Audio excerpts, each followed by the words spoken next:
You're live. Hello and welcome to another Wild Heart Show. Hello, Bojo and Sterling. Thank you very much, Inside Chat. For some reason, StreamYard is not letting me post links, even to my own show. So I have to get other people to do it, and I can pin it. So I appreciate that, Sterling. Thank you very much. And we shall do the intro while I make a cigarette. One time I tell them I'm California dreaming. California dreaming about you. California dreaming. California dreaming about you.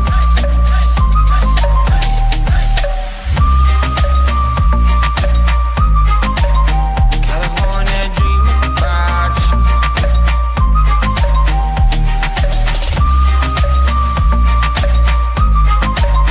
California dreaming about you.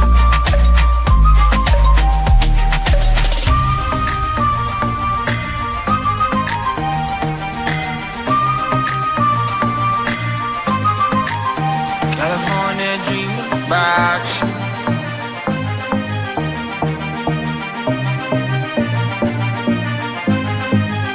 California dreaming. One time I tell them I'm California dreaming. California dreaming about you. California dreaming. California dreaming about you.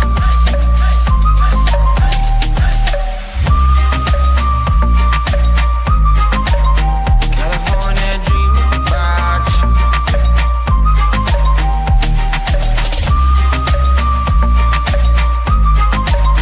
California dreaming about you.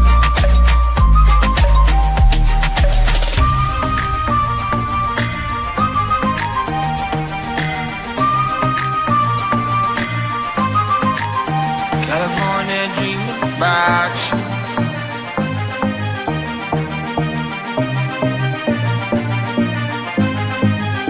California dreaming.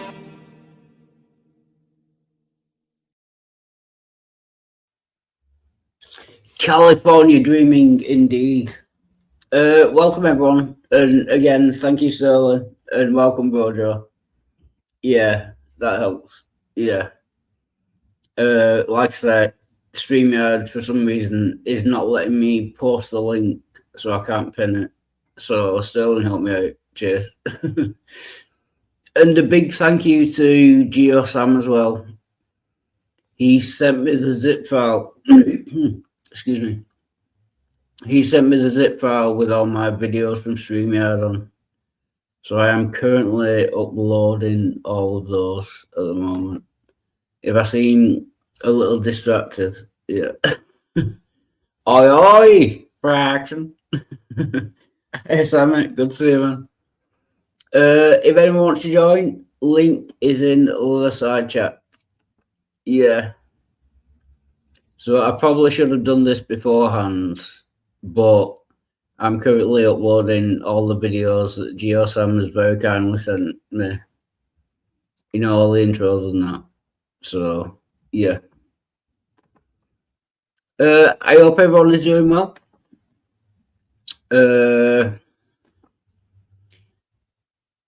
I was going to say it's been a busy day. It's been an eventful day. I've been on, I think, 3 streams so far. I was on Aces this morning. I think I got kicked off or put backstage because I disagreed with him again. That's hence the title. Because Theo compared me with JG. Do you know what I mean? That's offensive. So I compared him with Matt Dillahunty. Just to annoy him. Oh, good day, Dwayne Burke. Good to see you, man. How's it going?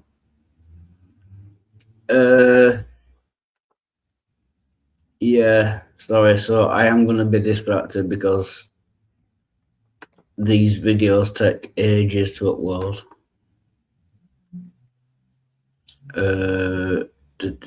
Starting now. Right, one sec. Yeah, so I went on Aces.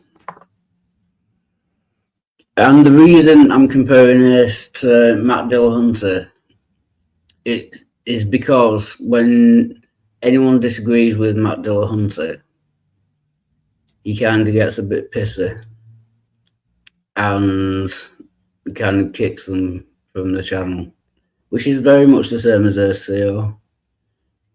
So they are very much two peas in a pod in that respect. I think Ace wants like an echo chamber. You can't really disagree with him without at least running the risk of being put backstage or being kicked, which is kind of fine. I mean, but I'm not gonna like change my opinion or follow the party line, or you gotta say what you think. So that is why I am comparing Theo to Matt Dillahunty. Yeah. So let's see how many have uploaded. None of them have uploaded. That's a bit shit. Again, thanks for Sterling, and he sent me a link to a new channel. Oh shit! I've just uploaded the same one twice. I can delete that.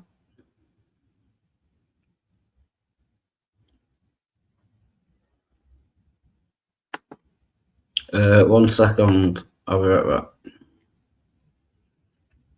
back. Thanks for watching. So.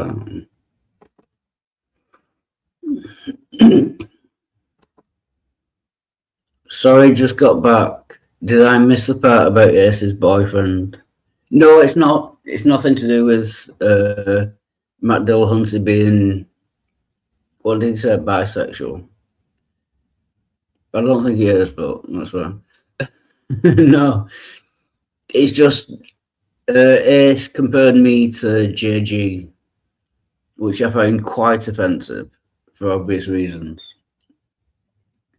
So I thought I'd get my own back and compare Ace Theo to Matt Dillahunty, because if you disagree with him in the slightest, he gets a bit pissy and angry and kicks you or puts you backstage. Do you know what I mean? So I thought I'd do that. Welcome, Daisy Thomas. Good to see you, man. How's it going? If anyone wants to join, link is in the side chat.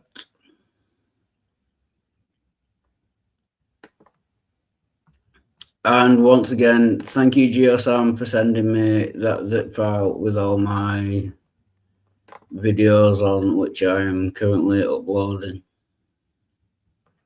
Starting now. Get in. That is why I am slightly distracted. If anyone wants to join, link is in the side chat. Oh, get in. Actually, there's two actually called Get In. Two videos called Get In. I want to see them again.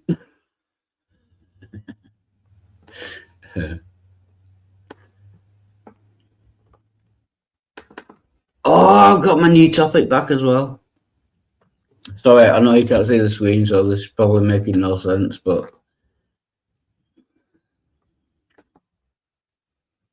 doesn't that make Ace more like JG?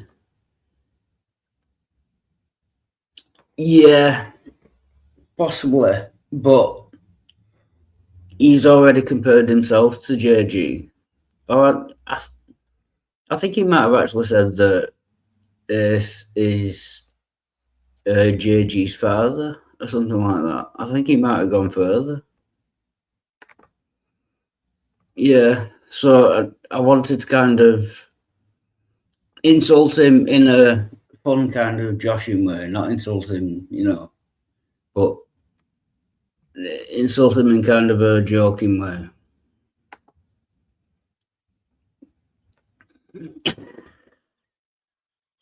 And can I just make it public? Fuck you, Dyson Thomas.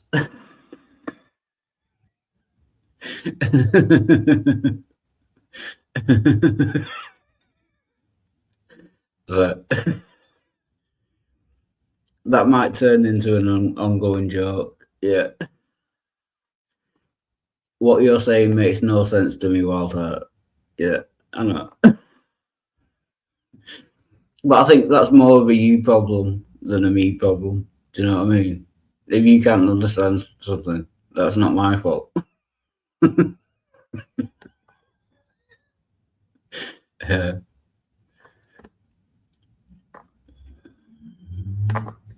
Yeah, so then Sterling introduced me to a new channel, which I will get the link to and put it in the side chat in 1 second. Oh, I'm actually quite proud of myself. I'm multitasking. Do you know what I mean? I know you can't see what I'm doing, but that sounded wrong. But I'm looking up links, I'm uploading videos, I'm doing everything while being live. You know what I mean? That's quite impressive for me.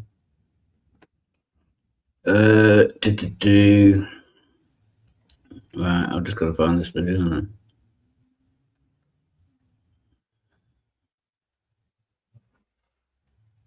I'm also trying to remember what Ace put me backstage for. Oh yeah, for mildly disagreeing with him. Actually, I didn't even disagree with him, to be fair. Oh, that's it. Oh, cheers, Sterling. Yeah. Everyone should subscribe to this channel. That's the one I was on before. It was a new channel to me. Yeah, and he's a good guy. Everyone should subscribe to that. Cheers, Sterling. Thank you. Walter, do you find this annoying when I say to you repeatedly that makes no sense to me? No, slightly. I find it more amusing. Now I get it. Yeah.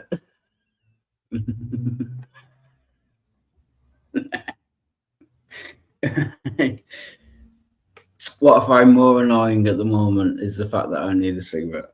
Yeah.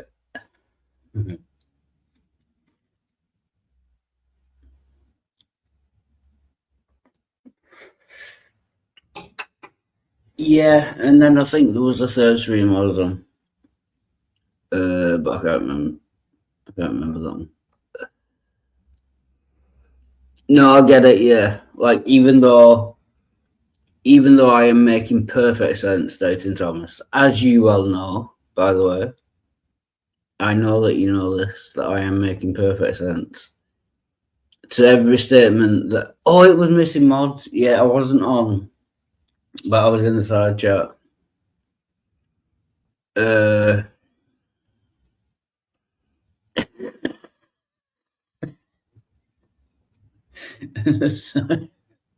And once again, fuck you, Dayton Thomas. Oh, this is a new one. Give me a sec. And welcome Matt the Human. Good to see you, man. Really? I've definitely played. Oh, fucking adverts. 2007 and 2014. You got the store getting shot up. Oh, is he live? Oh, fuck.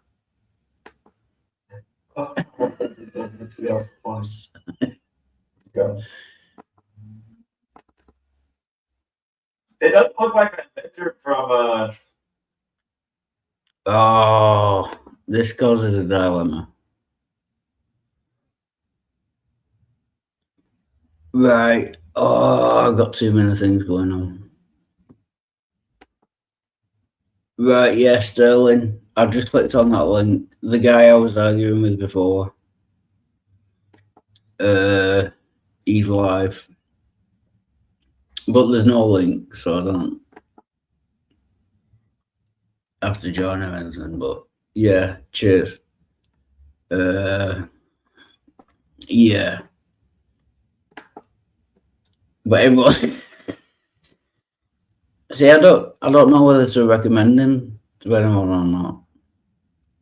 Of course I do, Matt. Yeah, thank you very much. Right, let's try and catch up. Wow, we got 7 viewers already. If anyone wants to join, link is in the side chat. Perfect by what metric?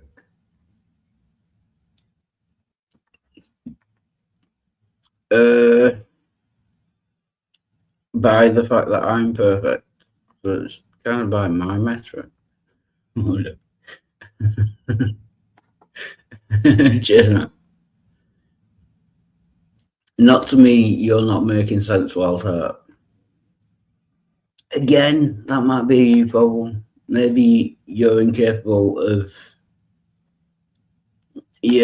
working out what makes sense and what doesn't. If I tell you something and it makes sense, but you can't work it out, do you know what I mean? That might be a you problem rather than a me problem. I'm the same as I.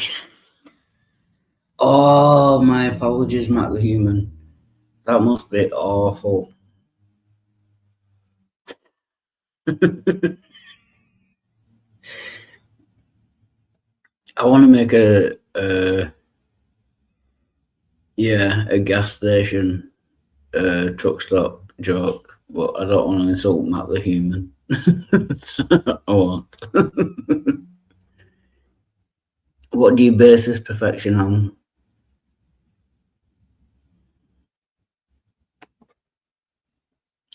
What are your presuppositions?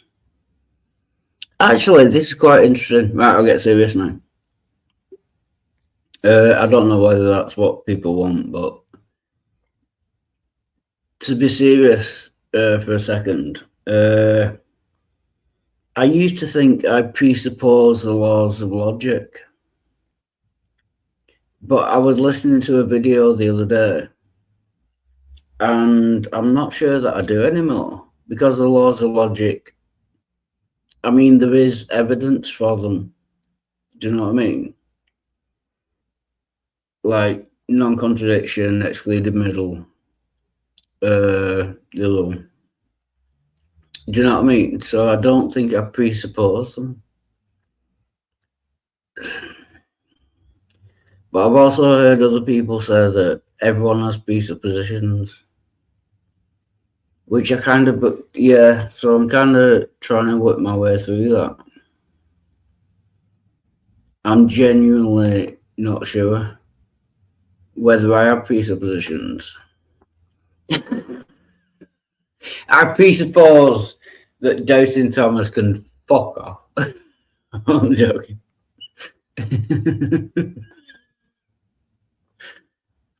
Your problem, me problem, it's not sensible.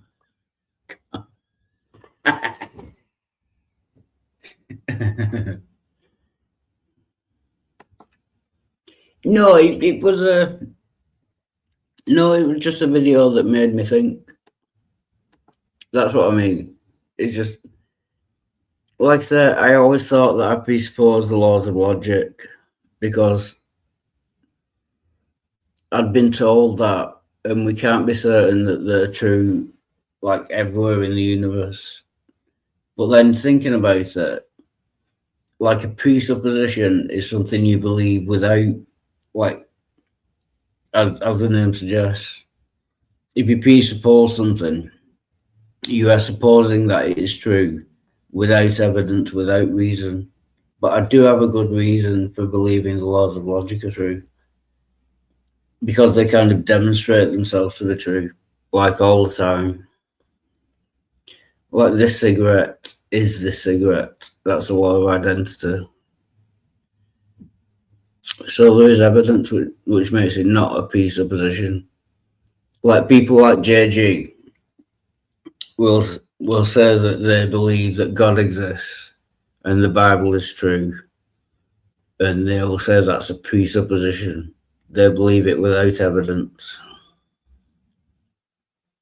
But like the laws of logic aren't the same thing. Do you know what I mean?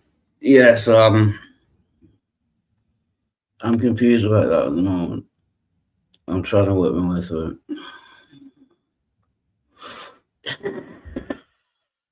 it. Among Gendo to Thomas. God.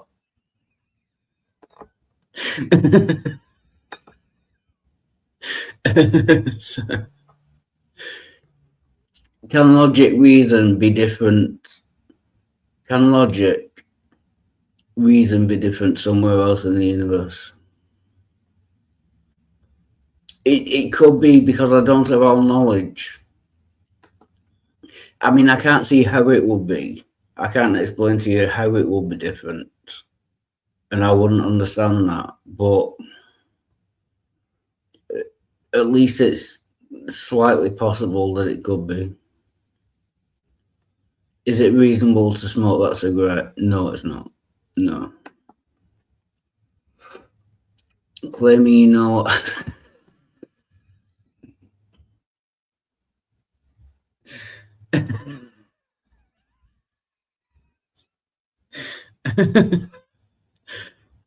Yeah, DT, what you said. I presuppose Wild has ginger pubes. I actually don't. I'm not going to prove it to you empirically. Empirically. I'm not sure. But no, I don't. They're actually brown, like my head. You can see that colour. It's not ginger. It's brown. Anyway, yeah. I've talked for a long time. Give me a minute. Oh, I'm still uploading videos as well. I forgot about that.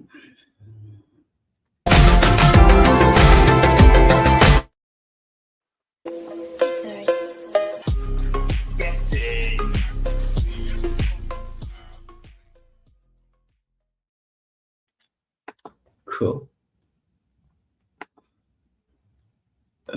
One sec. I'm just uploading another video. And thank you, Geo-san. I don't know if you're watching or not. But he sent me a zip file. Oh, you can do more than one at once. I can just leave it going. Get in. Right, I need that. New topic. Oh, I've got a new topic back. Get in. Right, open them. Yeah, they're all uploading. Oh, this is cool. Nice. Thank you, Gio.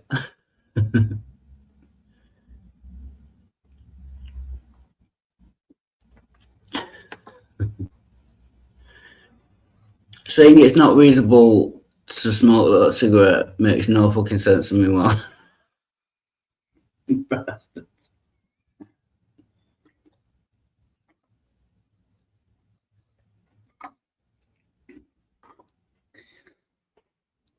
DT. Now you got Bojo winding me up as well. Well done, actually.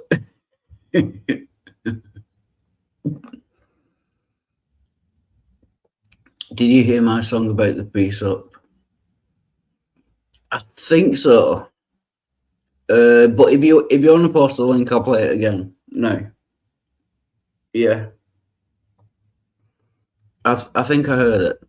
Yeah, but it was good. Yeah. Doubting Thomas, when you say that makes no sense to me, Walter, that makes no sense to me. Can you explain what you mean? Whenever in future you say that makes no sense to me, Walter, what exactly in detail do you mean when you say it makes no sense to me, Walter? Because that makes no sense to me. Do you know what I'm saying? So you can play that game.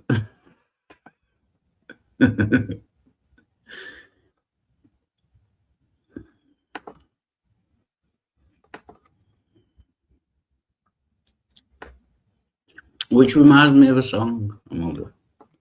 It actually does. You can play that game you're playing.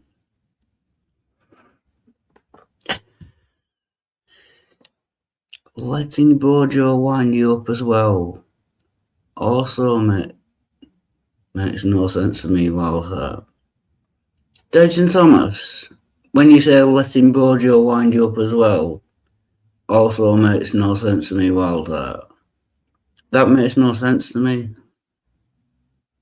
Can you explain what you mean by letting Bojo wind you up? That sentence just makes no sense to me. If you could explain what you mean by that. Sorry, it might be me being slow, but that just makes no sense to me.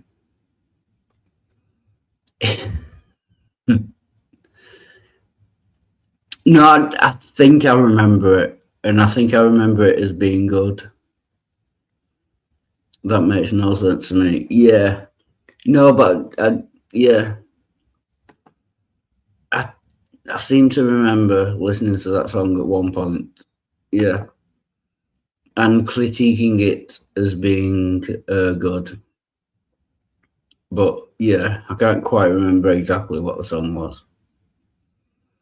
You saying that makes no sense to me, Walter? It makes no sense to me. When Dayton Thomas, when you saying that makes no sense to me, Walter, it makes no sense to me. That sentence makes no sense to me.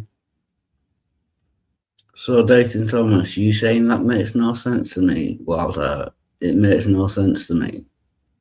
That makes no sense to me. If you could explain better. And I realise you got limited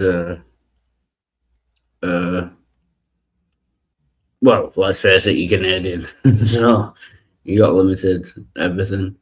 But yeah.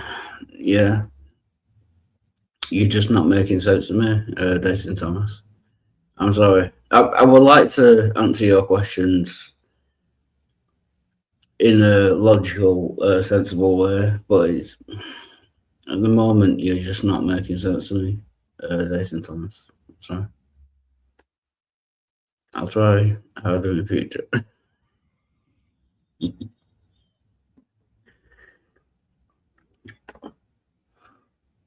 got a link. Cool. I can finish my cigarette. Give me 1 second.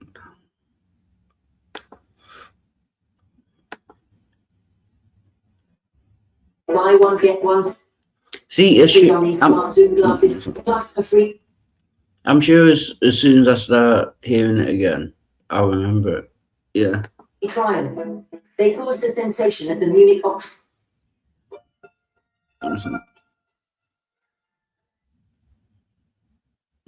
Yeah, I'm sure I've seen this before. Yeah. 1 sec. I'll share the screen.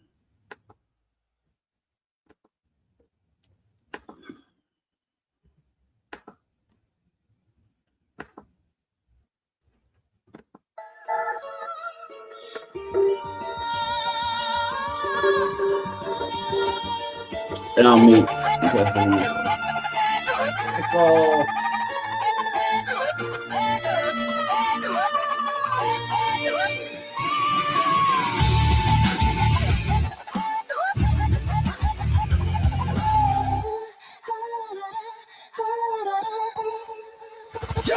Yo, step into the ring. I'm the foundation king. Without God in the mix, you can't know a damn thing. Presuppose the word is the only way to see. Logic crumbles down if you ain't starting with he. Senses the seed, reasons a thief in the night, but scripture's the light, making everything right. You think you know truth? Nah, that's borrowed ground from the triune God, where real knowledge is found. How do we know? Break it down, let it show. Praise the scream it out, and this the Elijah go down. Arguments crash, egos crash, truth's gonna bleed. May the best one win, loud and strong, let the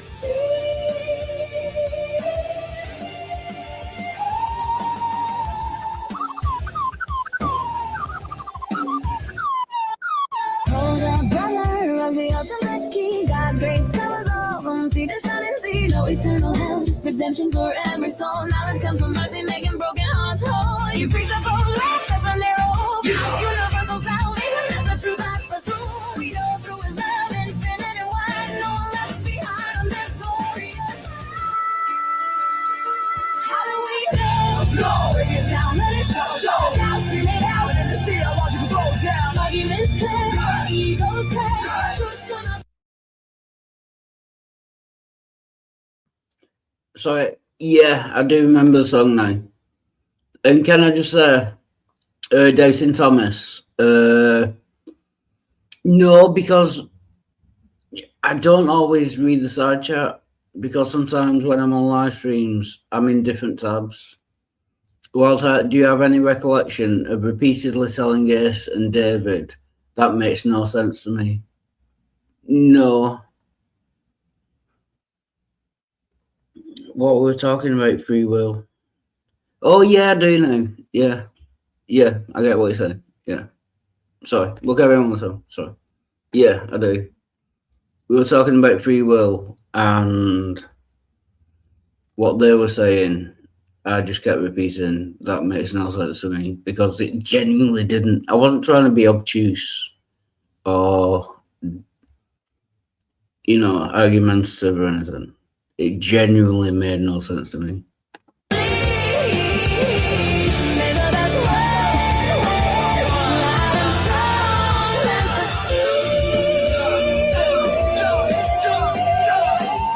How you fools with your books and your fairy tale claim? How do you know Jack? It's all mind games. Evidence where?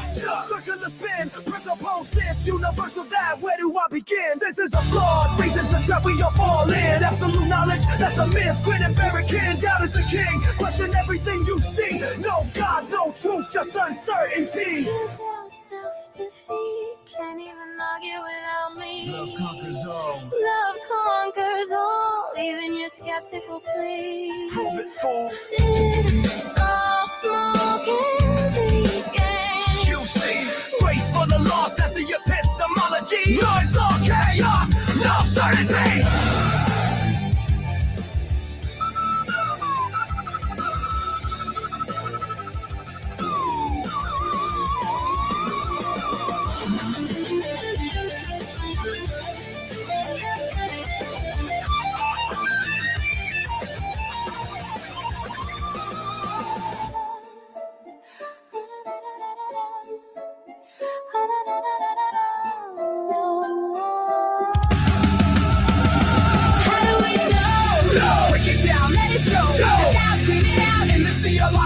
Arguments clash, egos clash, truth's gonna bleed.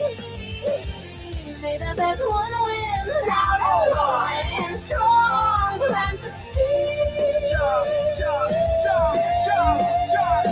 Here we go. And again, the house of cards comes crashing down. No foundation holds when you tear the veil down. Result crumbles, universal dreams dissolve. Are you certainty? Just problems you can't solve. Best argument wins. It's the razor of doubt. Strip it all bare. Scream it out loud. How do we know we don't? And that's the truth. Bring uncertainty. Break the brain. Question everything. Break the chain. Your case. Door is open. Right, let's free. Right, let's free.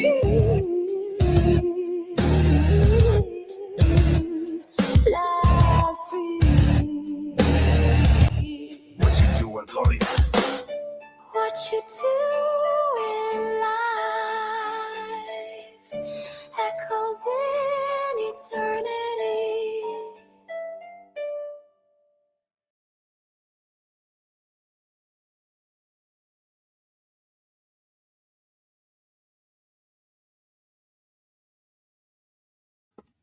Get in. Welcome, sir.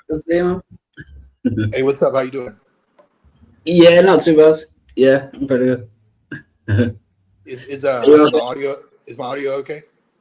Yeah, it's cool. Yeah. If I can, I'm sorry. sorry. If I can just answer Dowson Thomas before I forget. Sure. They gave you an answer right out of the gate it was if there were no law given, there could be no sin. Yes, but my point was, I presume that Ace believes in sin. That's why I kept saying that makes no sense. If there were no law given, which there was, there could be no sin. Anyway, it doesn't matter. I'm not good. Carry on, Sterling. Sorry. Yeah, that's confusing to me. So Ace Theo is just like Matt Dillahunty. Is that right? Yeah. Oh, wow, that's quite a Yeah. comparison. Yeah. Which I think you had something to do with. I had nothing to do with that. So yeah, pray tell. What can you elaborate? Maybe you already have. I just joined. Is there any similarities? Yeah, I think the main similarity is that if you disagree with Theo, he will get annoyed and put you backstage. To be fair to Theo, he's never kicked me, but he does put me backstage a lot.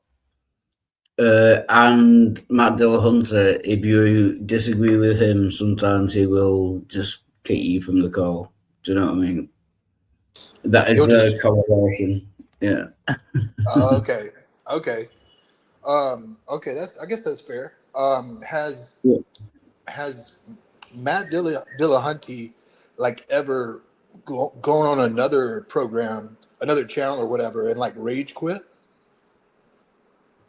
Or because it sounds like you're describing, yeah, like on his own channel, what he does, you know? Yeah. I'm just curious. No, not on his own channel. I think his own channel is like pre-recorded videos. I don't think he does like live recordings. But I've heard that he's rage quit from like debates. Yeah, I've never seen it on like YouTube videos. But I think he has rage quit from debates and that. Yeah. Yeah, I think that that channel we were in earlier, Chaotic Truth or whatever, they were talking about how he rage quit against Andrew Wilson about something about having a trans partner or something like that. I don't know if you heard that part. Oh, yeah. I think that was on someone else's channel, but yeah, I know what you mean. Yeah. Yeah, had to have been, right? Because if you just disconnected the call, I don't know if you would call that rage quitting. I don't know. Anyway. Yeah. No, I get what you mean. Yeah, I think that did happen. Yeah. Yeah. And just in case anyone doesn't know, I think Matt Dillahunty is in a relationship with a transgender woman.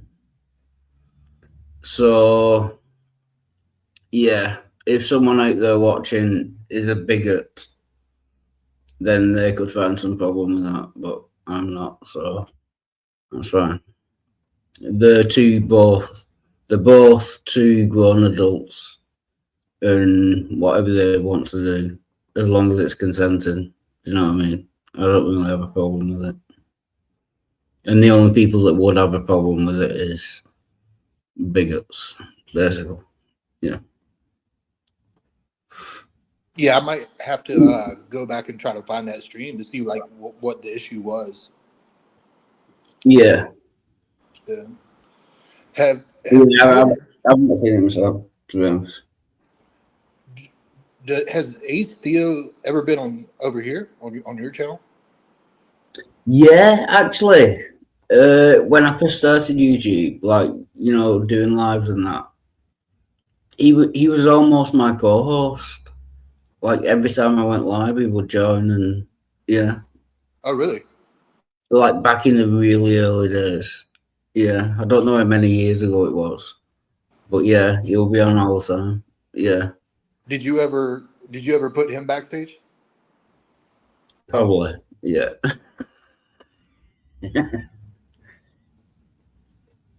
I do to most people at one point, but that's a me problem. You know what I mean? Dillahunty rage quit on Wilson because Wilson attacked his partner and their relationship personally, rather than addressing or presenting an argument. Yeah, which I kind of agree with. Yeah. Okay. Isn't that? So, Go ahead. isn't that like an ad hominem? Well, I still would. Then thank you, DT. I would still like to see it. Just to see exactly what was said. Because I don't know. Maybe Matt got triggered just because he brought it up. Like I've seen Andrew Wilson get triggered just because somebody brought up his wife. I guess his wife has been previously married and has 3 baby daddies or something, and someone just brought it up. And No, I'm sorry. So, Go ahead. no, his partner is transgender. Oh yeah, I was. She used to be a man. Yeah. I was talking about that other guy, that Andrew Wilson guy. All right. The guy he was talking to. Yeah. It's like an example of bigotry.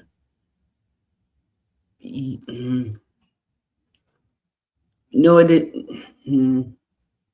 Yeah, I'm like Sterling. I would have to see I've not seen the debate. I'm just going off here, sir. So, yeah, that could be right. I'm not sure.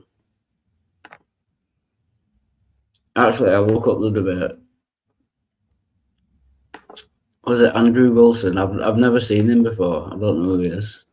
Yeah. I was pretty late on in the game. I just found out who he was a few months ago, and I kind of wish I could go back and before I knew who he was, I was better off. I don't know. First of all, like he's got a lot of followers, like an army of people who think he's just hot shit. Yeah. Yeah. So it's dangerous to even say what I said, talk shit about him. But no, he's kind of an asshole. Yeah, he's kind of an asshole is the best way I could describe it. All right. We've got a 6-minute 30 video, but it's people discussing. Yeah, we can watch this, I think. Okay, speaking of Dillahunty, I have to ask about the Andrew Wilson and Dillahunty thing. Yeah, it's on a channel called World Views. Sorry, I'll just share the screen.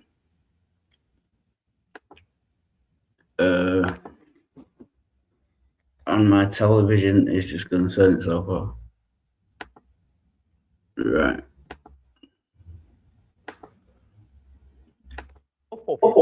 This guy's not serious, and I'm leaving. You got it. Mr. Matt, he just said he'd cover my refund. Cover his refund. No. Nope.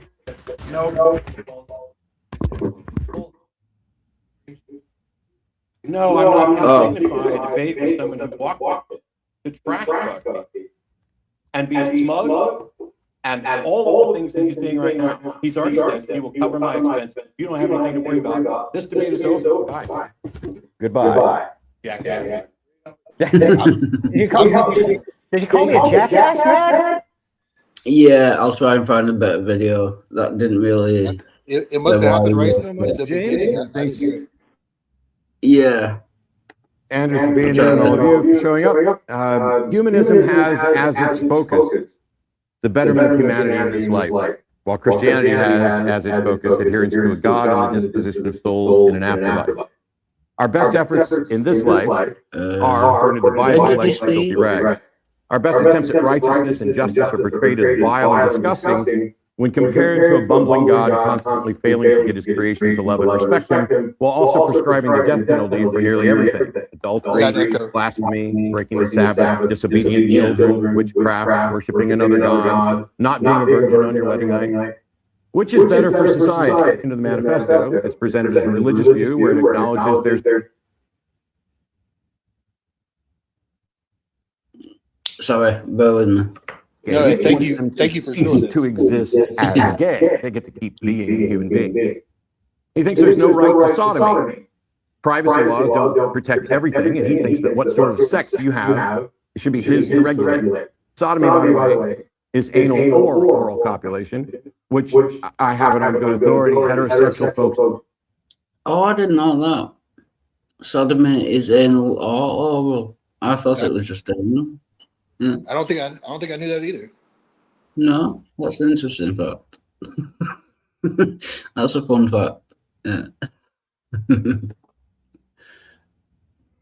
Right, so we want to get to him speaking, don't we? Right, I'll start from him speaking. See what he said. Appreciate everybody being here. All of you are way too stodgy in this room. Very low energy. Just wanted to let all of you know that. Ladies and gentlemen of all pronouns, the Z's, the Zers, the hims, and hers, I would like to thank you for tuning in today to this exciting in-person conference on Modern Day Debate. My name is Andrew Wilson. There's a few ways this debate can go. The topic is Christian ethics versus secular humanism.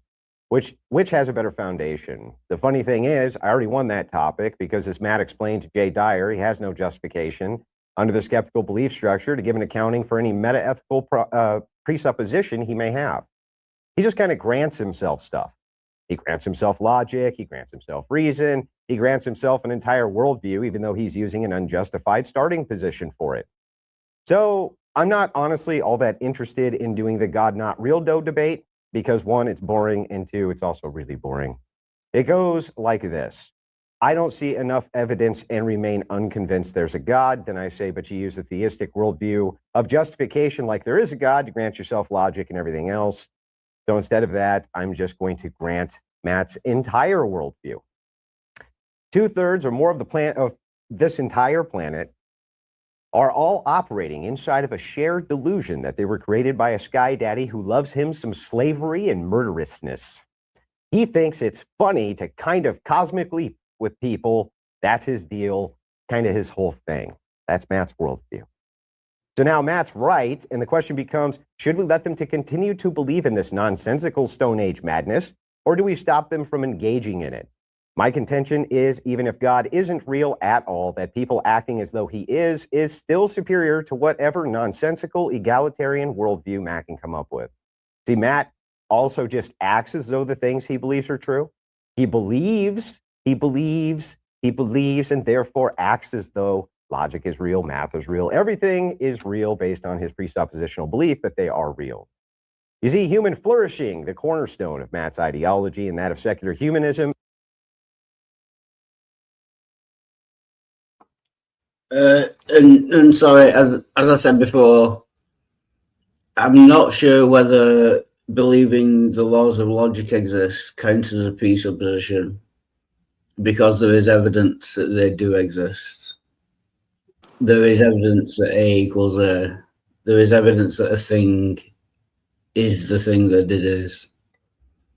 So that's not a proposition.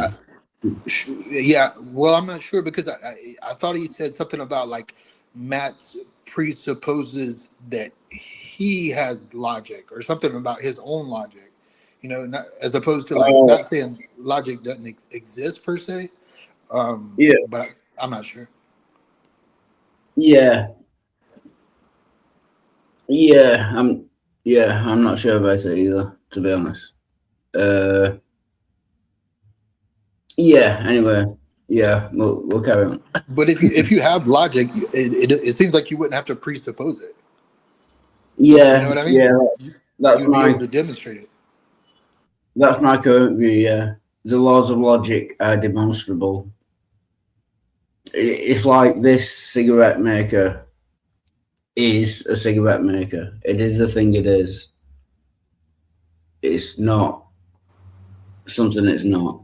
That demonstrates the laws of logic are true, at least currently in this part of the universe. Do you know what I mean? Right. You don't have to presuppose that it's in your hand right now. You know.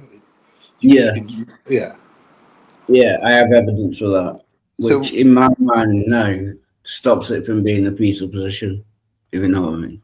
Exactly. I agree. Yeah. Sorry, and I need a short bathroom break. I'll mute myself and let the video go. I'll be right back. Okay. is totally meaningless. Flourishing by whose metric? From my perspective, for instance, attempting to lie to people who claim men can be women isn't human flourishing. From Matt's perspective, it is. Why? Why should the collective of humanity lie and say men can get pregnant? Why should they say that men can have periods? Things which are categorically and obviously false. That preserving homosexuality in society is good for human flourishing, even though they are reproductive dead ends.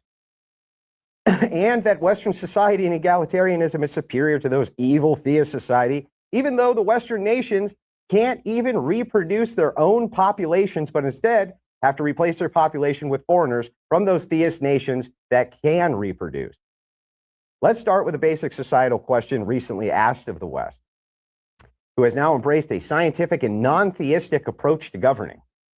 Super basic question every kindergartner knows. If you don't believe me, go watch Kindergarten Cop. The question posed to the Western nation is, can a man be a woman? Right? To the question of if a man could be a woman, they say the answer is yes. And the way we will decree they can be a woman is by simply saying that woman now means male. Problem solved. Thank you, secular humanists. Thank you so much. Nope, not kidding. Why, you ask, would people be this over the top stupid? Well, it's simple. The good is the good, man. We have to do what's good for human society and human flourishing. And if you don't call these deranged lunatics something they obviously aren't, they might self-terminate. So in order to avoid that, we need to make everybody on planet Earth lie to them. This is human flourishing. Just redefine shit, pretend it's true. How laughably absurd this worldview is. Matt will often say, I remain unconvinced. Well, Matt, I'm also going to use your standard. I need for you to 100% convince me beyond a shadow of a doubt that males can have babies. What's the answer going to be? No, Andrew, you. Doubting Thomas is backstage. Yeah, sorry, I just got back. Just one sec. I just wanted to point out, I think I know why Matt Dillahunty left now.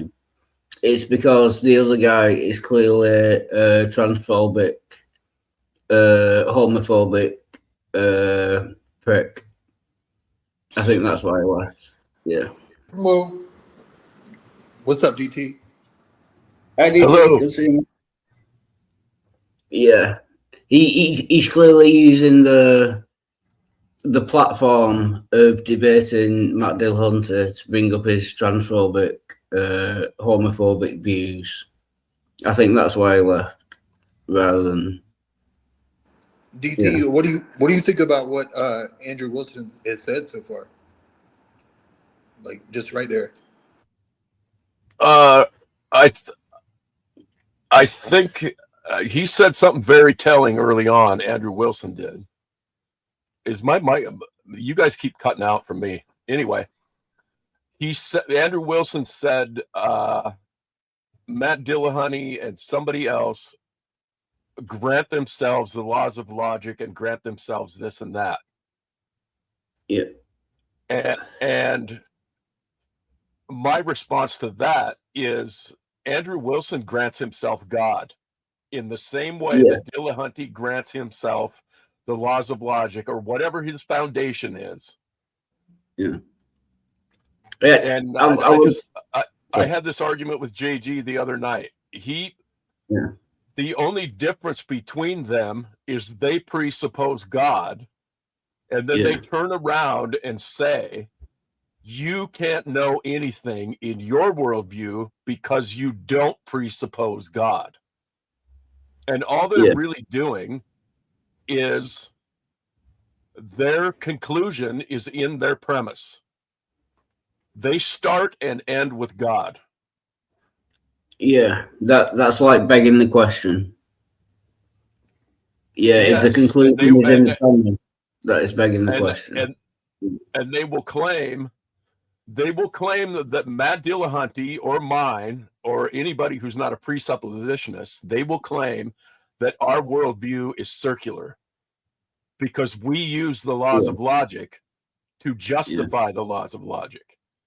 And I got JG to admit the other night his worldview is circular, but they say they have virtuous circularity.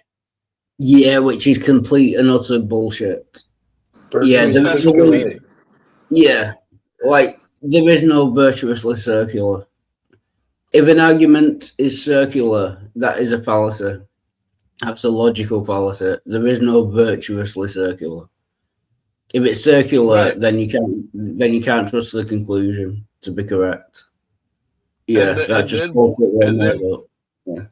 And then what they do, JG or Andrew Wilson or anybody who tries to use the presuppositional argument, then what they do when you get them to admit it's virtually circular, they come back and attack your worldview and say on your worldview, you can't even make sense of what virtual circularity means because you don't know anything because you don't presuppose God. Yeah, which is another fallacy. That's the tu quoque fallacy. Yeah, I use a circular argument, but you do too, so it's okay for me to do it, which is another fallacy. Yeah, I got to drop and rejoin. I got a shitty connection. No problem. Yeah, because I can hear you, Wild Art, and I could hear him. So hopefully it's not us or me. No, I could hear him as well. Yeah, it must be on his one. Yeah. Okay. But, Matt Dillahunty should say that he's virtuously logical. yeah. Rather than circularly logical. Yeah. Right. Or virtuously skeptic. Skeptical or whatever. Yeah, there is no virtuously circle. If an argument is circular. It sounds made up. Yeah. But can you hear us now, DT? Are you good? Yeah. All right, cool. But like earlier, a minute ago, Wadhart, you were saying basically like, okay, I can understand why Matt quit because this guy's like homophobic and transphobic and all that, right? Yeah. Right. But I mean, I don't. It seems like Matt's about to get triggered and rage quit when he should. I think he should have used his virtuous logic, and had a conversation with him. I don't know. What do you think? Yeah, possibly that would have been the better thing to do. But on the other hand, I can also understand him getting angry because he was using this platform. I presume the argument wasn't about being gay or trans or anything. And he was using this platform, which was the debate would have been on another topic, I presume. And he was using this debate to promote his transphobic, homophobic views. I'm not saying it's right, and you might be right. You might have been better to say and argue against it. I'm not saying what Matt did was right. I'm just saying I can understand why he did what he did. If you know what I mean. Well, did he walk off and then come back, or are we still getting to the part where he walks off? Yeah, we had to rewind or go back. So yeah, at first we saw him walking off, and then we went back. So this is like right before that. Okay. Yeah. I think. Well, we'll have to wait and see what happens. But I think Andrew Wilson makes some sort of comment about Dillahunty. I'm not sure if him and Arden are married. That's his partner's name is Arden. Wilson makes some sort of comment about their relationship. Which to me, I don't blame Dillahunty for walking off if that's what he did, because he's also in a way sticking up for his partner too. Yeah, I was going to say that as well. If he did kind of insult his partner, no matter what partner that is, I can understand that. Yeah, fuck this. I'm not putting up with this. Yeah, I'm still not sure exactly what happened. I don't remember, but go ahead. I see it a little bit differently, and we can watch the rest of it. But I mean, all these things Matt Dillahunty has heard before. He should be ready for this kind of thing, you know. And Andrew Wilson is challenging allegedly things that Matt Dillahunty presupposes. I think, you know, like he presupposes that quote unquote a man can be a woman, and so like all that stuff he just said, you know, that a male can have a period, which I don't think anyone says that a male can have a period. They might say a man can have a period. You know what I mean? Like, anyway. It's complicated with biology. I think it's possible. Again, I'm no expert. Don't listen. This might completely be wrong. But I think someone with an XX chromosome or an XY chromosome, so you think, like, technically they're a man, but under certain circumstances, with like certain like congenital diseases, a man can have a baby because sometimes they have like ovaries and, you know, internal organs. So I think it's biologically possible for a man, someone with, again, I forget which is which, XX or XY chromosomes. So someone you would consider a man can have a baby. I think that's biologically possible, but because the term man isn't biological, right? Man is, yeah. No, I would say that male and female are biological. Male and female are biological, yeah. You're right. But man isn't in biology, so so I'm fine with it being defined as however people want to define it. You know. Male and female is biological. Like gender is what they call it, like a social construct. Yeah, fluid. Yeah. I don't know. Let's just see. Let's see how it plays out. Yeah. You big stupid. Males can't have babies. Men can have babies. Because we just defined man to include females, dummy. Well, Matt, I remain unconvinced. I'd like Matt to convince me that if you are a male and you are having sex with another male, which would not be allowed in my version of a secular humanist worldview, how is it that you're not just basically having sex with a guy with a wig on? I really want to know the answer to that question. Not just me, but all rational people who aren't lunatics also want to know why "it's ma'am" isn't a complete and total crock of garbage. Because I remain unconvinced that it isn't a total lie, and that these people don't just pervert the language to include their own perversions and then add human flourishing at the end. Matt has said he wouldn't make a law stopping 9-year-olds from having sex with each other. Not kidding. Now, I know this is going to sound a little bit totalitarian, but I would in fact create laws that made it a crime for a 9-year-old to have sex with their 9-year-old. I would hold the parents criminally liable for allowing this to happen in my evil authoritarian society, where I don't even let 9-year-olds have sex or the parents go straight to jail for negligence. Now, I think that's better for human flourishing. I think maybe parents would be far less likely to let their 9-year-olds do that if they went to jail. Stupid me.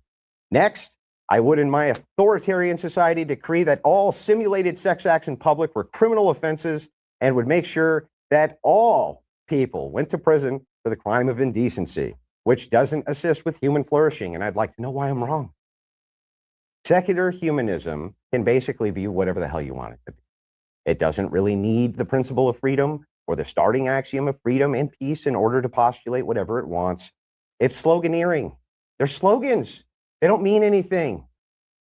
Okay, why do 9-year-olds need to be able to have sex in order to advance humanity?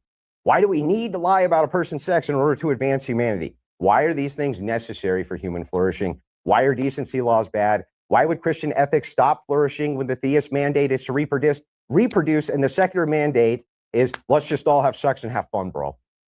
That sounds way worse for human flourishing. In fact, I would say not reproducing is a worst possible thing for human flourishing, because if there's no humans, how do you flourish? So I guess, in essence, step 1, I remain unconvinced. Step 2, I need to be convinced, so I'm no longer unconvinced. And step 3, but God not real dough doesn't matter here. I've already granted it to still demonstrate just how stupid this ideology actually is. With that, I'll yield my time, and I'm happy to get into it. Hey, James, I just sent you a message. All right. We are going to kick it into an open discussion. So 50 minutes and let's kick it. No, I don't think so. I'm not going to sit here and dignify the preparation that I went through and what people were here for. You're so indignant.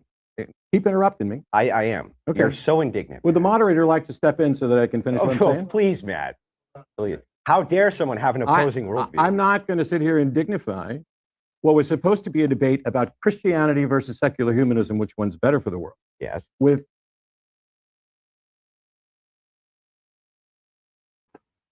Yeah, I kind of agree with that. That is what I was trying to look for what the debate was actually about. So it was Christianity versus secular humanism, and all this transphobic, homophobic shit has nothing to do with that. I don't know. I mean, you can be a secular humanist and be a transphobe. That's possible, or be a homophobic, transphobic, homophobic, secular humanist.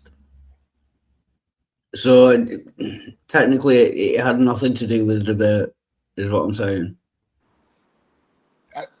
I hear Andrew Wilson talking about human flourishing, and he definitely like correlates that with reproducing. You know, he's like, almost like if everyone's not reproducing, we're gonna go extinct or something. Like, that's silly. You know, there's plenty of people fucking and having babies. You know, and that's a great point as well. Yeah, he's conflating the two. Yeah, if some people have sex and they don't have babies, then that's against secular humanism because not everyone's having babies. Well, I guarantee you, Andrew Wilson could give you examples of people that he thinks should not reproduce. Yeah. You know? Yeah, that's a great point, actually. Yeah. But we'll finish the video. But that is a good point. Someone who clearly showed up with an agenda that has nothing to do with that. Someone who refers to trans people as deranged lunatics who will self-terminate if you dare to question them. How am I wrong, Matt? Someone who misrepresents a quote from a debate where I said I wouldn't make a law about 9-year-olds having sex being legal with respect to the 9-year-olds, not that I was in any way in favor of it and that I was actually opposed to it, which I addressed during that debate. But moreover, this is not remotely an honest interaction on the front of whether or not secular humanism is valuable. Because this, when he presented his position here, has nothing to do with secular humanism. From the get-go, it's all about me. Matt thinks. I'm giving what Matt thinks. Matt's position. I came in with the Secular Humanist Manifesto. I came in with positions that aren't that aren't merely my position. Oh, well, as long as multiple people hold the position, this guy's not serious, and I'm leaving. James, if you want a refund, you well, good day, sir. And I'll cover your refund, Mr. Matt. He just said he'd cover my refund. I would cover his refund. No. Nope.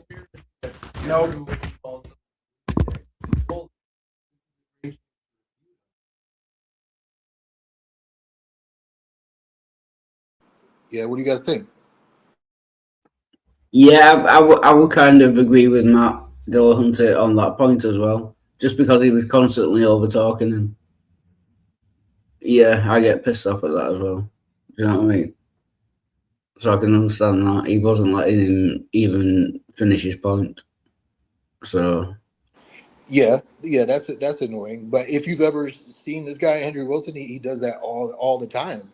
I just feel like if it hadn't have been about the trans stuff, then Matt Dillahunty wouldn't have gotten triggered in his feelings. And I'm not saying that what Andrew Wilson said was justified or good. You know, I'm just saying that Matt Dillahunty shouldn't have raged quit like that, because that doesn't progress the conversation. That doesn't help. I don't feel like it's helpful. Yeah, in some respects, it makes him look bad. I get that. I agree with that. But to me, he had 3 good reasons to do that. Do you know what I mean? He wasn't letting him speak and finish a point.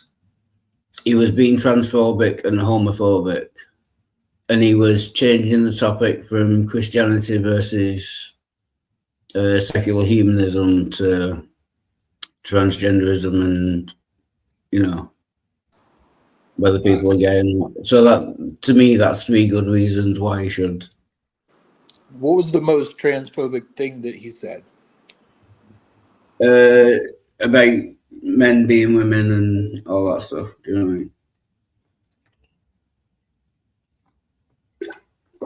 Is transphobic to question, which I think what you're referring to is he questioned whether a man can be a woman or a man can be a male and yada yada.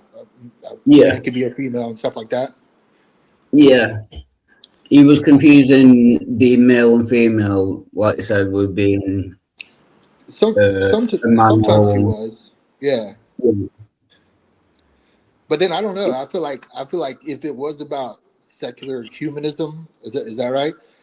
Then I don't understand why secular humanism couldn't explain how it couldn't justify Matt Dillahunty's positions on trans people or trans relationships and so forth.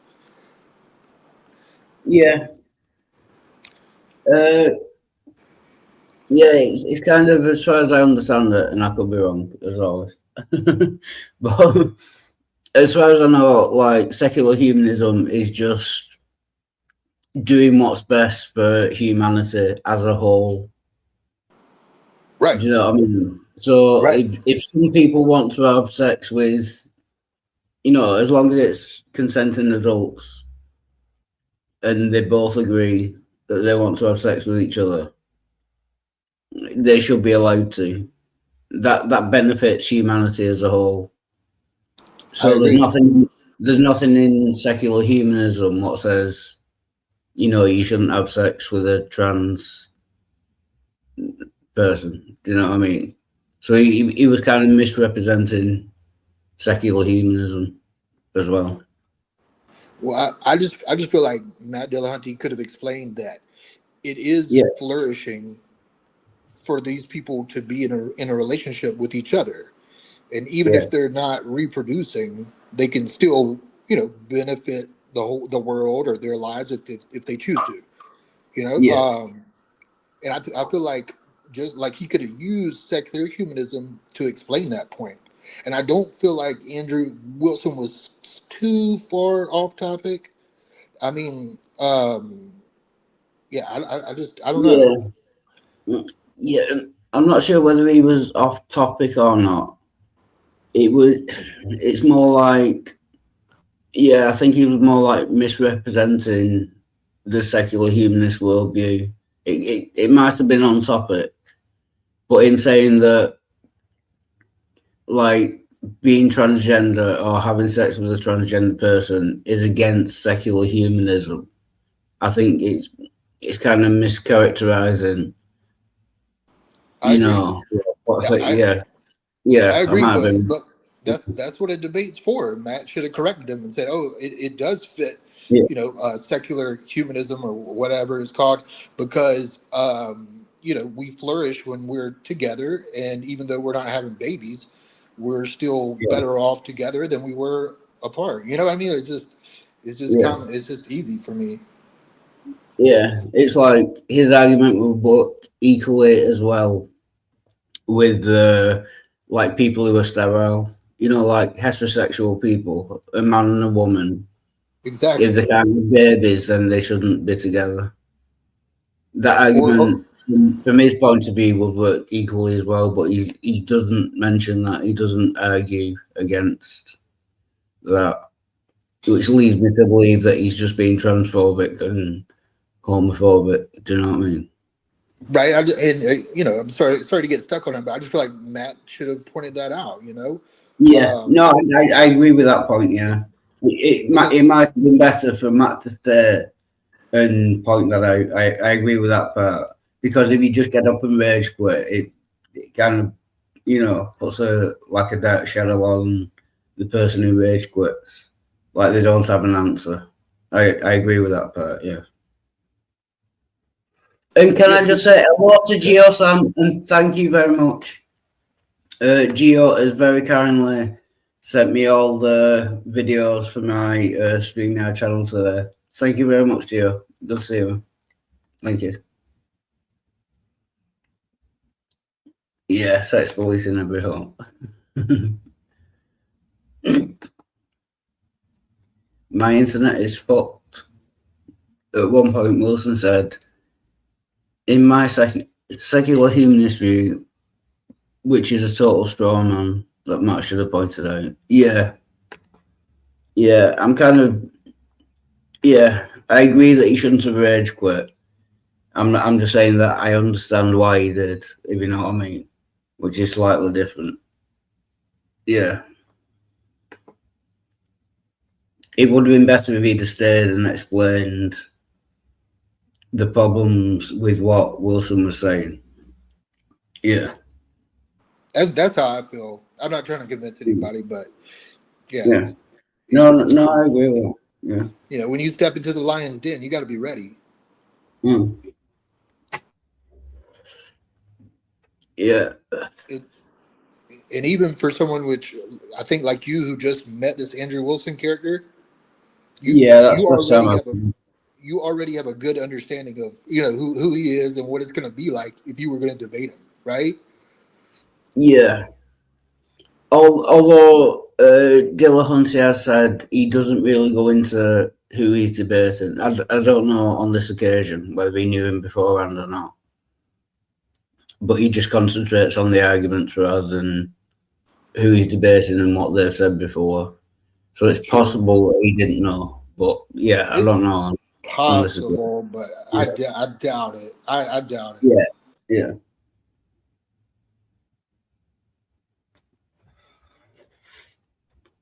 And if you don't study your opponent or whatever, I think that's silly in a debate because you need to know what they're gonna be like. You know what I mean? Yeah. Or else you get caught off guard and you rage quit. Yeah. I think it's sensible to do that. I think his reasoning behind it is he wants to concentrate on the arguments. And if you go back and watch some of the debates they've been in before, like your opponent has been in before, then you're just gonna end up bringing up points that they've said before that they might not necessarily hold when you're debating them, if you know what I mean. Yes. I've just heard him say that, but I don't know in this case, yeah. So, because Matt, coming back, full circle, since Ace Theo is just like Matt Dillahunty. Yes. Did Ace Theo ever rage quit on your channel when he came over there? Not that I can remember, to be fair. Yeah. He might have done, but not to my memory. No, what? But in many ways, on StreamYard, putting someone backstage to me is basically the equivalent of rage quitting. You can't deal with the arguments, so you put them backstage so they can't speak, which is what Ace does, which I see as the equivalent of rage quitting. Obviously, it's on his channel, so he's not going to end the stream. But the effect is the same, if you know what I mean. Right. It stops the other person from, it stops you having an interaction with the other person. So, Yeah, I guess if technically it would be like rage expelling, because you're doing it to another person, or something expulsion. I don't know exactly, but yeah, I see your point though. It's different to be backstage for a while. Yeah, I don't know. Sorry. Yeah, Dayton Thomas. Yeah, what I am trying to say is there is not a dime's worth of difference between Ace and Dillahunty. I said that exact same thing on this channel today. Yeah. You said that on Ace Theo's channel? It's the channel, yeah. Because he said the other day there's not a dime's worth of difference between JG and Wild Heart. So yeah, I was trying to wind him up and get back at him, to be honest. Yeah. Just for fun. I really don't give a shit, to be honest, but yeah. I just like it fun.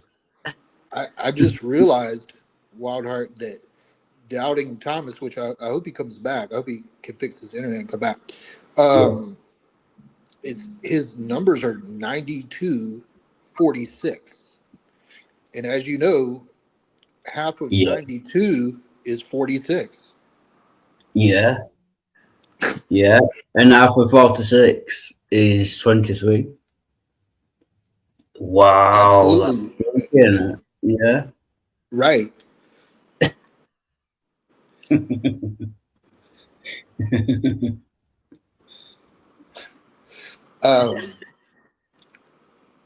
It might be because, like, you could compare what we just watched with what you encountered today on Chaotic Truth.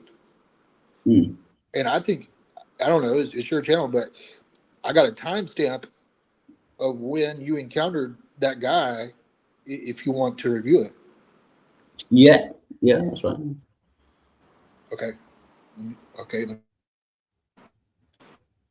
Yeah, it's just as you know, I'm a little bit uncomfortable with receiving praise, and everyone praised me for that encounter. So, say that again. Say it again. I'm a little bit uncomfortable with, when people praise me, and I got a lot of praise for that interaction. So, but yeah, it's fine to play it. Yeah. All right, give me a second. Let me get it. Brojo says, question I would have asked of JG. How is your circular reasoning any more beneficial than mine?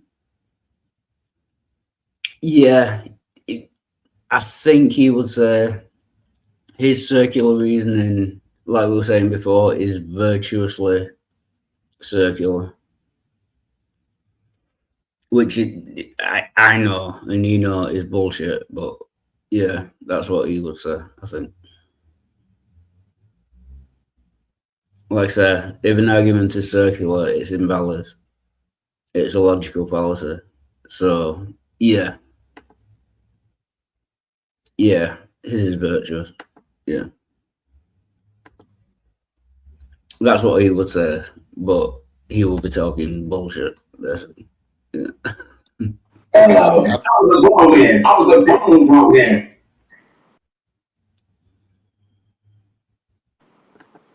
You see that link? Oh yeah. Yeah. I'm just getting the time thing. I think that timestamp's right. Yeah.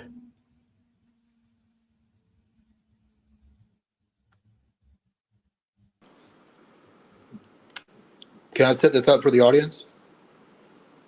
Yeah. Well, so so a couple of hours ago, we were on this channel called Chaotic Truth Live.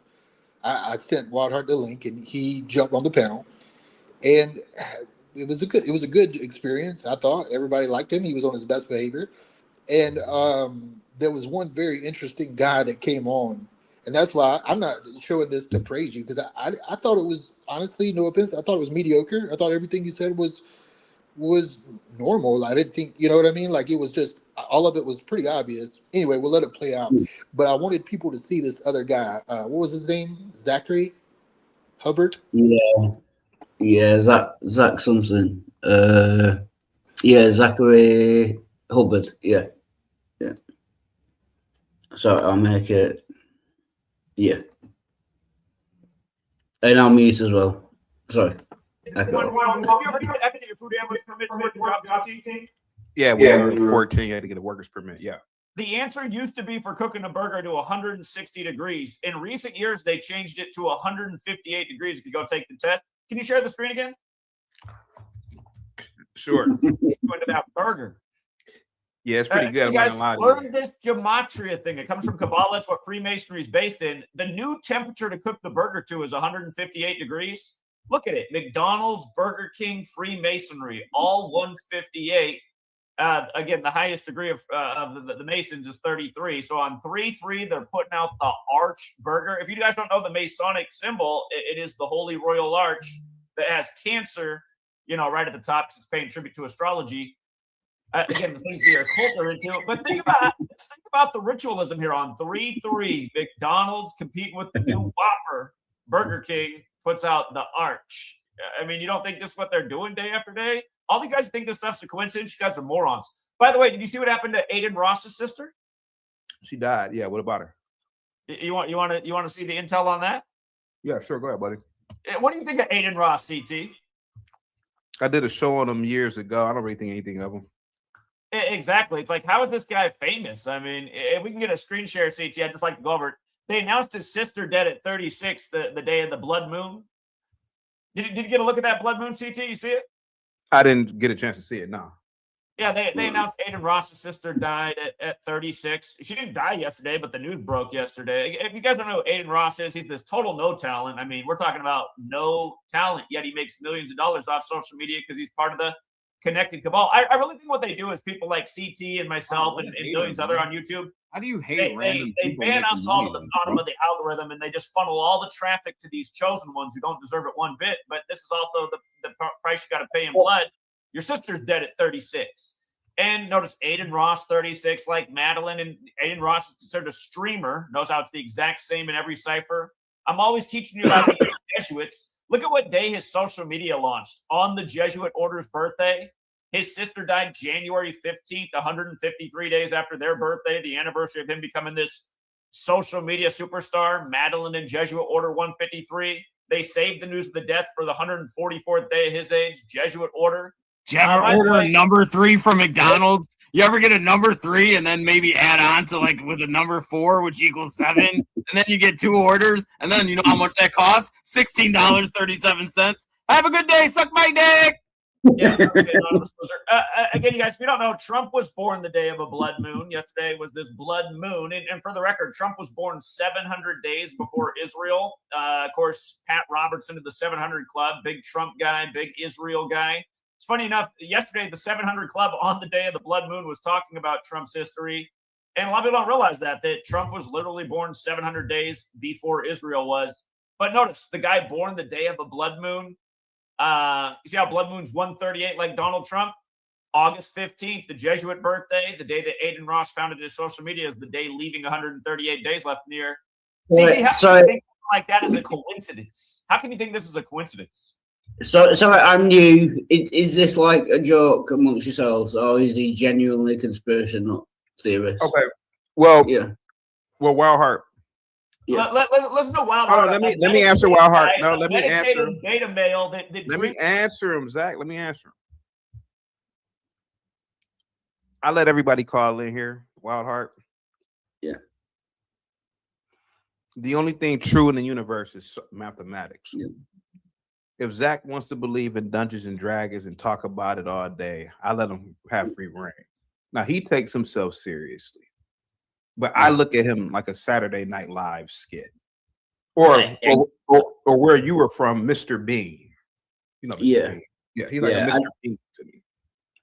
Yeah, I just wanted to check. I didn't know whether it was serious or whether he was joking. But again, CG, listen to the guy who doesn't get it. The guy who's on drugs, who drinks alcohol, who doesn't see the obvious signs. If you're an atheist in this world, it's because you're blind as everything. You don't see the obvious signs that are beyond coincidence each day. So again, these are the people who resonate with you, CT, another alcoholic.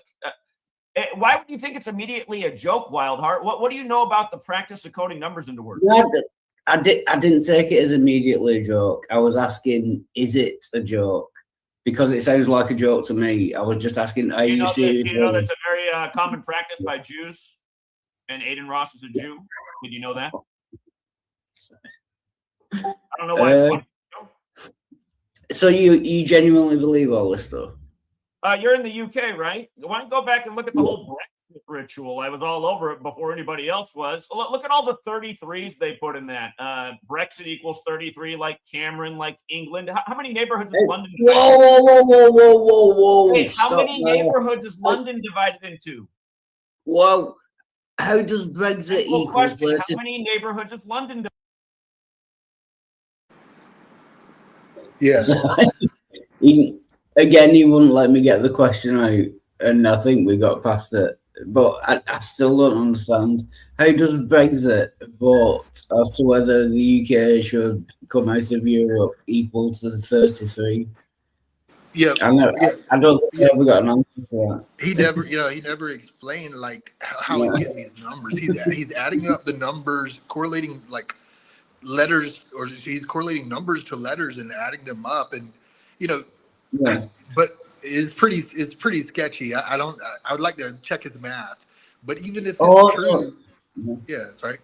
I think I get it now. Yeah, like Jewish letters correlate to numbers. So he's adding up Brexit, Brexit, and it adds in the way the Jewish language works. They correlate to numbers, so that adds up to 33. Yeah, I mean, like if A was like number 1 and B was 2, so forth and so on, like that's how I would think of it. But like Brexit, X is numbered what? 20. I don't think it adds up. I don't think it's true. And I saw like on his screen, he had the same number for different letters. Like there was different letters and both of their numbers were 4. So I really don't understand how he's adding this up. You know what I mean? Yeah. And even his maths doesn't. Say what? Yeah. Like even his maths doesn't work out. I wasn't paying that much attention to the screen, but I get what you're saying. Yeah. Even his maths doesn't work out. Yeah. I think I'm not saying it doesn't work out. I just think he has some stupid way of adding it up. But again, even if it does add up to 33, what? So what? Yeah. What does that mean? Brexit adds up to 33. So, like I said, so. Brexit was brought on by the Freemasons. Is that what he's saying? Like. Yeah, I think that's what he's trying to imply, but yeah, it makes no sense whatsoever. Anyway, we shall carry on.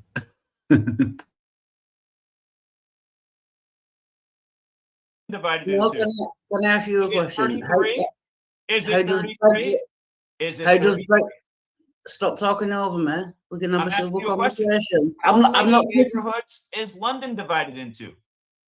I genuinely don't know. I've never It's been to 33, London. and that's where modern Freemasonry was created, in the banking district of London, where they venerate this 33.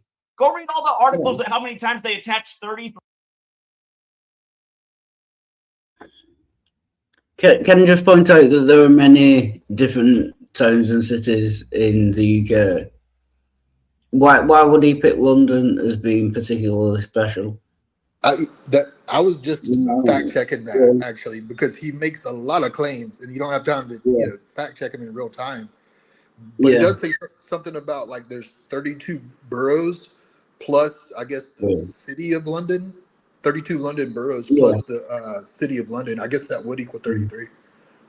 Yeah, but why not pick Manchester or Dublin or Nottinghamshire? It's like, there are a lot of places in the UK. He'd be just going to pick out the one that has 33 whatever peninsulas or whatever he said. Do you know what I mean? That's kind of cherry picking. Why pick out that one in particular? Right. And even if Freemasons played a big part in the development of London or England, whatever. And even if they wanted to make it 33 boroughs, so what? So what? Yeah. So they did it intentionally. Okay. So, hey. Yeah. That's a good point. Yeah. even if they did it intentionally, what does that mean? What is the point he's trying to get to? It adds up to 33. Yeah, so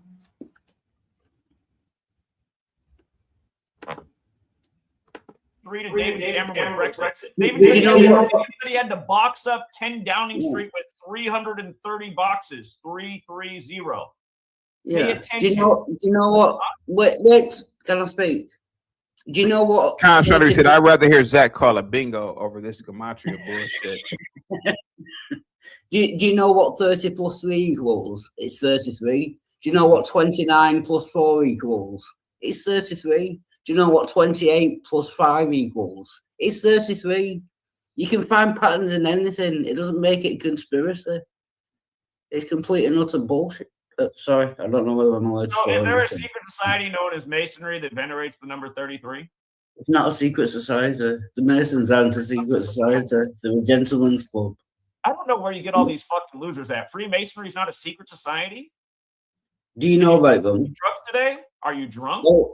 Well, it's not a very good secret society if you know about them and I know about them and everyone on the internet and everyone in the world knows about them. It's not a very good secret society. All right, so the Masons, what's their secret word? Sorry. Hello, Pixie. Good to see you. Listen. Oh, she has to go. Good to see you, Pixie. Thank you. Hey, Pixie. Yeah, I was gonna say, to me, a secret society means a society that is secret. I think I said this in the video anyway, but yeah, if he knows about it, I know about it, and everyone on the internet and everyone basically around the world knows that the society exists, then even if it is supposed to be a secret society, it's a very bad secret society because everyone fucking knows about it. Do you know what I mean? Right. So, what would be an example of a secret society in your opinion? Yeah, it will be one that no one knew about, rather than one that everyone knows about. Yeah. What about like the Illuminati, where it's just kind of like rumored to be a thing? You know what I mean? Yeah. If everyone knows about it, the difference with the Illuminati is that we don't know whether it actually exists or not.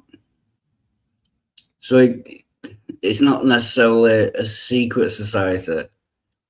If they are called the Illuminati and everyone has heard of the Illuminati, it's not a secret society.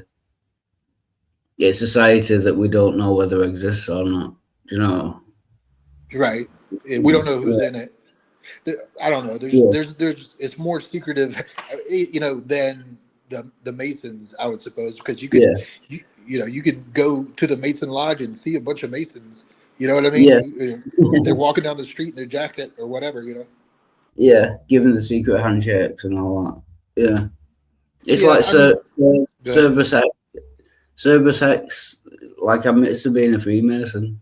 Freemasons will admit that the Freemasons exist, and they will tell you that they're Freemasons. Right. How is that a secret society? It's not secret. You're right. I see your point. I have heard it referred to as, I think, a secret society. And it's a society that has secrets, allegedly. And on this next part, though, if you were going to double down on this, like I think he asked you about the secrets of the Masons. Oh yeah, I think he just asked. I'll go back like 10 seconds. Okay. I'll have to mute, but I think he asked what is the Freemason secret password or something. But I'll go back.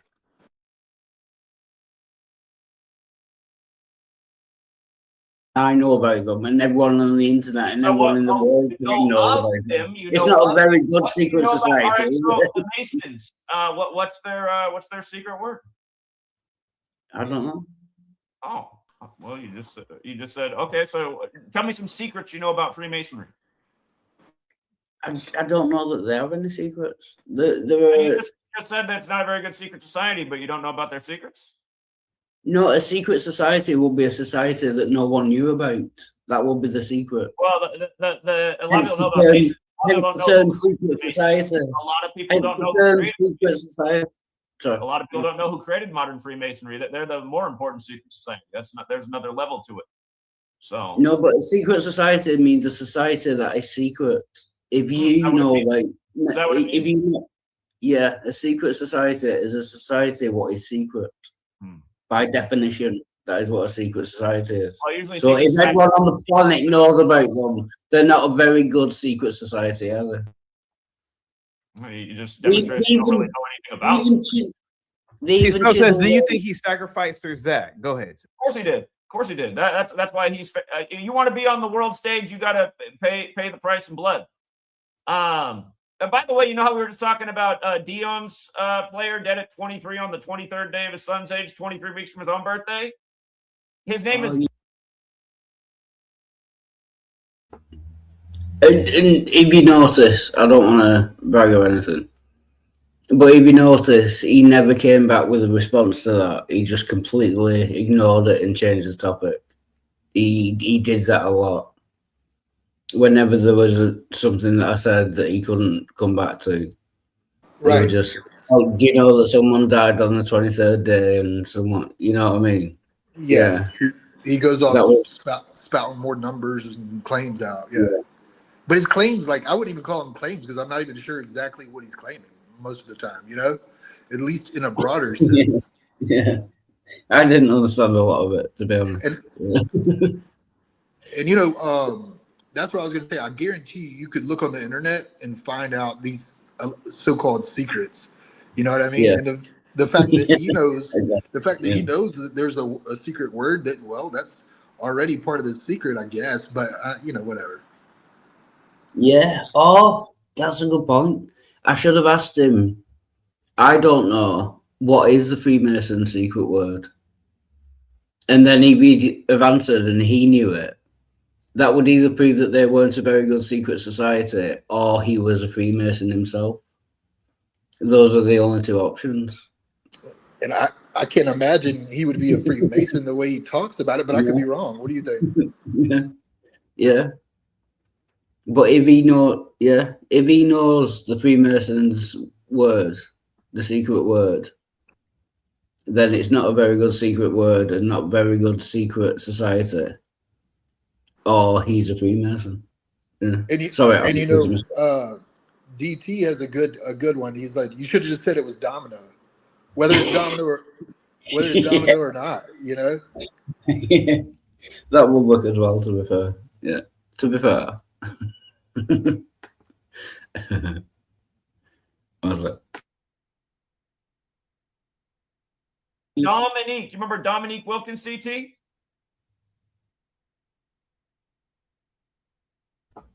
Sorry, and I'm just gonna leave this running for a while. I need to go and get something to eat, so I'll be right back. Yep. All right, cheers. Yeah, of course I do, Zach. Go ahead. Did you know in Atlanta they celebrate the first week of March as Neek Week for Dominique Wilkins? I was unaware of that. I was unaware too, but it's because they put up a statue for him in the first week of March. So the Hawks recognize the first week of March as Neek Week. And what day did this Dominique die? He died on the first day of March. Didn't Dion play a lot of years in Atlanta? You seem to be obsessed with kind of numerology. Well, You the reason I look into it more on it, guy, is because when I was 18, the World Trade Centers crumbled into a pile of dust in midair in the Ultimate 11 ritual, which is the master number numerology. And then I started to realize the Masons etch on the temple all as number. And I learned about Kabbalah, where numbers are very important. And then I learned how within Kabbalah, there's this practice of coding numbers into words. And then when I looked into it, everything just started to really add up day after day. And again, you got to be pretty dumb to think all this stuff's a coincidence. But do you understand that human beings are basically a pattern recognition machine? So if you look for patterns, you will find patterns. It doesn't necessarily mean that they mean anything. Look, CT, put it back up on the screen here. We're talking about a dead woman named Madeline at age 36, whose death was saved for the news of a blood moon. CT, can we get it back up on the screen? Are we having to look hard here for the pattern? This is about the first layer of decoding. She's dead at 36. She's the sister of Aiden Yeah. Ross. And what's 36 got to do with it? I don't understand. This is what the only people that don't resonate with this work are fucking retards. What don't you mean, you fucking idiot? She's dead at 36. She's the brother of Aiden Ross. What don't you get? What's 36? I don't know. That's the thing I don't get. I don't know Aiden. I've never heard that the problem name. with you and your panel is the IQ level is probably right around 50 over here. It's pathetic. No, don't blame CT. Quit taking your drugs and drinking your alcohol, you fucking loser. I'm sorry, you are. You're the exact thing the cabal wants, a fucking drunk loser who's medicated. Sad world we're living in, CT. These people didn't exist when we were kids growing up. Wild Heart, you did an incredible job at defeating Zach. I mean, you read through his bullshit immediately. What was it about? What was the first thing about his bullshit that you said, "Oh, this is nonsense"? Yeah, basically it's a numerology. Yeah. As humans, we look for patterns and things. So just coming up with, well, this adds up to 36, and this adds up to 36, and this adds up to, that means absolutely nothing. Do you know what I mean? It doesn't even get near to a conspiracy. It's clearly, just nonsense. Yeah. So you read it was bullshit from the get go. That's pretty interesting, man. Yeah. Yeah. Yeah, and with did he mention 9/11 and all that? He's mentioned 9/11 before, but what Zach typically does, he randomly will come on the show. No one is summoning him. He'll bring up some nonsense about gematria, numerology, yada yada yada, and then when you don't agree with him, he makes personal assaults or insults, and all you have to do is prove it somehow. And yeah, so that was it. But I appreciate you giving me the link to his channel. The main guy, not the guy I was arguing against, seems like a really good guy. So yeah, I'll be going. yeah, he's live a lot. Is he live at the moment? Yeah. No, I don't know about the moment, but he goes live a lot. Like seems like 8 to 12 hours a day. He's live. Yeah, he was pretty cool.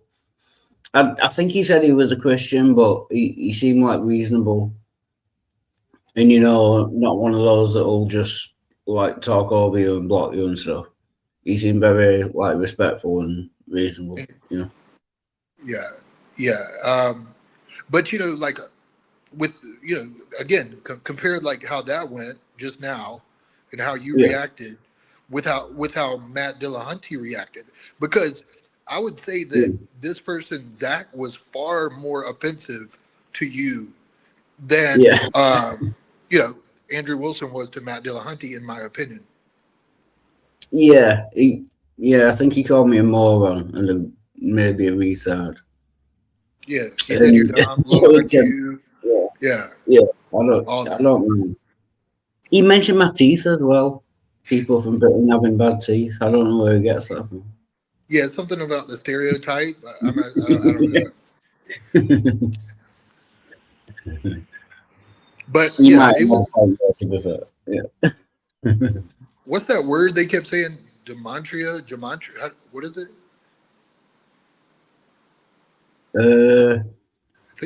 I think they were saying gematria, which is like how he's adding up numbers and letters and shit. All right. Yeah, I don't know about that. Yeah. Okay, I'm probably saying it wrong, but it was a new word for me too. But yeah, like I said, that like in the Bible, Jewish words, or Jewish letters, correspond to numbers. Maybe that's what it's called. But yeah, that was a new word to me as well.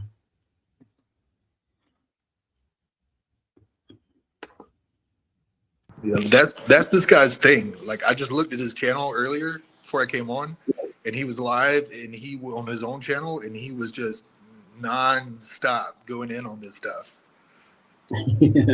numbers. Oh yeah. Yeah. But again, like the next time he puts the numbers on the screen, I want to take a close look at it because, you know, I still don't understand how he's adding them up. Earlier, I just saw that he, you know, I don't think he's assigning any letter a number over like 9 is what it looks like, you know, which is. Yeah. Anyway, I don't know. Next time I'm gonna look. Yeah, no, like I say, I know the letters like equate to numbers, but I'm not exactly sure like how it works. You know what I mean? Like which each letter corresponds to which number. Yeah, I've never got into it in that much. Yeah. Like, I'm about to add up Brexit. Oh, that's the word DT. He just put it in the chat. Oh, we can Google that. Oh, change DT. Gematria. Yeah, I'll look that up actually. It might be quite interesting, and when I say quite interesting, not quite interesting in that it's true, just quite interesting to work out how they think it works. You know what I mean? Oh yeah. Gematria is a Jewish system of numerology and hermeneutics that assigns a numerical value to Hebrew letters, words, and phrases to uncover hidden meanings, connections, and insights into sacred texts. Originating from Greek, it allows commentators to link words with the same total, often used with Kabbalah for mystical interpretation. I think he mentioned that as well, Kabbalah. That's a new one to me as well. DT's out. Okay, DT. Cheers, bro. Thanks for coming out. Oh, cheers, DT. Thanks a lot. Oh yeah, sorry, I wasn't sharing the screen. Yeah. Spooky! Good to see you, man. And give me 1 sec, I shall make you a mod. Yeah, I agree. I agree, Spooky. It does sound like bollocks. For a very good reason. Yeah, it is bollocks.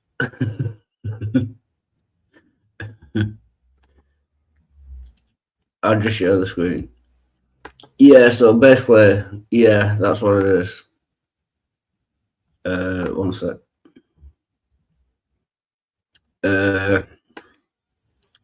Yeah, what I've just read. The 22 Hebrew letters, so it doesn't even work in English. Right. If you don't mind, I'm a little bit interested in this. I can do it on my own time, but like I want to know what numbers the English, alphabet is assigned to what letters, Yeah, I don't think it does because I think it's just I think it's just in Hebrew. It doesn't apply to English. He was adding up Brexit, whether he was supposed to or not. Yeah. So, I'm just curious. I'm yeah. gonna Google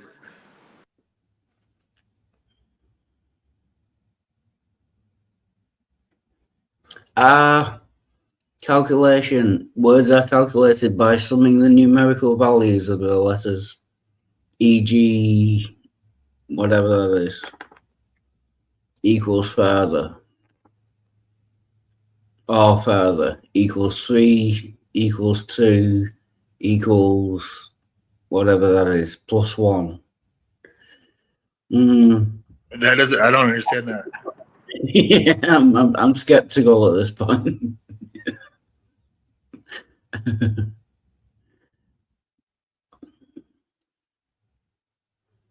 Usage. It is heavily used in Jewish mysticism, Kabbalah, to find connections between different biblical words and concepts.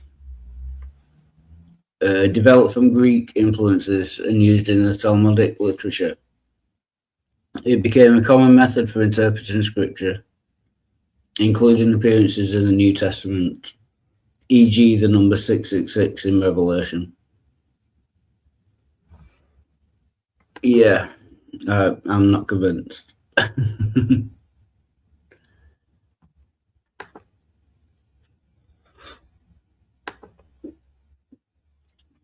Oh, Sterling says, sorry, Spooky says, hi, Sterling. And cheers, Big Nose. I'm guessing that's aimed at me. That's not a big nose. I'm not sure. No, I'm looking it up now as far as like, you know, how it corresponds to the English, because I'm telling you something's off. Yeah. Let me see. Oh, that'd be a good thing. Can you look up, or I'll do it? Is there an X in the Hebrew language? Because if there's not an X, then there's no way he can add up Brexit. Right. I guess even if there isn't, like the way that they assign the numbers to the Jewish alphabet, they probably just assign it to the English alphabet, you know? But I still can't quite figure it out. No, but if there's only 22 letters in the Hebrew language and there's more in the English language, then clearly they have less letters. So you can't add up. If X isn't in the Hebrew language or the equivalent, then you can't add up X, if you know what I mean. Okay, yep. I see it now. It goes from like I said, from A, B, C, it goes to like 1, 2, 3, 4, 5, 6, 7, 8, 9, and then it starts over. Yeah. 1, 2, 3, 4, 5, 6, 7, 8, 9. Right. Yeah. Right. So like I guess A would be 1 and J would be 1 as well. Which is kind of like, why wouldn't you give every letter a different number? That doesn't fucking make sense. It's almost like you want it to add up to 33 or something. Yeah. We just got so like it will be A equals 1, B equals 2, C equals 3. Then you get to A, B, C, D, E, F, G, H, I, and then on the J, that will be 1 as well. Exactly. So A and J would have the same numerical value. Which, I mean, it seems like you could give them a different value, but okay. Yeah, that kind of ruins it as well. Yeah. Well, and I guess they are saying that A is 1, B is 2, and Z is like whatever 26 or whatever. But then there's some sort of reduction to where they like we just went over. You know, it only goes up to 9 and then it starts over at 1. Yeah. I don't know. So two different words could have the same numerical value. Absolutely. Well, yeah, two different words, 2 different letters could have the same numerical value. And I think like if it suited his purpose, he might even say like Z is 26. Yeah. You know, but then again later he might say no, it's actually 6 or I don't know, you know, like whichever adds up to whatever he wants to add it up to. Yeah. And again, like you said, even if all that was true and certain words, oh yeah, it is that. Yeah. So sorry, Americans. It is technically that because we invented the language. Yeah, but even if certain like letters or words added up to a certain value, so what? What does that prove? If you assign numbers to letters and words, they're going to add up to a certain value. Then all you have to do is go back through the book and pick out all the words or letters that add up to the value you're looking for. There'll be thousands. You could do it with any book. Do you know what I mean? Even if you could prove that was true, it still wouldn't mean anything. And, no, it means nothing. But you'll never get a chance to tell this guy that because you know he's too busy going on and on and on about, another number that he wants to tell you about, Yeah. Let's talk about Zed. Let's talk about Zed, baby. Let's talk about you and me. Why do you guys? Okay. Because we. Sorry. Sorry. Go ahead. No, sorry. It's almost like you're using a word for a letter. No, Zed. No, that's how we pronounce the letter. It's Zed. Like, if you pronounce it Z, that will be Z double E. So you do the same. It's just we spell it differently than you. Like Z on its own is just Z. So we Well, say Z. I don't know that I've ever spelled out any of our letters, but okay, fair enough. Yeah, but like functionally, like what they call it when you spell out words phonetically. Phonetically, that's the word. Yeah. If you do it like that, Z would be ZEE. It wouldn't just be Z on it. Z on it. It's complicated. Yeah. Like H is H. Yeah. So if you're trying to work it out phonetically, then yeah, it will be H. Again, I never needed to spell a letter like that, H.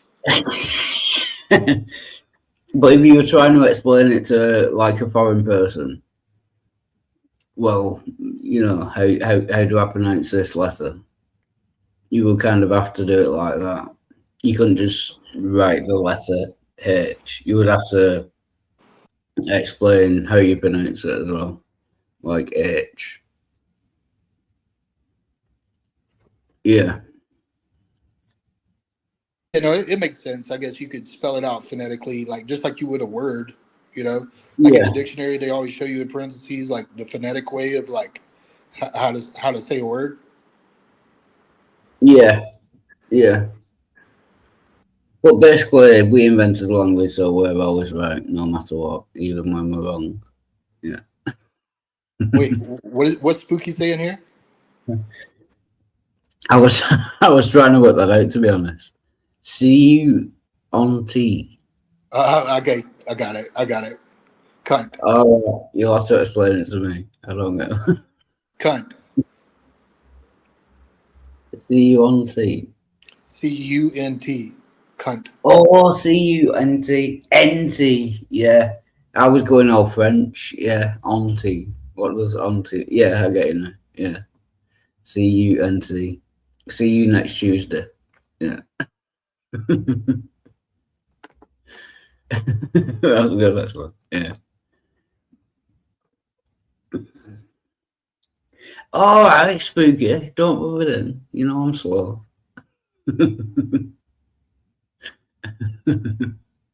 Yeah, you can't let the American be quicker.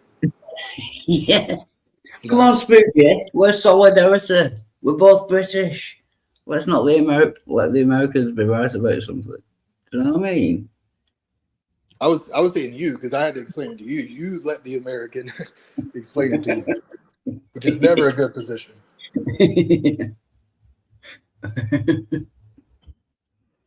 Tribalism, my ass. Do you know what I mean? Yeah. Spooky, you've let me know.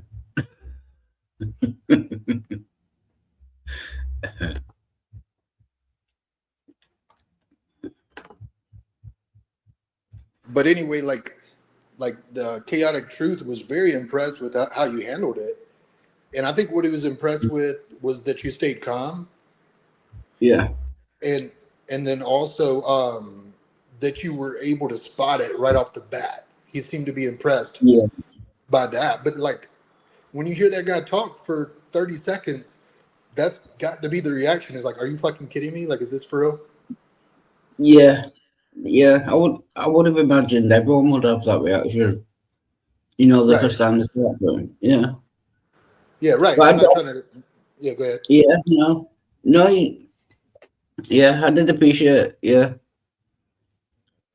he kept like complimenting me on like how quickly I picked it up. Yeah, I don't think you realize like how many people you talk to on YouTube. You know. yeah, yeah. That's probably it. Yeah, yeah. I have a very finely tuned bullshit meter, basically, and that guy was talking complete and utter bullshit. Yeah, the numerology guy. Yeah. Yeah.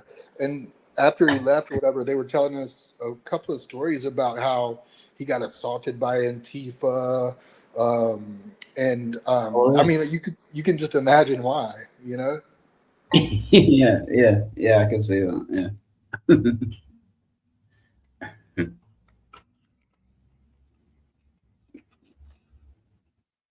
He was on a bullhorn in Times Square, harassing people about wearing a mask during COVID or whatever. Yeah, I saw that bit. Yeah. I don't know if he was for it or against it, but I'm guessing again. Yeah. You think he was against wearing a mask? Yeah, given his what little I know about him. Yeah. I'm guessing he thinks it's a conspiracy. Yeah, Yeah. you're probably right. Probably Yeah. right. But yeah, he just struck me as kind of a troll, but I've never encountered him before, and Yeah. he's very memorable. Yeah.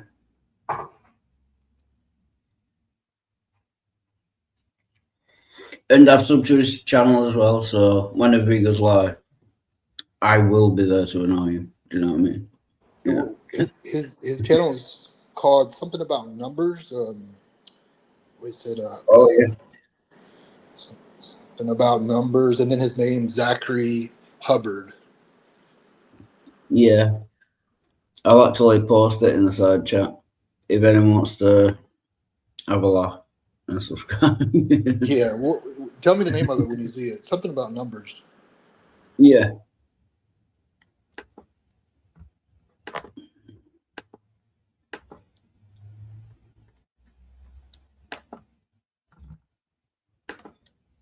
Oh yeah, I'll post it in the public. Oh no, it won't in the post link. Oh fuck. Number games with Zachary Hubbard. I can post it for you. Yeah, please. Yeah. I can put it in the private chat, I think. Yeah, that's a link to his channel.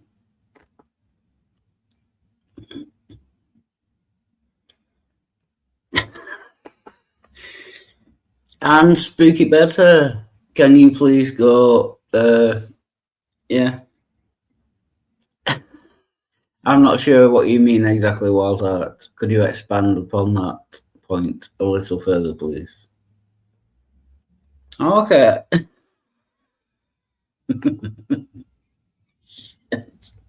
I'm gonna get that for the rest of my life now. Off DT, Bojo, and now Spooky Better. Yeah, I might step in and use it too in the right situation. I heard DT asking you about it, and he was asking you if you remembered it, and I think you said you kind of didn't. I didn't at first, but then it came to me. Yeah, I was trying to be polite. I was actually trying to be good and polite because I didn't understand it. But rather than saying like, "Yeah, you're talking bullshit," I said, "Yeah, I'm not really quite sure what you mean by that. Can you try explaining it in a different way?" Or yeah, that's what I mean. Yeah. Were you more polite? I'm sorry. Sorry. No, I was trying to be good. I was trying to be polite. Were you nicer to Ace in this Inquisition than you were to Zachary Hubbard, or was it the same? I didn't see it, so I'm lost. No, I ended up being very rude to us. I used the F-bomb. I used the F-bomb several times near the end. Yeah. because I was trying to ask the other guy who was on a question, and Ace being like a fan of an echo chamber. He wouldn't even let me finish the question to another person because he knew where it would lead. So I got quite upset at that. I must have tried like 5-6 times to get the sentence out, like one single sentence, and Ace just wouldn't allow it, and then put me backstage immediately. But before he put you back, you used the F-bomb, or what'd you say exactly?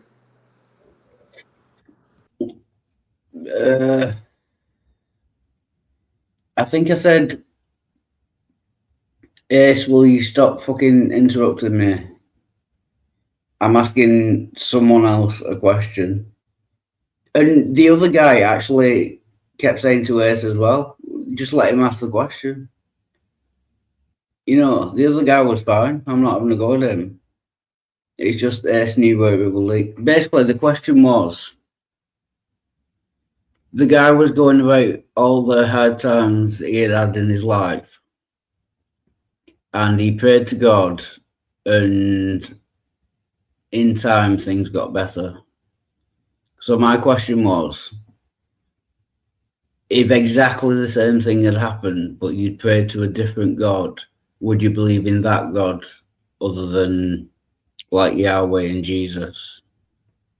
Which I think is a perfectly valid question. Fair question. If that's how it went down, that's fair. What'd they say? Did you get anything? No, because like I said, Ace wouldn't let me finish the question. Okay. I thought what I heard was that you had asked the same question over and over, and they had answered you. But I guess it's depends on how you. Oh no, that was a different question. But the bit that I got upset was because he wouldn't let me ask that particular question. Yeah. Okay, gotcha. Yeah. Jason Thomas was right. I did ask the same question over and over because I didn't get a satisfactory answer. But that particular question, I wasn't even allowed to finish. Like several times. That's when I got a bit rowdy. Yeah.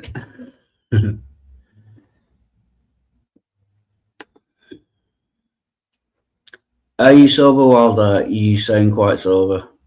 Yes, I am quite sober. I'll be honest, I've had a drink today. But nowadays, I only drink enough to stop the seizures. Whenever I stop drinking, I have seizures. Yeah, the withdrawal, right? Maybe that was the word. Yeah, which can be quite dangerous. So, yeah, I am quite sober. Yeah. And I'm going into detox in the next month or 6 weeks. So, hopefully that'll be it for the drinking. Yeah, it's just at the moment, I have had a drink, but I'm not drunk, if you know what I mean. Yeah, you could tell because you handled yourself really well over there on that other channel. And I feel like if you'd have been drunk, you'd have got real heated, you know? Yeah.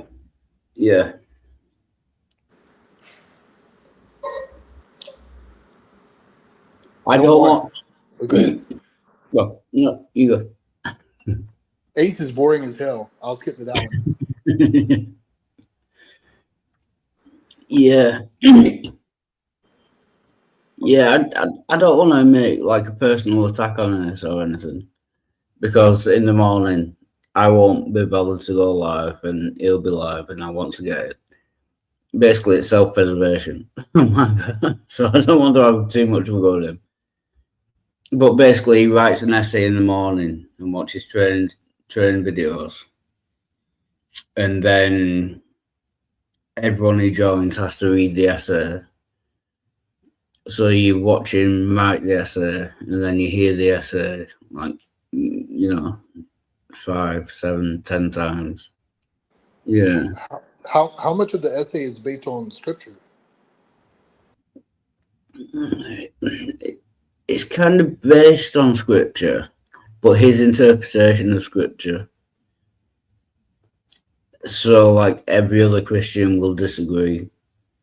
It's not like he will like put specific passages in, but then he'll give his interpretation of it before and after, if you know what I mean.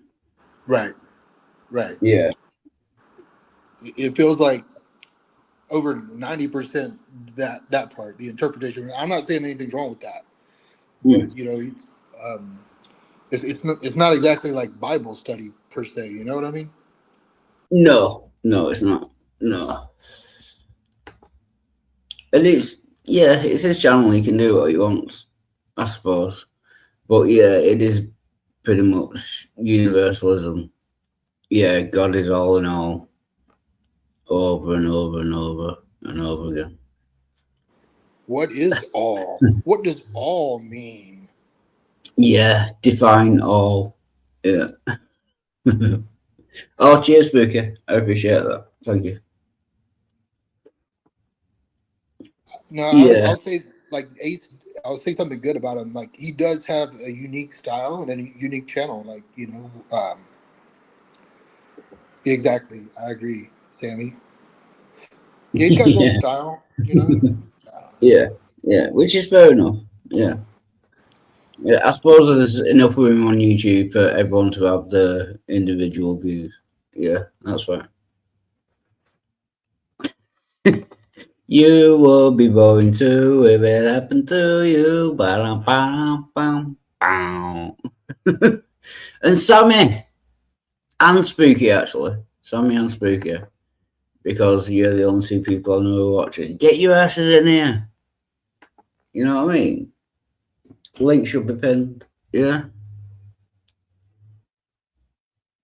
What better waste of your time could you do than being on my channel? Yeah, there's no justification for that.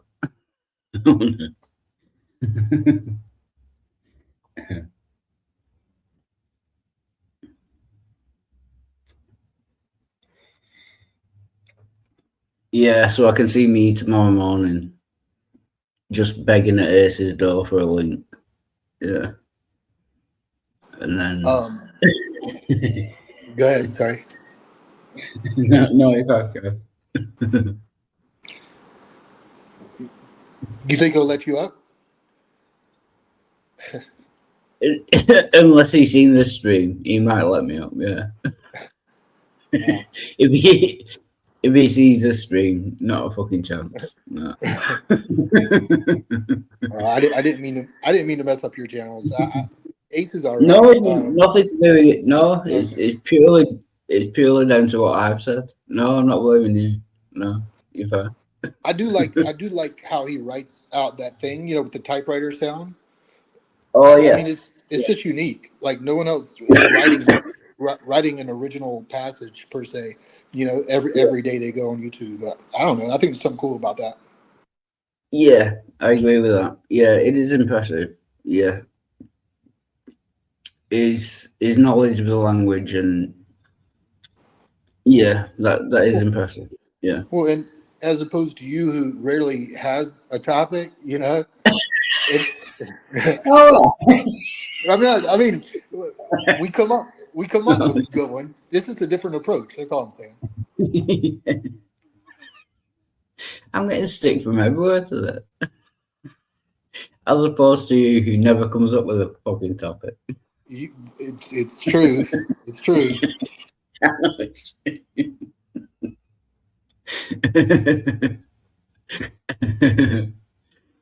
I'm not sure what you mean exactly. What speaking.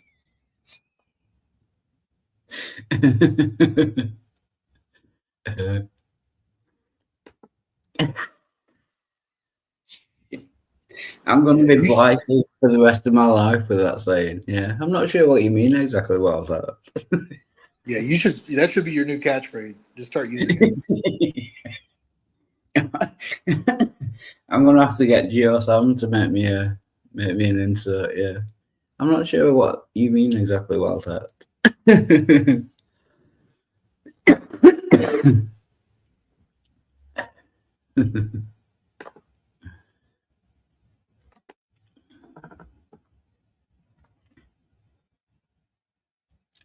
Oh, I've not done this one yet. I've just uploaded all my things to StreamYard. Let's see it.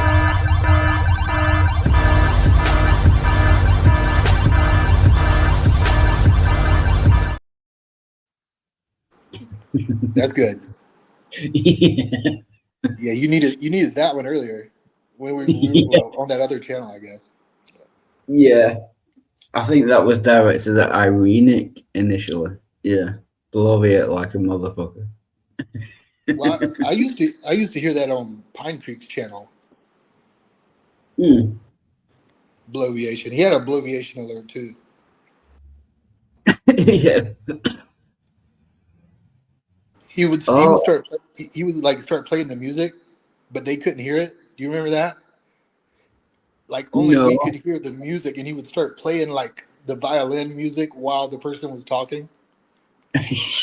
He's kind of an asshole, a nice asshole. Yeah. Yeah, but understandable at times. You know what I mean? With some of the people he hasn't. Yeah. Absolutely, and he was having fun with it. You know, it was funny. Whatever happened to that guy? Do we know? Yeah. I was just gonna say I'll look up his channel and subscribe, but I don't know. I don't even know whether he's doing live things anymore or not. Well, if anybody in the chat knows, fill me in. But I guess Yeah. if his videos are still up, which I'm assuming they are, I could go look at like the last one and see if he had a reason. You know, if he explained himself. Yeah.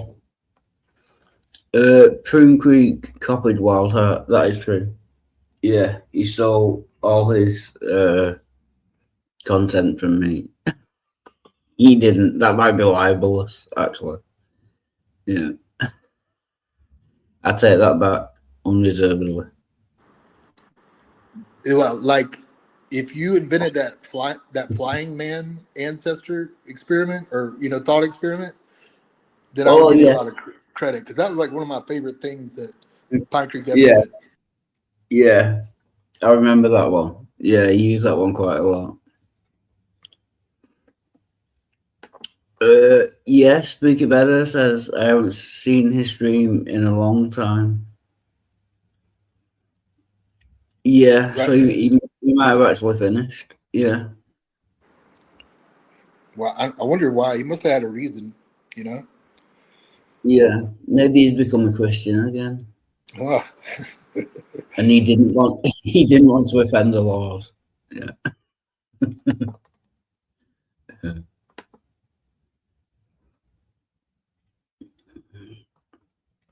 I'm gonna look him up now. Pine Creek. Yeah, let's look it up. Yeah, see him in his last videos. I'll subscribe anyway. Oh, the first one that comes up on. Oh, I'll share the screen. The first one is him talking to Darth Dawkins. That's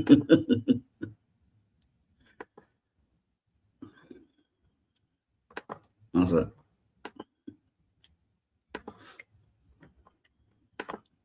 The first one I see was that Andrew Wilson guy. Oh yeah, did he talk to him as well? Oh, that'd be interesting. See where that goes. Yeah. Yeah, it's his channel, and then that's Darth Dawkins. Pine Creek shows how to handle Darth Dawkins. Oh, okay. I pressed videos. Mine looks a little different. Oh yeah.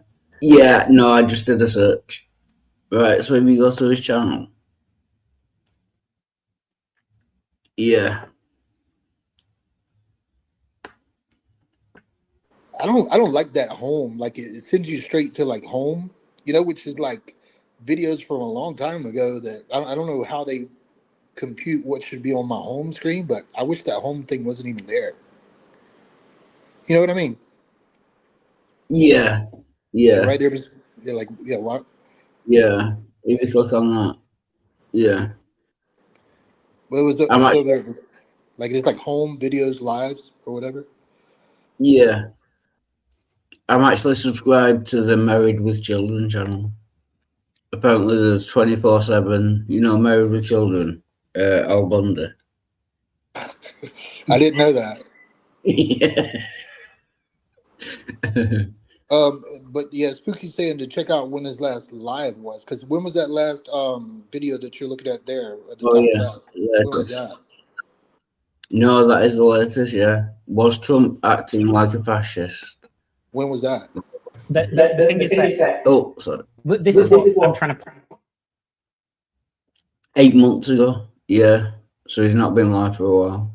Well, let's click Yeah. live though, because we're looking at videos here. Let's click the live function up there at the top. You see it? Oh, It's like home. yeah. It's to the right. It's to the right of videos. Oh, live. Yeah.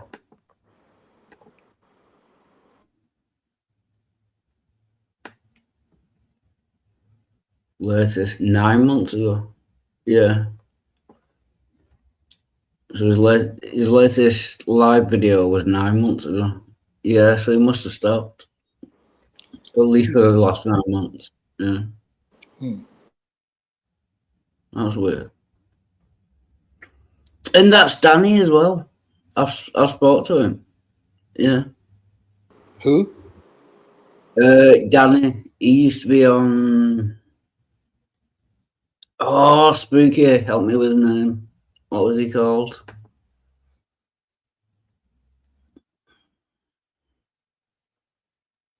Digital Gnosis?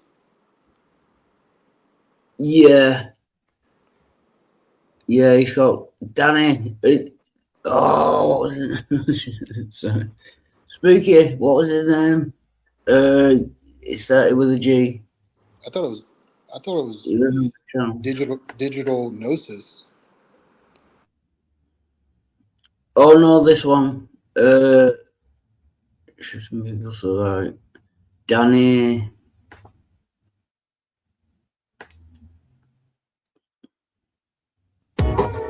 Danny Phil Thoughts. Not the Amazing Dan or whatever his name was. Is that the one? No, this guy here. I've spoken to him before, that's all. On different channels. Yeah. Danny Phil Talk? It says on there? Yeah. Phil Talks. PHILTALK. I didn't know that was his name. I just know him as Danny. Yeah. Yeah. But what is annoying me is that I can't remember what channel I used to talk to him on. Well, check out what Spooky put in the chat, because it looks like he's got links. Danny Yeah. Short arse.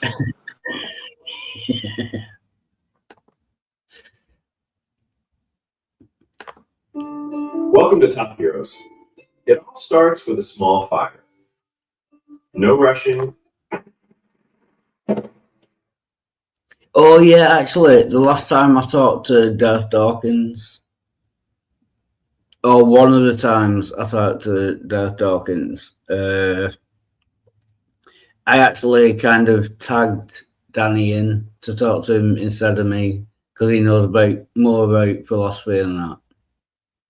And I was sick of talking to Darth Dawkins, so he was on the same stream, so I kind of talk to Danny. He'll kick the shit out of you. Do you know what I mean? Was that the Tom Rabbit or whatever it was?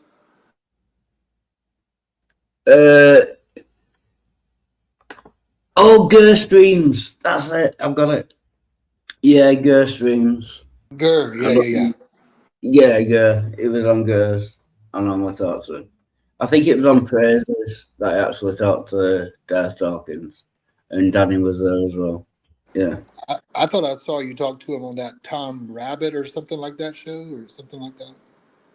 No, Tom Rabbit took a clip from Praises and made a video out of it of me talking to Dad. Yeah. Oh, okay. Is Praise still around, or did I unsub to him? I think he is. I never get like messages. Yeah, it says it was live like 6 days ago. But maybe I'm asleep, but I never get messages to his live videos. Oh no, it says streamed 16 hours ago.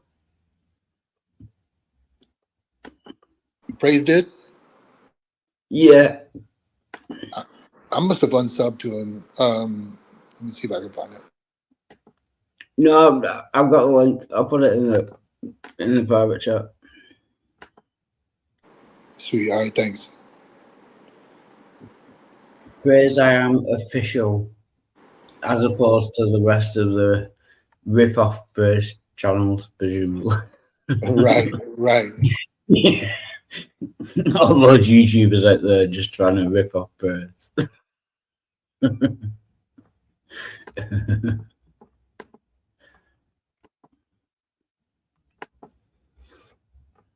Wait, I'm confused because like that channel there he has 1,000 subs, right? But I remember yeah, back in the day he had like 15, 25,000. Like he had a lot.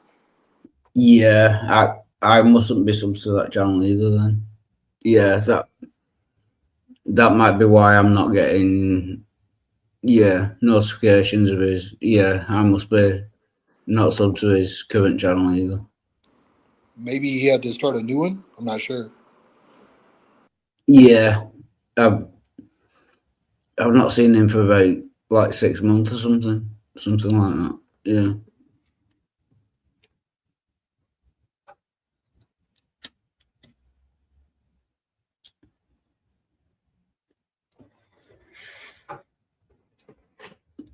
I don't know whether the dude is still a base or not. Yeah, because it says he's only got 20 videos, so that unless he has the habit of deleting his lives right after. No, yeah, that must be the wrong channel. Yeah.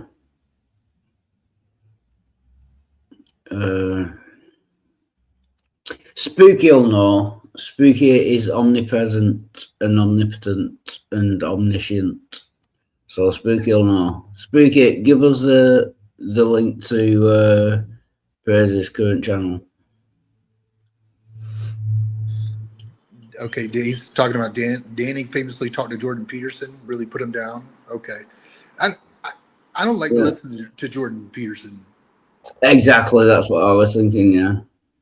You don't like to hear him either? I hate Jordan Peterson. Clean up your bedroom. Why don't you go fuck off? Do you know what I mean? I'll clean up my bedroom in my own good time. Thank you very much, Jordan Peterson. I'll be honest. Yeah. I don't like his voice. You know, I hate his voice, and like him and that RFK, the Kennedy guy. You know, sounds like that. Yeah. You know, like I hate his voice too. And they could both say something intelligent, but I don't want to hear it. You know, I can't listen to that shit. No. I don't think you can accuse Jordan Peterson of ever saying anything intelligent. I'm trying to, I'm trying to show grace.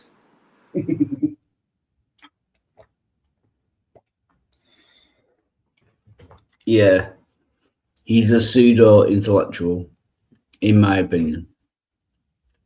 Yeah, he says like big words and tries to be philosophical, but what he says is basically bullshit. Bullshit, yeah. He's very like professor, like what's the word? Professorial. I can't say it. But yeah, that's when he talks. It sounds like he's, giving a lecture. Yeah, he sounds like he's teaching you something when he really isn't. Yeah. And speaking. Sorry, go ahead. No, go.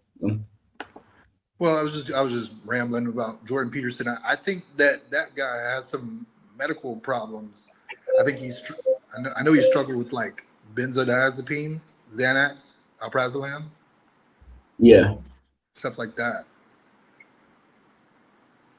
Yeah. And no, to be fair to Spooky, I've just clicked on that link and it's only 2 minutes long. I thought it was like a 40 debate or something, so we can play that, I think. Yeah, let's check it out.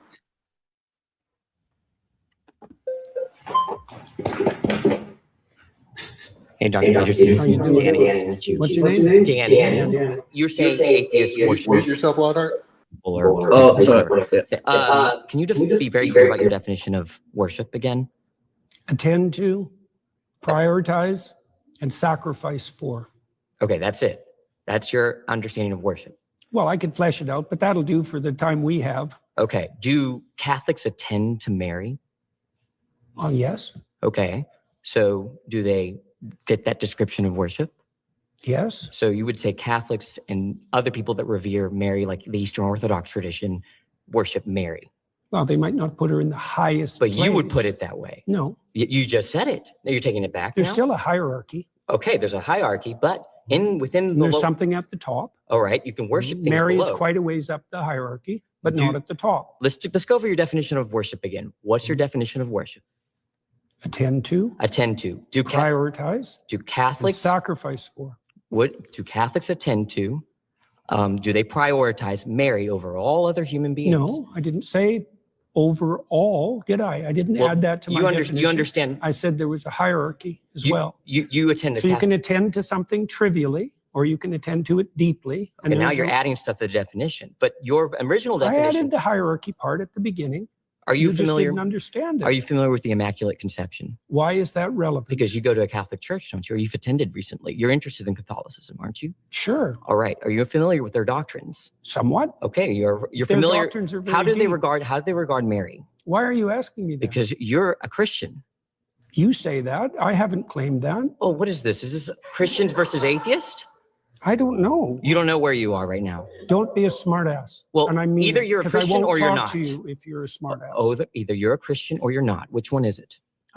I could be either of them, but I don't have to tell you. You don't have to tell me. I was under the impression I was invited to talk to a Christian. Am I not talking to a Christian? No, you were invited to. I think everyone should look at the title of the YouTube channel. You're probably in the wrong YouTube video. You're really quite something. You are. Aren't I? But you're really quite nothing, right? You're not a Christian. Okay, I'm done with him. Wow. Wow. That was amazing. And you're still mute. Okay. Yeah, I like spooky. Spooky, thank you. That was brilliant. Yeah, I really like it. Oh, yeah, you might use the do channel. Yeah, but that was brilliant. Yeah. And to be fair, Danny is like really smart. He's really up on his like philosophy, like 100 times more than I am.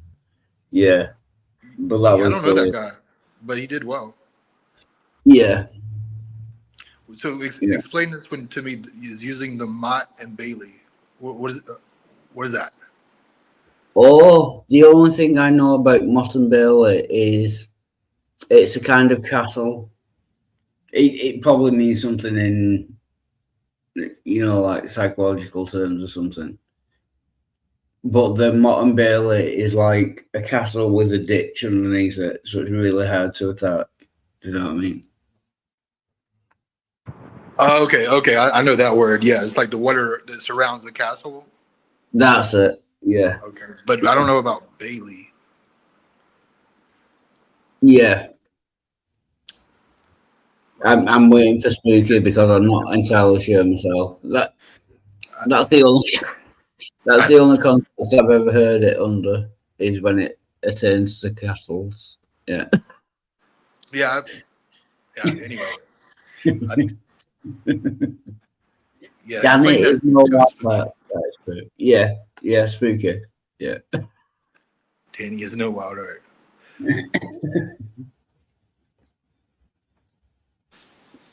But yeah, that Jordan Peterson guy, but he was like, I could be either one of those, but I don't have to tell you. I'm like, well, what are we doing here? Like, yeah. All of a sudden you don't want to tell us, what you think? I'm like, since when? Oh, and I have the chance to embarrass Spooky. Yeah. He spelt Mott wrong, apparently. Yeah, I've heard it pronounced like moat. Well, I guess we pronounce it like a moat or something. Yeah. I put in Mott and Bailey. Apparently, it's Mott and Bailey with an E on the end. Spooky.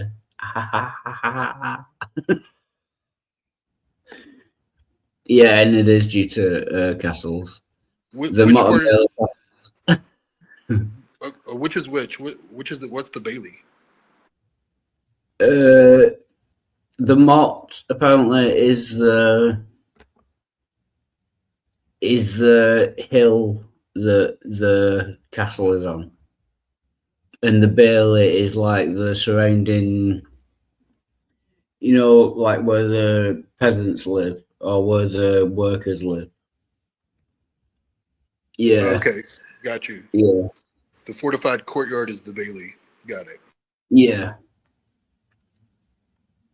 Yeah. So spooky. You were wrong and I was right because I always have to be right, apparently. Don't give a shit. So I guess, and just because I'm American and I'm slow, I guess he was saying Peterson is using the Mott and Bailey, meaning like he's trying to keep people away from discovering what he thinks. Is that right? Is that? I think that's how. I think that's how he meant it. Yeah. Sorry, I'm just stop sharing. Yeah. So he's trying to defend himself against attack, basically. Yeah. Yeah. Gotcha. Oh, GeoSam, what's up? Welcome back, GeoSam. Again, thanks for the videos. I've uploaded them all, I think, to StreamYard. Thank you very much. The Mott is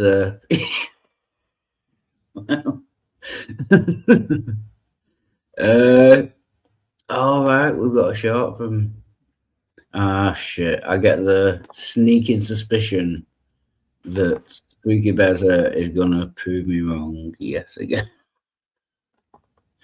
We shall see. A modern Bailey tactic is a Oh no, he's just explaining what he means. I think. One sec. Oh, I hate these mouse pads on laptops. I always press the right button when I mean to press the left button.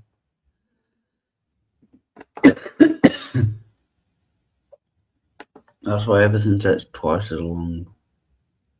Kind of fallacy. Somebody will deliberately make a controversial argument sound like it's actually far more reasonable.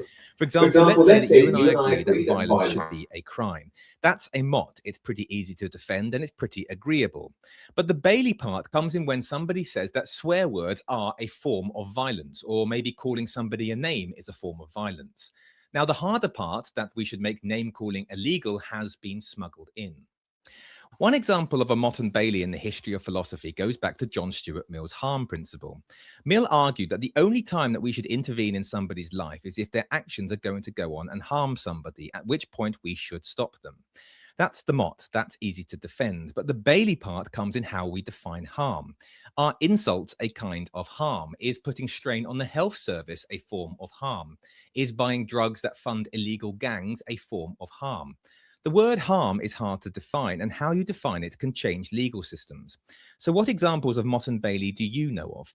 When does it seem that somebody is defending something reasonable, but actually when you dig down, it's pretty controversial? A Mott and Bailey tactic is a kind of fallacy where somebody will deliberately make a... All right, all right, Spooky. Right. Oh man, he was about to explain it though. That next part was... No, that was it. It started from the beginning again. It was a short. Yeah. Okay. But I was just going to say, Spooky, I think my definition of Mott and Bailey was better because I said a big hill with a castle on top. And I know he went into all the philosophical, yeah. Actually, we can watch that again.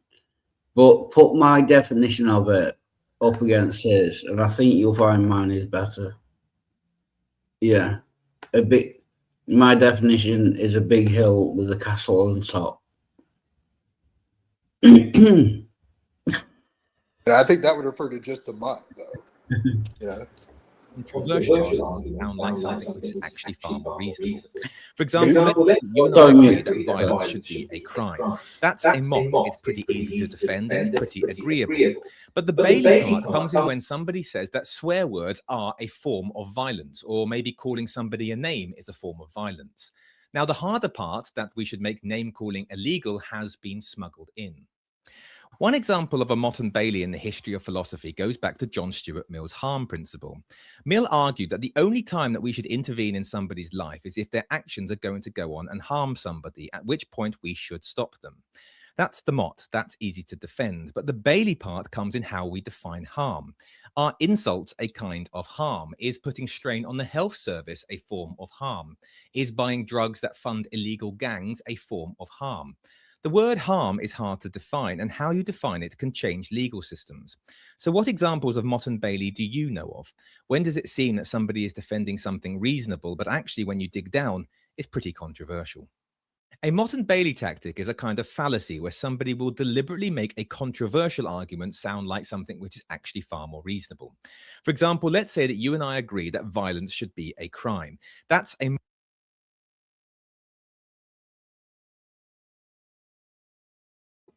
See, again, because I always have to be right, I would say my definition of Motte and Bailey being hill castle is more,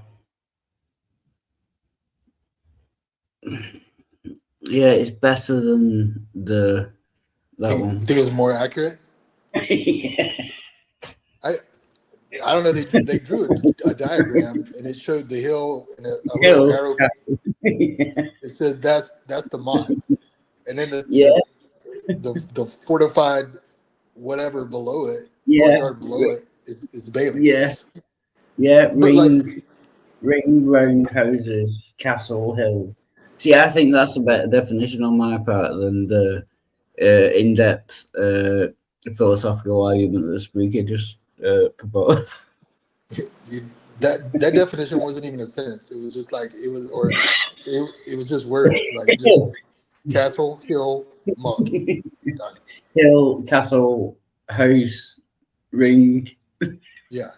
I still no, think you're right. You're right. That's a far better definition. Yeah, you're right. I'm right. Yeah. But to be honest though, one more thing, I still don't quite understand how to use the expression like metaphorically. Did you get it? Oh yeah, it's not totally, no. I was too busy laughing at my shit definition. Right, we shall watch it again. Well, we can or not, but he was saying something about when you're having a reasonable. Oh yes.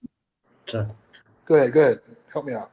No, yeah, it's like about definitions, about what did he say for what fur is, because people can disagree on definitions.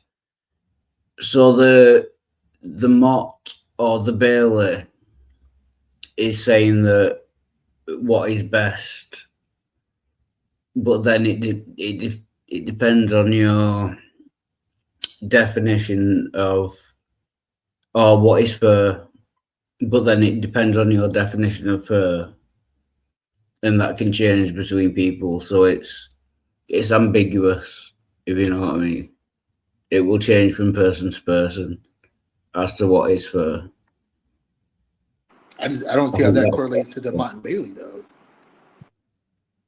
Yeah, Spooky. What are you thinking of? Yeah, Spooky, help us out, because like when I originally heard it, what I thought he meant was like it's the protection to distance himself from any incoming harm that the conversation was about to lead to. You know what I mean? So he was like not answering the question and not being straightforward because he knew he was in trouble in the conversation. So that's what I would think like so he used the Mott and Bailey. I don't know, like it would make sense if that's what it means, but that's not what I heard that person say. I don't know.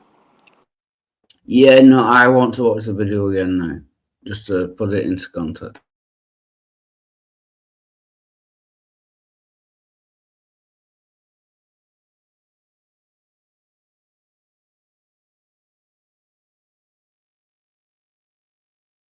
Mott, it's pretty easy to defend and it's pretty agreeable. But the Bailey part comes in when somebody... Good evening, your name, please. A Mott and Bailey tactic is a kind of fallacy where somebody will deliberately make a controversial argument sound like something which is actually far more reasonable. For example, let's say that you and I agree that violence should be a crime. That's a Mott. It's pretty easy to defend and it's pretty agreeable. But the Bailey part comes in when somebody says that swear words are a form of violence, or maybe calling somebody a name is a form of violence. I think I've got it. Yeah. Go on. Yeah, like he said, it's when you're trying to smuggle in something, saying, well, obviously violence is a form of harm, therefore it is wrong. But it's much more complicated than that.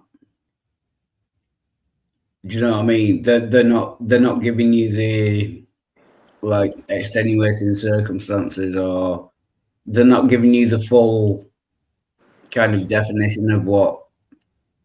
Yeah. What I heard him say was that it's when you like bring up something controversial, but you act like it's not. Yeah. And I don't know what. And again, sorry, my brain's stuck on it. Like I'm just struggling to apply that to what we saw with Jordan Peterson. Like he was discussing something controversial, but acting like he wasn't. You know what? I'm lost. That's okay. All right. No, I get you. Yeah, I don't. Yeah, I don't know how it applies to the Jordan Peterson conversation, to be honest. But yeah, at least now I think I understand the Mott and Bailey concept. Yeah. Yeah, we can probably stop that now. Yeah. But I don't know how it applies to the Mott and Bailey thing. Yeah.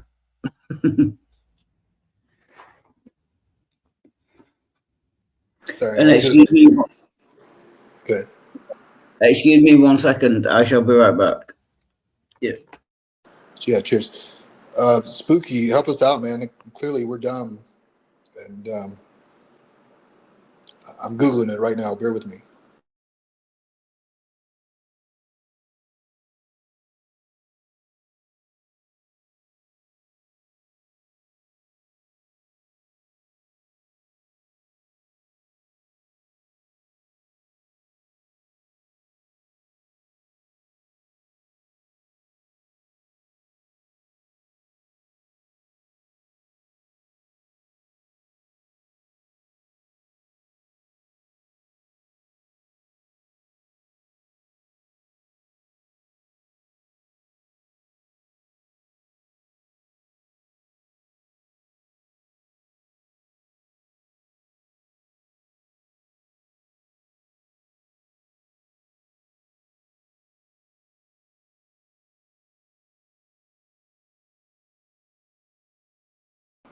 Oh, okay. Thanks, Sammy. What's up, Sammy?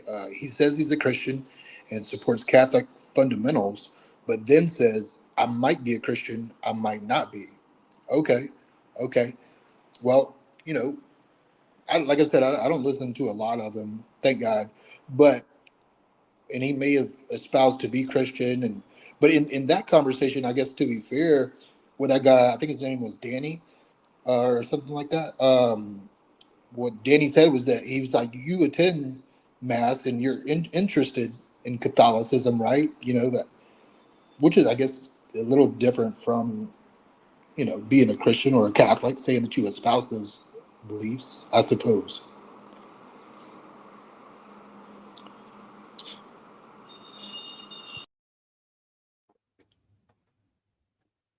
So, what happened?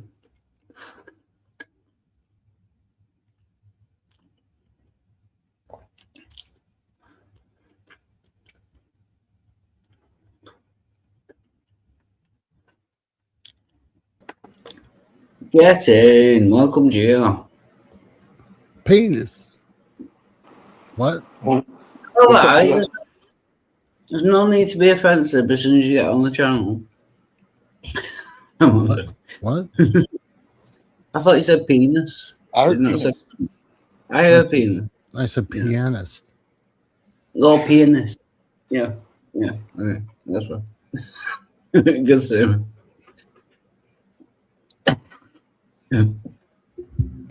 He says he's a Christian and support Catholic fundamentals, but then says, I might be a Christian, I might not be. Right. Oh, yeah. I think it maybe an easy way to describe it is, what's it called? Yeah. Swap. Something. Yeah. Oh, fuck, what's it called? Yeah, but when you say something and then you change what it means, Christian swap or something. Yeah. Does anyone know what I mean? No. Bait and switch or Bait and switch. That's it. Yeah. Okay. Bait and switch. Yeah. So you say one thing, and then when bait and switch. yeah, yeah. Thanks, Simon. Yeah, that's it. Yeah. Gio's saying that's not a bait and switch, but he didn't want to be disagreeable. But I didn't think it was either, because like a bait and switch is when you advertise something, right? And then you come in. Well, you tell us, Gio, why do you say it's not? Well, a bait and switch is different. It's a weaker claim when challenged, to me, it seems. Yeah. No, that's what he's saying. It's just Jordan Peterson said he was a Christian and supports Catholic fundamentals, but then when challenged by someone else, I don't know whether you saw the video or not, he changed it to, I might be a Christian, I might not. That to me is a bait and switch. Do you know what I mean? You're saying one thing and then when you challenge, you change it to no a different. Is that you're missing a vital part of the argument? Yeah. Yeah, which is a return back to the mod. Right. The retreat back to the mod to be safe. I'm still confused by what you mean, Gio. Maybe if you present the Bailey, huh? The stronger argument is the Bailey. You've seen the Bailey. The Bailey is where then when you're challenged, you go, oh wait, let's retreat to the mod, and then later on you bring back Gabelli. Yeah. How is that different to bait and switch? It's a way of avoiding defending the stronger argument by just keep retreating back to the mod when somebody challenges your argument. Okay. Yeah. That's what the mod Bailey is. Oh, okay. Yeah. These guys spooky. You guys. It's not a bait and switch is like. Oh, wait. This is a bold claim. Mott and Bailey explained so even Wilder could understand it. That is a bold claim. We're going to check this out. Can I understand? I think you understand it.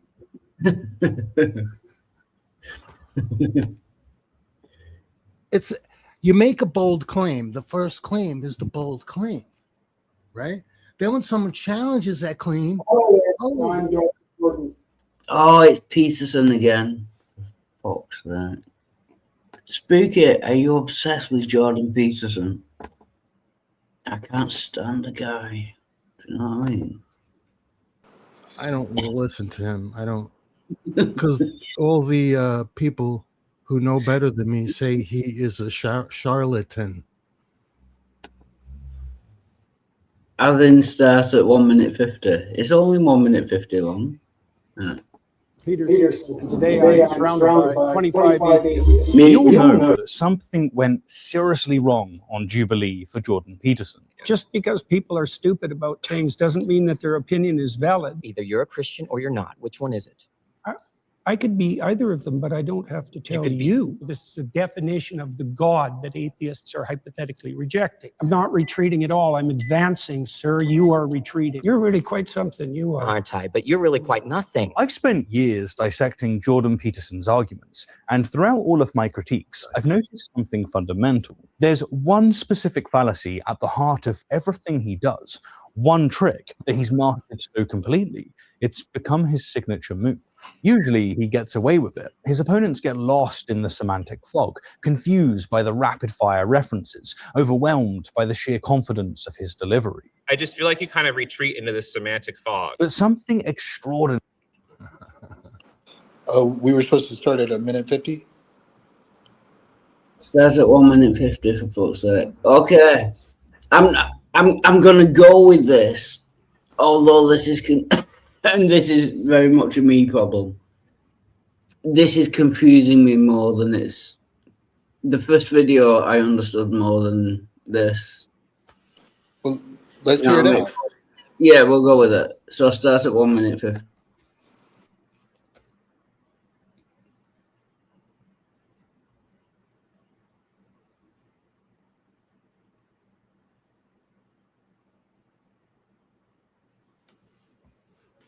Fallacy that's been hiding in plain sight all along. It's called the Mott and Bailey, a maneuver where someone makes a bold claim, then retreats to a boring safe position when challenged.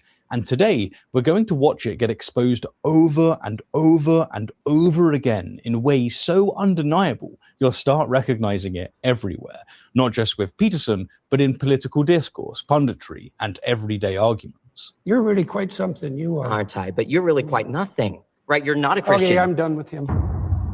Why, hello, my fellow apes. I hope you are well. Let me show you exactly what I mean with that viral Danny interaction I mentioned, because once you see how clearly he exposed the fallacy, everything else will click into place. Danny comes in with a simple goal: get a clear definition of worship from Peterson and test it. Watch how this unfolds. Can you be very clear about your definition of worship again? Now, notice Danny's precision here. He's asking Peterson to be very clear. This is vital, it's extremely important, because it prevents Peterson from later claiming his definition was misunderstood. He's saying, plant your flag for all to see. Attend to, prioritize, and sacrifice for. Perfect. We have a clear, simple definition. 3 components: attend to, prioritize, and sacrifice for. Danny confirms. Okay, that's it. That's your understanding of worship. Well, I could flesh it out, but that'll do for the time we have. So Peterson himself confirms this definition is sufficient for their discussion. To worship something is to attend to, prioritize, and sacrifice for. Attend to, prioritize, and sacrifice for. Now let's watch Danny test it. Okay, do Catholics attend to Mary? Yes. Okay, so do they fit that description of worship? Yes. Alrighty, big statement from Peterson there. He just said that Catholics worship Mary. But here's the problem. Catholics have a strict theological doctrine that worship, latria, is for God alone.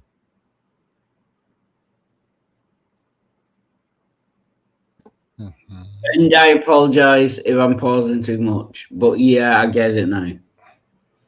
Yeah. Yeah, so he's trapping him into a corner, basically, that he can't get out of. Well, he just broke Christianity for the Catholics. He just broke it. For the Catholics, yeah. Yeah. I get it now. Thank you, Spooky, for explaining that to me in a way that even I can understand. But then you see what he did. He said, "Oh, I might be a Catholic. I could be. I'm not going to tell you." Yeah.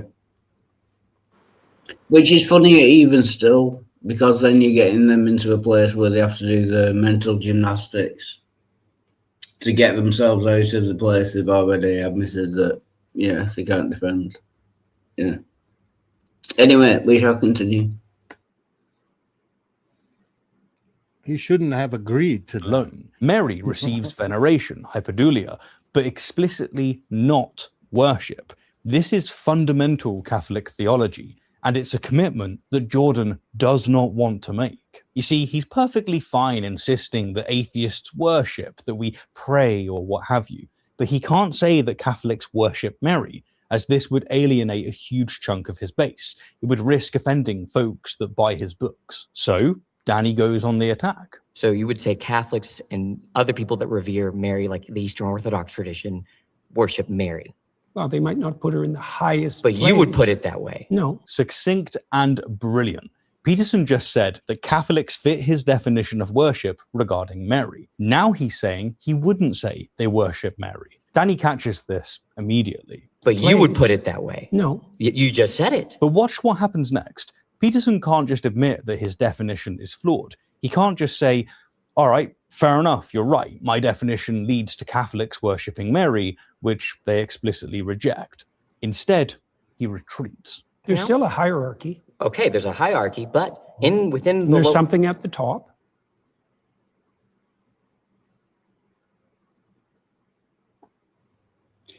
And again, Spooky was right. I was wrong. That's fine.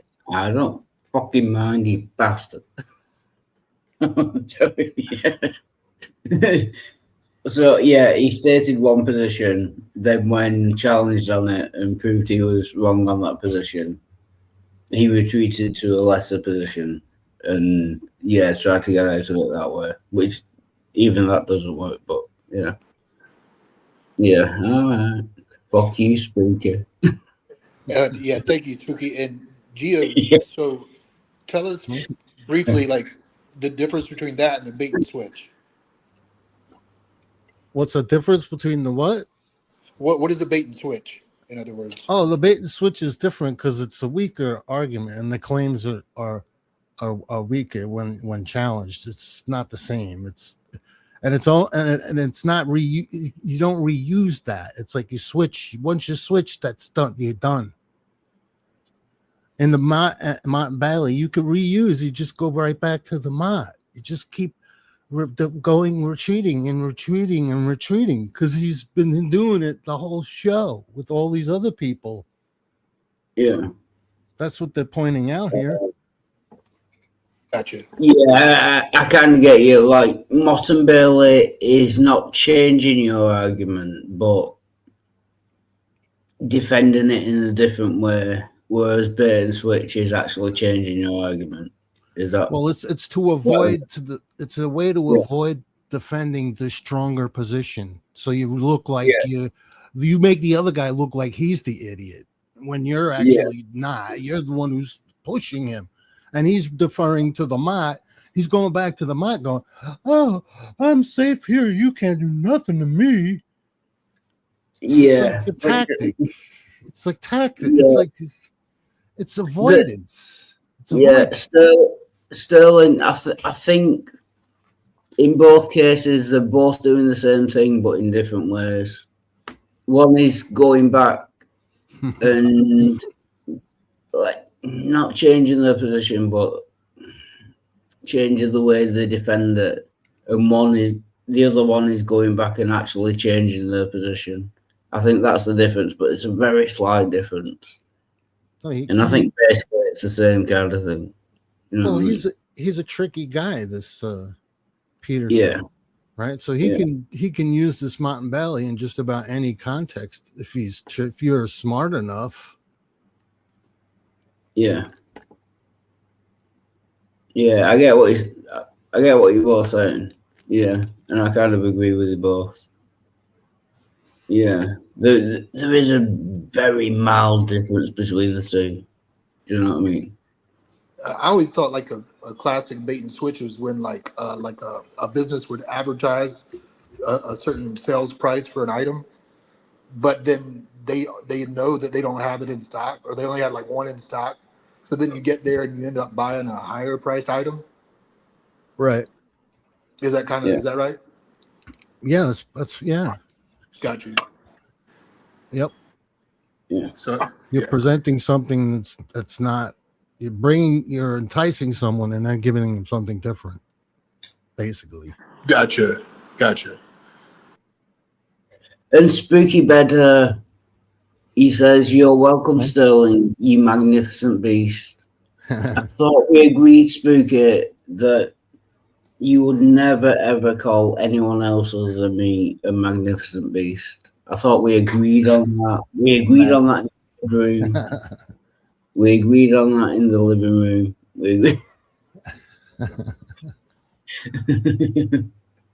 Thank you, Spooky.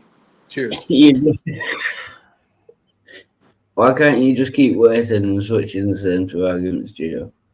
He later clarified that he meant keep baiting and switching. Sorry, I just wanted to clarify that. Oh, baiting. Sorry. Yeah. Yeah. Why can't you just keep baiting and switching the same two arguments, Gio? Well, if you keep baiting, I mean, if you keep taking the bait, that's on you, man. You know what I'm saying? Yeah, retreating from the argument. Sorry, I'm just trying to catch up with the comments. I am way behind. The Rotten Bailey is the act of making a claim and retreating from it. Yeah. Yeah, bait and switches, advertisement about shit. I've got way too many comments. Switch and switch to video.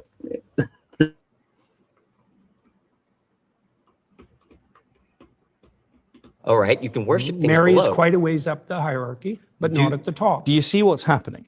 Peterson is now adding elements to his definition that weren't there before. Hierarchy, something at the top. Where was any of this in attend to, prioritize, and sacrifice for? Attend to, prioritize, and sacrifice for. Relentless, having none of it, Danny sees exactly what's happening and goes straight for the jugular. Let's go over your definition of worship again. What's your definition of worship?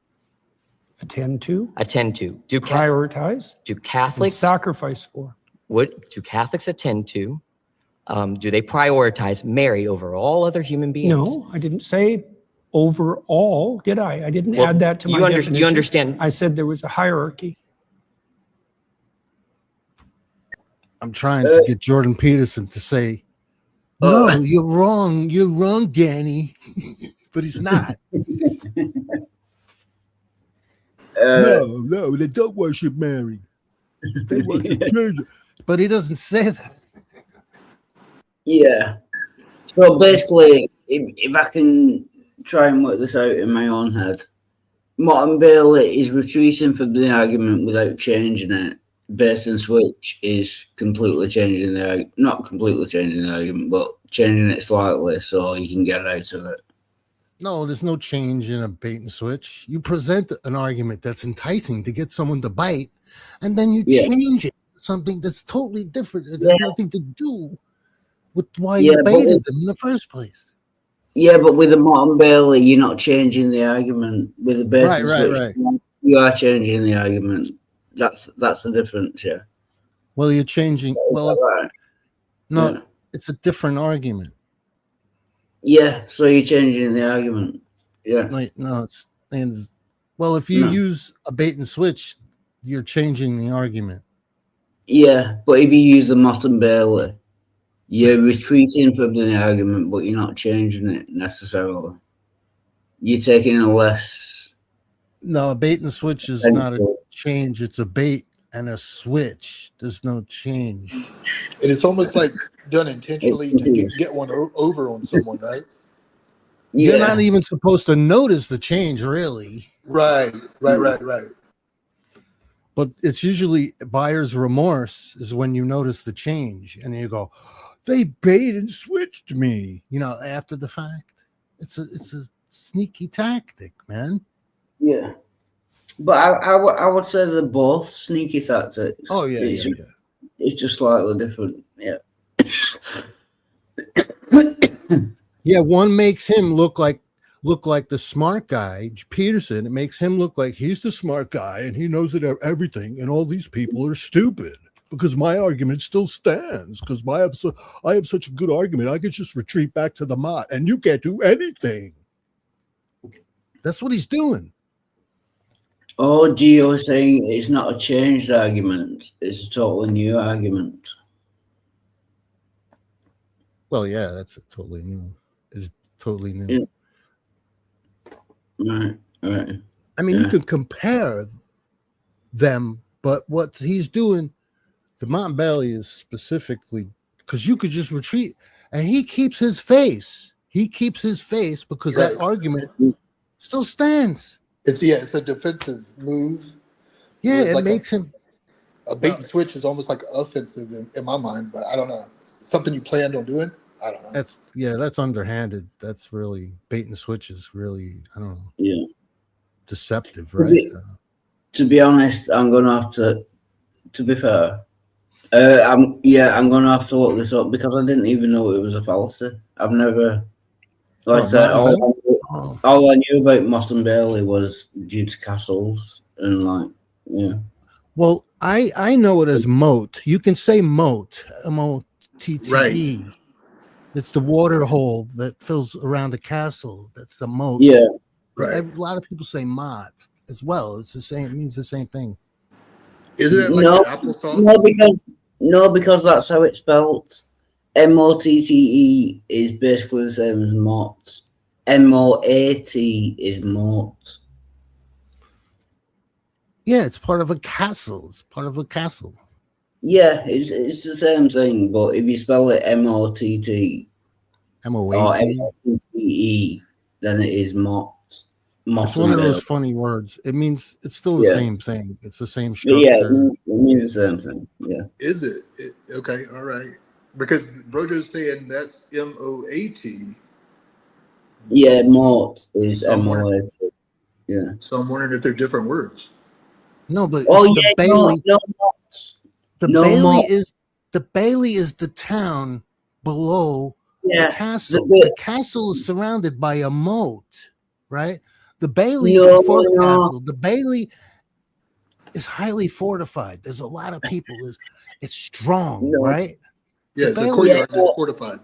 No, we're not arguing about the Bailey. I'm just saying. No, the moat is the hill that the castle is built on. The moat is the water around it. I think they're different things. It's surrounded by water. The whole thing with the hole and the thing. Yeah. Yeah, moat is a mound. Yeah, that's it. Yeah. Oh boy, we really clarified some things. Hopefully, wow. Yeah, I think on this stream in particular, I'm particularly proud of the stream, as we seem to have got a lot of things figured out. Yeah, moat is a mound, and moat is a watercourse around the settlement. Yeah. I think, and viewers, the 4 viewers we have, thank you very much, by the way. You are welcome. I think we've got a lot of things figured out tonight, which I hope you appreciate. Yeah. It's the safe spot to go, to retreat to. Yeah. And then when everything is cool and calm and collected, you just run right back out to the Bailey. Right, we shall continue. This is driving me crazy, man, talking about this. Yeah, and if I mean, I'm always very proud of my streams. They're always like genius and brilliant. I wish Simos was here. Right. On this particular occasion, the one thing I hope people take away from it is that we've all learned something. I think we've all been on a journey together. You know what I mean? I actually don't quite understand what you mean, Wildheart. Could you explain that? Oh, God. Explain. Not you as well. No, Bojo. I don't know what it. Bojo dating Thomas, Geo Sam, and someone else. Suki, that's it. I don't know what you mean by that, Wildheart.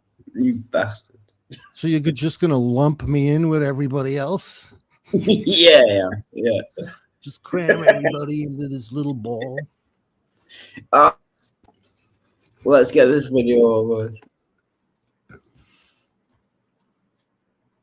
He's categorizing us as well. You attend. So you can attend to something trivially, or you can attend to it deeply. This is beautiful. Danny is methodologically showing that Peterson is indeed retroactively adding qualifications. Now we've got trivially versus deeply, but that wasn't in the original definition either. Danny then delivers the killing blow. Now you're adding stuff to the definition. And this right here is the Martin-Bailey fallacy caught red-handed.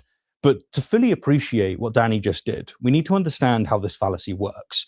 So let me give it to you. The Martin-Bailey fallacy is named after a medieval castle design, a beautiful castle design, by the way. We have plenty in England. You have a castle with two parts. The Bailey is the courtyard. It's where everyone wants to be. It's spacious, it's productive, where all the interesting activity is happening. You've got your blacksmith, your market, your living quarters. But here's the thing. When the barbarians come knocking, the Bailey is very hard to defend. It's out in the open, it's vulnerable to attack. The motte is the raised fortification with the keep, the tower on the hill. It's cramped, it's unpleasant, basically a last resort, but it's incredibly easy to defend. When enemies attack, everyone retreats from the Bailey up to the motte until the danger passes. Well, in argumentation, it works exactly the same. You make a bold, exciting claim. That's your Bailey.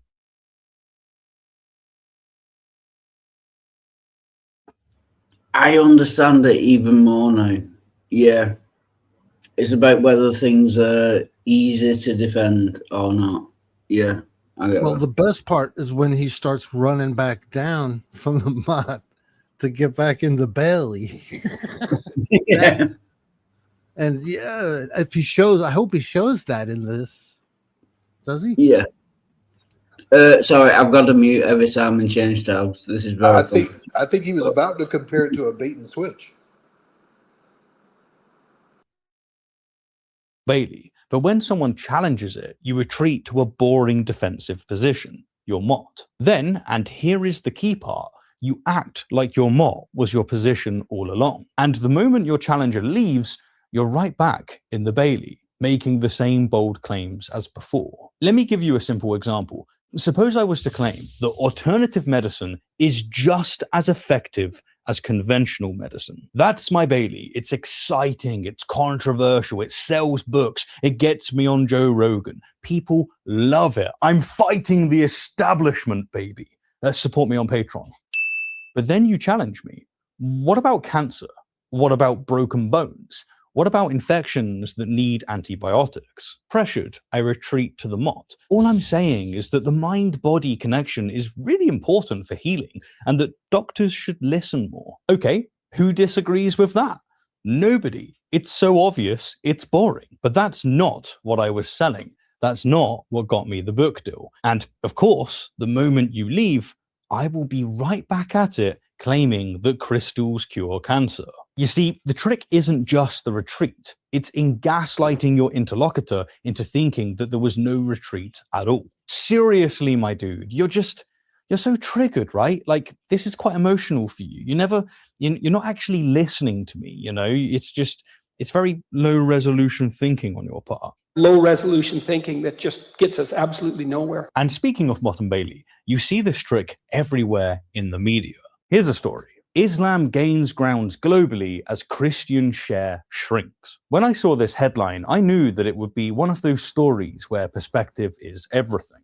And I was right. This single Pew Research report has been covered by 50 different outlets. But here's where it gets interesting. 53% of the coverage comes from right-leaning sources, and only 39% of all outlets covering it have high factual ratings. That's a red flag that tells me that I need to dig deeper to understand what's really happening. This is exactly why ground news has become an indispensable part of my daily routine. It cuts through the spin and shows me how different outlets frame the exact same data. You can follow along at ground.news/rationality. Newsweek, a centrist outlet, keeps it straightforward. Islam is world's fastest growing religion, simply noting that the proportion of the world's population that is Christian slipped from 2010 to 2020. Just the facts. But the National Post, leaning right, headlines it as Islam growing, Christianity slipping as share of world's population. Yet they blur the lead, focusing instead on how nearly a quarter of the world's population did not identify with religion in 2020. Same data, completely different emphasis. Ground News' biased comparison reveals how left-leaning outlets frame Islam's growth positively as fast-growing, while highlighting Christianity's shrinking. Meanwhile, right-leaning outlets employ cautionary tones, stressing Christianity slipping and often implying cultural threat. In today's polarized media landscape, tools like Ground News are essential, showing you how facts get filtered through different ideological lenses. And they're offering you, my subscribers, 40% off their Vantage plan at ground.news/rationality. Your subscription supports this channel while giving you access to balanced news coverage. Thanks for watching, and thanks for supporting transparent journalism. Low resolution thinking that just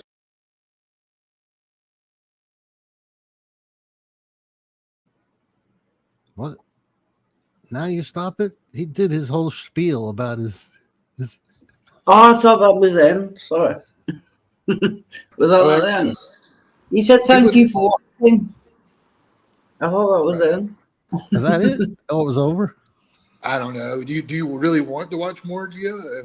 I mean, I thought there was more, but I don't know. Oh, there's a lot more. The video is pretty long. Oh, was it? Oh, yeah.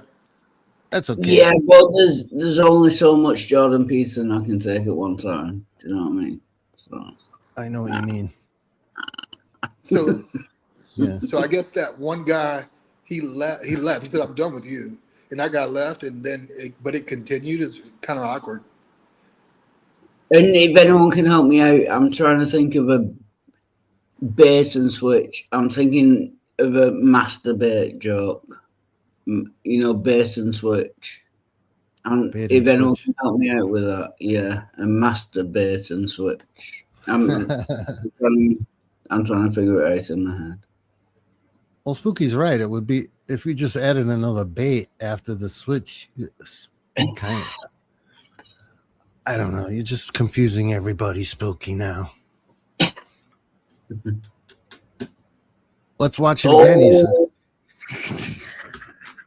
Let's watch it again so we can get a clear-cut view of what he's actually... Whoa!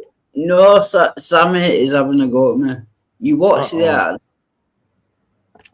Then stopped it. You had one job. I know, and I fucked it up. What do you expect? You know this fucking channel. You know what I do. That's my job. My job is to fuck things up. That's the thing. You gave him a job. Yeah. What do you mean one job? Yeah, that's your mistake. Who the fuck gave you a job? Who in their right mind hired you? I'm only kidding. I mean, you could get a job anywhere these days. I mean, you just got to walk in and be fucking sober. That would be fun. Oh, that exempts you. Yeah. That's me fucked.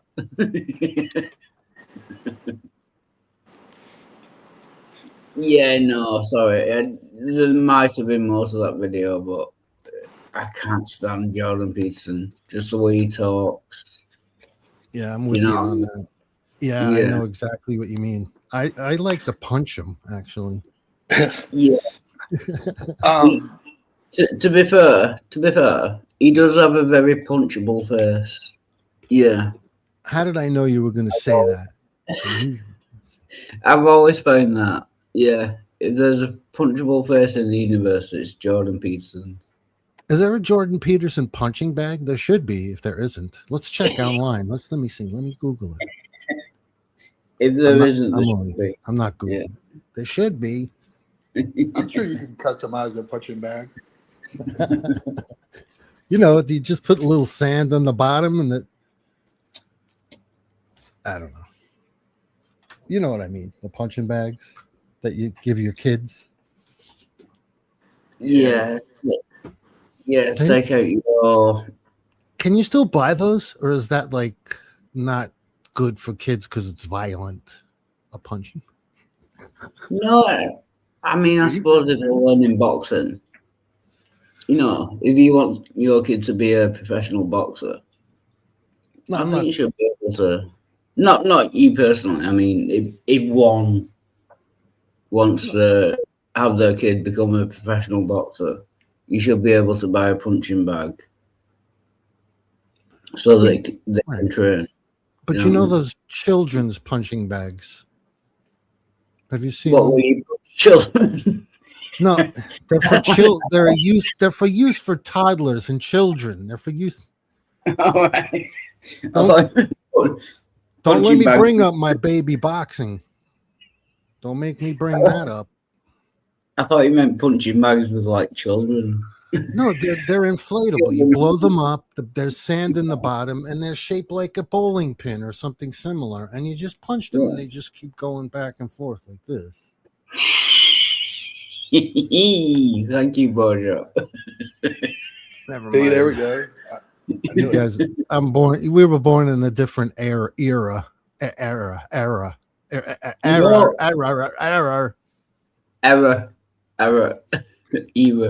Yeah. You know, Sammy was talking some politics there about Nick Fuentes and Alex Jones. He was asking if they denounced Trump. Do y'all know anything about that? No. I think I did see a clip where somebody was like, Nick Fuentes encourages people to vote for Democrats, but I'm not sure if that's true. And then as far as Alex Jones goes, I'd be surprised. I'd be surprised if he denounced Trump because. Say what, Gia? I'm just laughing at the photos he's pulling up. Oh, okay. No, don't. Sorry, go on, sir. But no, one more thing. And then Sammy said, oh, and also Brojo. I think what he means is that Brojo has denounced Trump. Is that right? Oh, ain't Brojo? Sorry?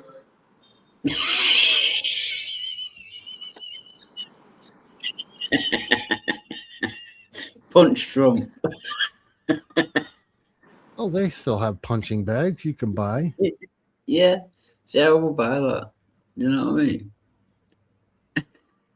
That looks really tiny. What is Yeah, that? is that in someone's hand? Yeah.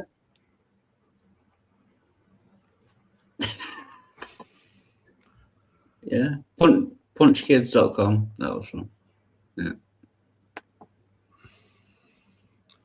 Well, when I was a kid, you could buy them really cheap at the dollar store or whatever. Or punching bag, you just blow it up, inflatable. They were really inexpensive. That was. Whoa! Stop. Was Wildheart in the Epstein files? That is very, very offensive, Spooky. I only pay to have sex with women who are over 18. Do you know what I mean? That is so offensive. I requested to be put in, but they said, no, we're not putting you in. Yeah. I requested my name be put in the file. We reject your application. They rejected my offer for me to put my name in the Epstein files. Why would they do that to me? Bastards. Yeah. Those dirty bastards. Hey, can we watch this video that Sammy put out there? Oh, yeah, one sec. I'm way behind. Obviously. Is Brojo in the files? Look up. You got access to the files? Check it. Brojo's name. Brojo the 420 Cafe. Yeah, no, it's because for some reason today I've got a weird echo every time I play a video. So I've got to switch tabs, open the video, and then go back to the other tab. Mute myself. Oh, there goes Sammy with the link.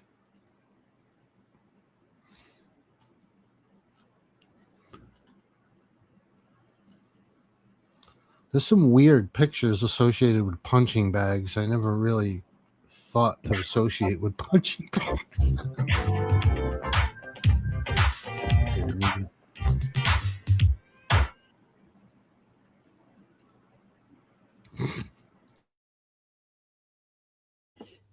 And to be fair, I think you're gonna have to watch that on your own time because it's nearly 2 hours long. Holy smoke! I think that was just a link that you should watch. Yeah. Get out of here with that link. Who posted that link? I don't think that was a show. Yeah. How dare you post a 2-hour link in the slideshow?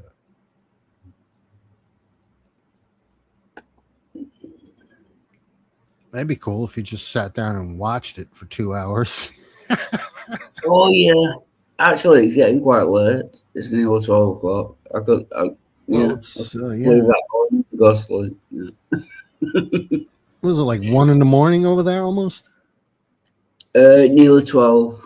Yeah. 12 midnight or 12? Yeah. Whoa. Midnight. Don't mention midnight. Don't say midnight 3 times. Otherwise he will appear. Yeah. Midnight. I'll take a look at that Jimmy Dore thing. Like I think Nick Fuentes did jump the ship, but I would be surprised if Alex Jones did.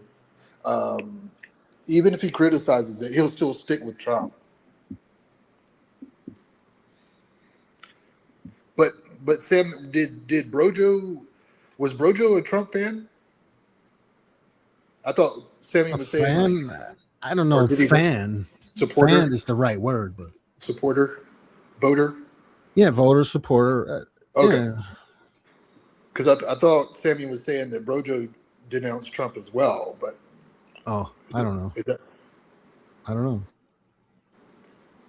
And thank you, Dyson Thomas. Not that I always have to be right, but he was saying, while the base and switch is like when Jordan Peterson gives a definition of worship, that's the bait, and then changes to a different definition when trapped, that's the switch. So base and switch will be exactly the same as Mott and Bailey. Well, the Mott and Bailey is like you save your position and you defer it back to the position as if that position was is the best position, and you look good because you could just retreat back to your position. Yeah, so maybe that will be a better question. Can you do the Mott and Bailey while doing the base and switch at the same time? could even though they're different, could you do both at the same time? Do you know what I mean? Yes, you could. That's mental gymnastics right there. Yeah. Okay. You could get somebody, you bait them to accept your thing, then switch it to something else, and then go back to the bait. Yeah. When challenged. Spooky already mentioned that though. You go back to the bait. But you're just describing the Mott and Bailey. Yeah. So all right. I think we can all agree, and I've just demonstrated that I was right all along because I always I think we can all agree on that. Everyone watching and everyone on the panel. I think we can all agree that I was What are you talking about? You didn't even know what it was. I'm focusing on this politics. I'm not going over this bait and switch shit again. You must be drunk. but Sammy, okay, now I understand what you were saying. But I felt like it did apply to Brojo. It sounds like it did. He said, "Yes, I regret my vote." So I guess he denounces Trump as well. Did it? Oh, I didn't even go in that direction, Sterling. And Mott and switch. Oh no. That sounds peculiarly like erotic to me. The Mott and switch. Do you know what I mean? For some reason, that sounds peculiar. No, that's not even a thing, man. He's Mott and switching us right now. Yeah. Brojo just did a Mott and Bailey. That means nothing, man. I don't know what he said. I regret it, and then I don't regret it, really. Spooky. We're glad you're here. Holy shit! It makes no sense.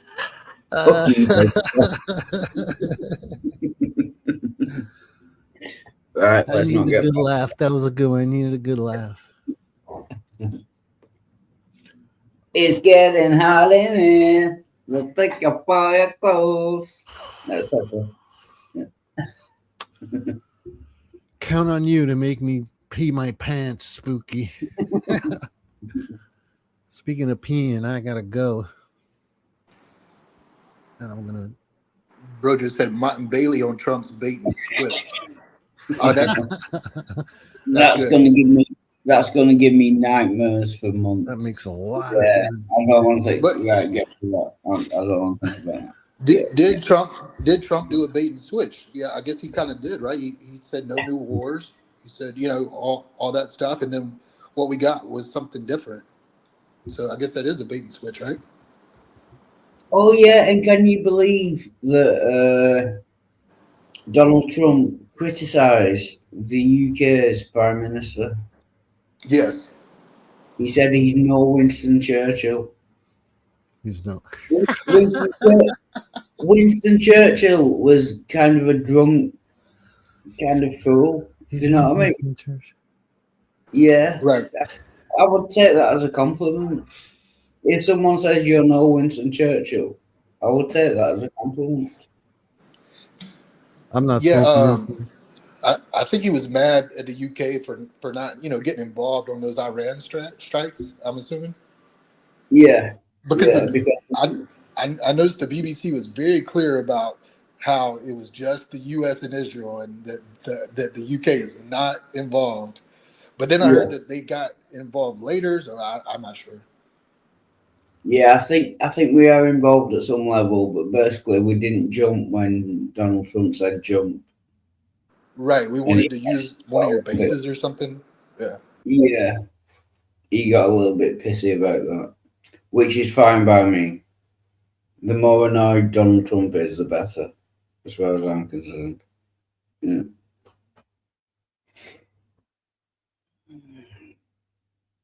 He's a fucking. Why? I got a question. Why don't Eskimos eat sushi? Why don't? Oh, that's a great question. Let's go in depth on that. Why don't Eskimos eat sushi? To be politically correct, I think they prefer to be called Inuits at this point. Doubting Thomas, you racist.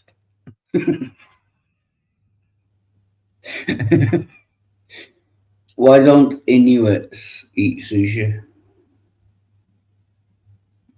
Oh, he's already given the answer. I wanted to have a in-depth conversation on that. It was a joke, wasn't it? Yeah, I think so. I thought that was a genuine question. I was actually genuinely thinking about that. Where do Inuits live? They live near. They must live near water, so I don't eat sushi. Apparently, cause sushi pees her pants. Sushi, got it. Sushi. Sometimes this is not the. It turns out to not be the intellectual discussion that I'm looking for. Do you know what I mean? Oh, okay. You want a higher form of conversation. Is that right? Yeah, I want. Right. I was willing to go like balls deep on why don't Eskimos eat sushi. And if it's just a joke, then yeah. That's disappointing, Dr. Thomas. I think you've let yourself down. I think you've let me down. I think you've let this channel down. And in many ways, I think you've let the whole entire human race down. Just think about that. Yeah.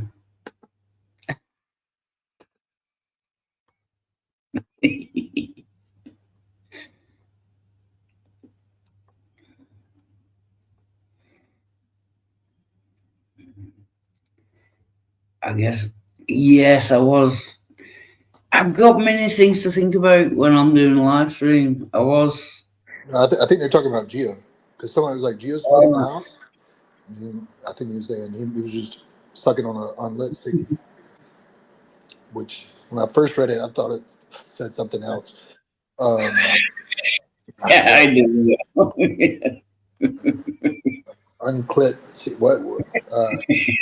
Clit. I know, because they're not Japanese. No, it's because Sue, she pees her pants. I probably should have said like Sue, she pees her pants. Whatever. My bad. Yeah. The actual answer is because she pees her. Why do I bother? Do you know what I mean? I was just about to get into an intellectual debate about why Eskimos or Inuits don't eat sushi. No. And he spoils it by making it into a joke. What's the definition of indecent, Art?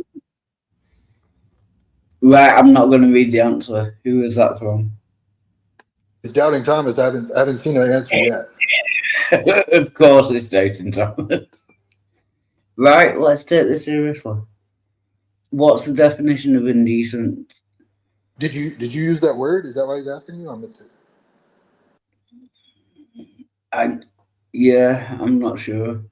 My definition of indecent, to be serious for a second, would be to not be decent.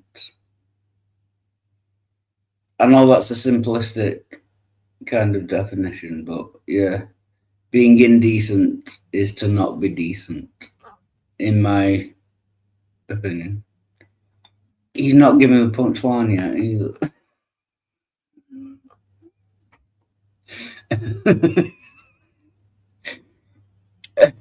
Two Englishmen are walking down a London street when they see a dog licking its own balls. One says, "I wish I could do that." The other replies, "Yeah, but don't you think you should go? Don't you think you should know him first?" No. If you want to lick his balls. Also, the other one, I was thinking if I could lick my own balls, I would never leave the house. Do you know what I mean? Really? Yeah. Is that why you leave the house to get your balls licked, or? Pretty much, isn't that what everyone does?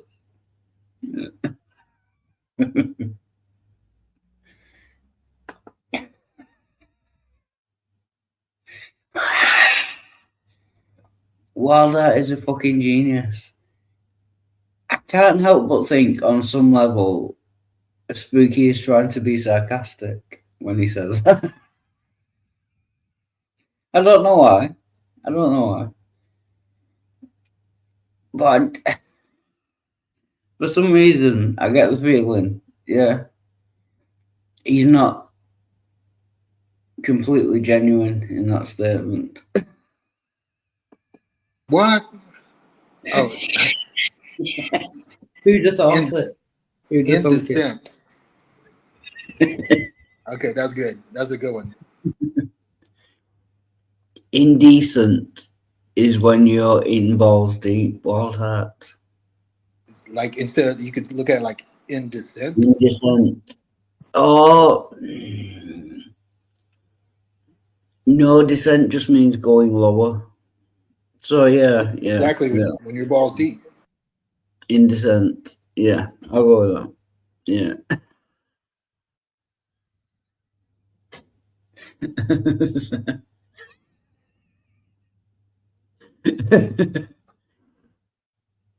Yes, that's right, Spooky. I was accusing you of being insincere when you called me a fucking genius. No, but you could be indecent and not be balls deep.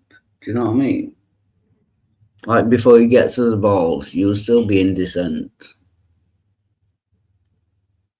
If your penis was, like, penetrated in the vagina, but you didn't go balls deep, you'll still be indecent, technically.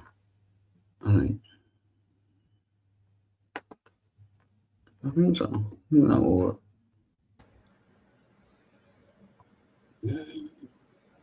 Right. I don't know. I just thought it was a play on words. Yeah, I'm probably taking this too seriously. Yeah. Oh yeah, that's what's wrong, Sammy. Yeah, Sammy is quite right. Descent has an S. Yeah, Descent doesn't. Yeah, that's where you went wrong, Dayton Thomas. Yeah. There's Descent and then there's Descent. Even though they sound the same. Yeah, they're not. No, not Descent. Descent has nothing to do with it. But the other spelling of Descent, oh, for fuck's Right. Yeah, I guess it should have been your indecent. I thought it meant like indecent, but either way. Yeah. No, dissent means to argue with someone, to be in disagreement with someone without the S. Descent means like lowering. The airplane was in descent. It was lowering in altitude. Do you know what I mean? Yeah, so yes. The joke doesn't work on many levels. Many levels. Yeah, indecent doesn't mean indecent.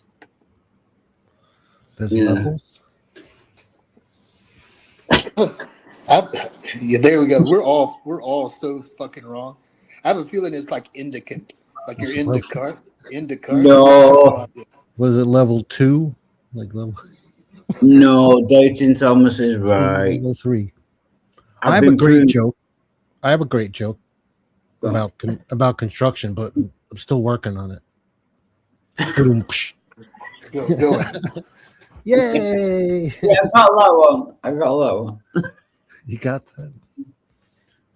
Great. Yeah, and no, that is because people inside chat, jokes often don't work in text.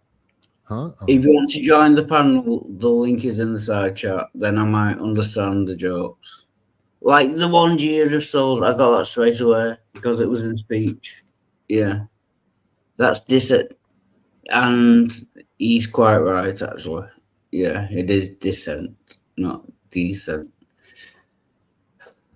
No, I'm going to have to, just to prove myself right, because I always have to be right, I'm going to have to open 3 new tabs. Get the definition. Yeah, definition decent without an S. Descent. Yeah. Definition. Doesn't it mean to go down? Conforming with generally accepted standards of respectable or moral behaviour. That's what decent means without a S. DECENT. Now I want decent with an S. Show your screen. Oh yeah. Sorry. One sec. You want an old joke? Yes. Yes, always. Well, you know you're old when you have to take a nap before you go to bed. Spooky knows all about that, right, Spooky? Yeah, I don't think I can manage this with a short nap before. What's the point? Right, so we shall start from the beginning. So decent means conforming with generally accepted standards of respectable or moral behaviour. That is decent. DECENT. And I hope everyone is learning something. Is that the Google dictionary? Pretty much, yeah. Where can I get a hard copy of that? On Google. Just Google it. Just Google it. Yeah, but decent with an S means an act of moving downwards, dropping or falling. But notice it doesn't mention balls deep. Oh, then I'll it's just wrong. put that out there. It's got to be Yeah. wrong then. Yeah, and descent.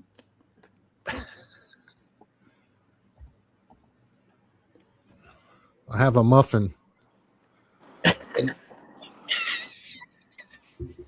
Okay, descent. No, stop. I'm sorry. Not you. I didn't want Geo-san to give his definition of muffin. Do you know? That means something very specific in English, in the UK. Yeah. It means vagina, basically, is what I'm saying. And what fanny means ass? Yeah, fanny means ass. Yeah, yeah. When you say you have a fanny pack and you wear it, yeah, fanny means vagina in the UK. My muffin has nuts. You must be transgender or something. It's a banana nut muffin. I was working on that one. Well, yeah. Dissent, the holding or expression of opinions at variance with those commonly or officially held. So I don't know why or how we started that, but that is the three different meanings of dissent, dissent, and dissent. Okay. Yeah. Bum bag. It's a bum bag, not a fanny pack. I like a moist muffin. So do I. Get in. Yeah. The moist muffins are the best. Moist muffins for the win. And it's a bum bag, not a fanny pack. Yes, Australians are the same as us. Yeah. Bum means what you call fanny. And fanny in the UK means vagina, not bum. I've heard of like in the States, they talk about muffin top. Have you ever heard of that? The muffin top? No. I think it has to do with like a woman's breasts that are like popping, like they're too big for her bra and they're like spilling over the top. Oh, yeah. The muffin top. I think I've heard that. Oh, that makes sense, at least. Yeah.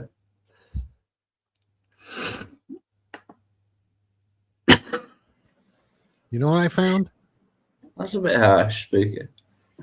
You know what I found? I found that people don't like it when sentences when they don't end with potato.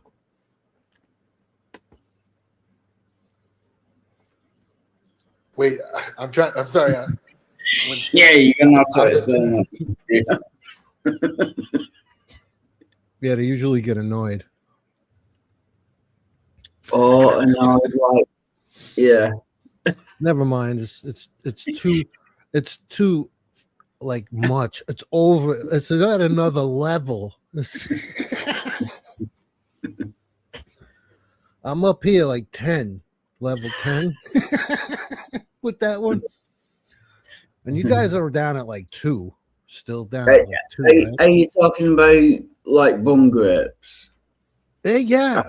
So, Yeah. Like, I'm just agreeing for the sake of I don't know. argument. Yeah, I don't know. No, Yeah, I can grant you that. Yeah, like gonorrhea, not gonorrhea. Oh, exactly like gonorrhea. Yeah. Yeah, something like that. Yeah. That's grantable.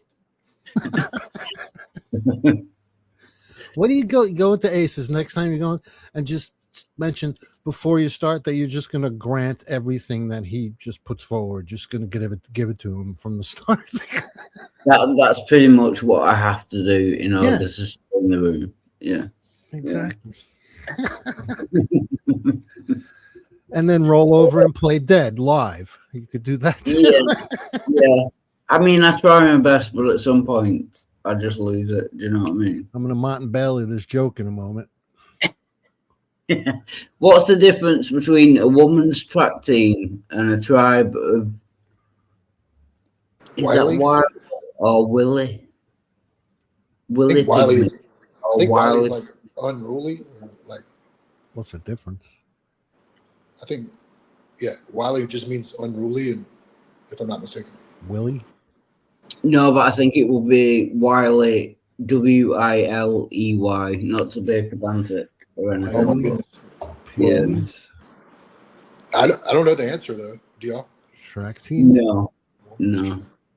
Either way, I don't know the answer. No. What's the difference between a woman's track team and a tribe of Wiley, Willie, Big Miss? I don't know. What is the difference? It's gonna be something to do He's with not being gonna short. tell us. If it includes pygmies, then it's got to be something to do with being short. But other than that, I It's probably can't. something to do with the nuts. Just a guess. I mean, am I right? Oh, I was right. Yeah. One is a pack of cunning runts. No, I know the answer. Cunning yeah. runts. Oh. One is a pack of running cunts. It rhymes with nuts. Cunning nuts. Never mind. I was way off. Oh, the that's mark. right. There you go, Sam. I Sam, was way thank you. off.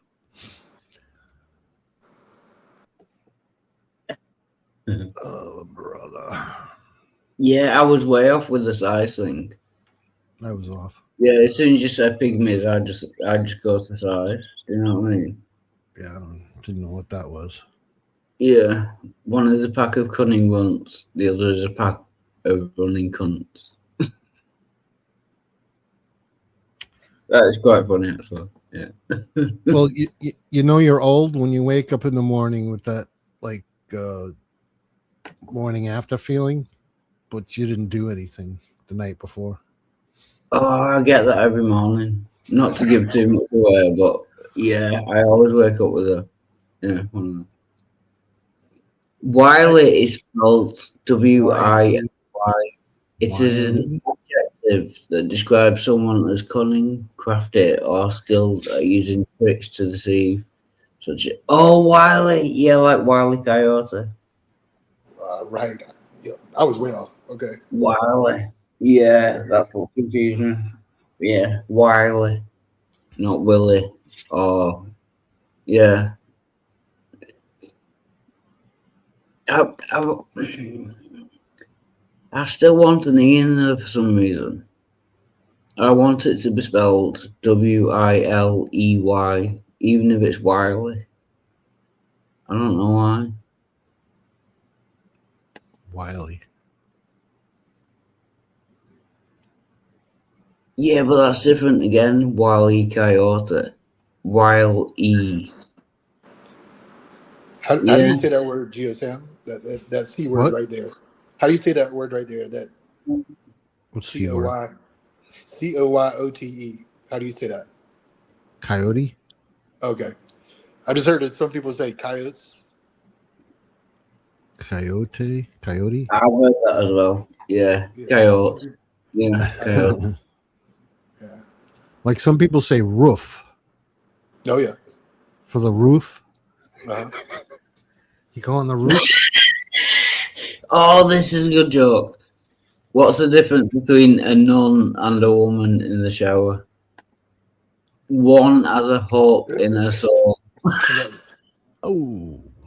Yeah. The other has a soap in her hole.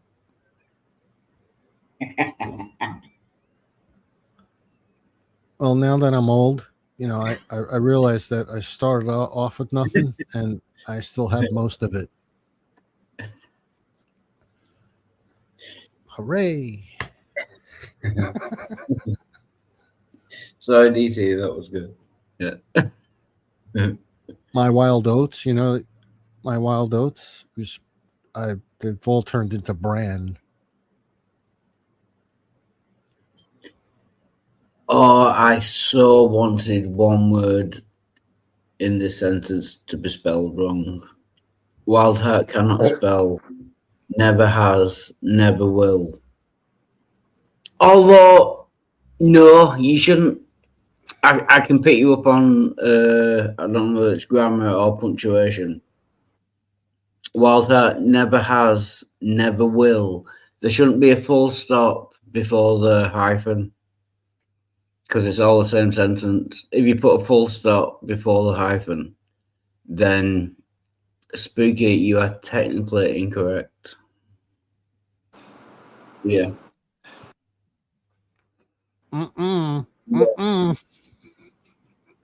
Yeah, no, because if it has a full stop, that means you could just put fact after it without the hyphen. If it doesn't have a full stop, you could get away with the hyphen, I suppose. But yeah, Spooky, yeah. Oh, No, yeah. Let's get to this one. Get to this one. Yeah, it's gonna be good. Hey Wilder, what's worse than a dead skunk on your piano? A dead that's a good question. What's worse than dead skunk? I think that's the key word there, skunk. A dead skunk on your piano. A dead spunk on your dildo?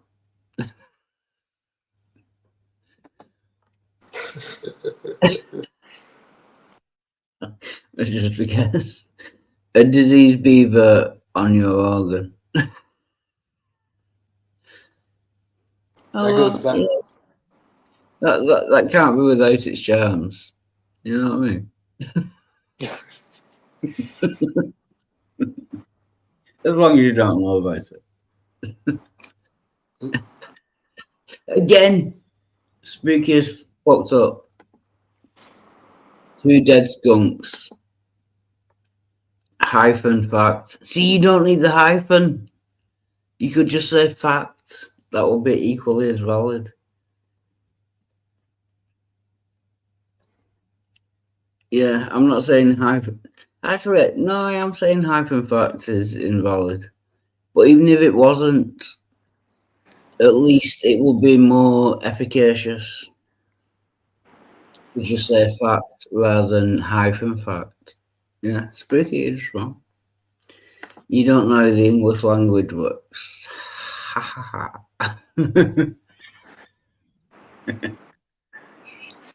Yeah, what do you need? Like full sentences? Like you prefer to say it's a fact, period, you know?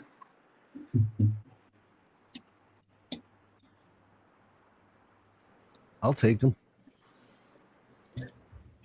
I don't know what I'll do with them. No, it's just Spooky had the balls to criticize me on my knowledge of the English language while simultaneously writing a sentence that was invalid in form and structure. Okay. All right. How dare you, Spooky? What's better than? Go ahead, Wilder. Hey, Wilder. I got a joke. I got a joke. I got a joke, but it's long. It's not that long, really. Well, no, that's perfect because I need a short bathroom break. So I want to hear it. I want to hear it, Gio. Okay. All right. It's like me going to the doctor, we'll just say. Right.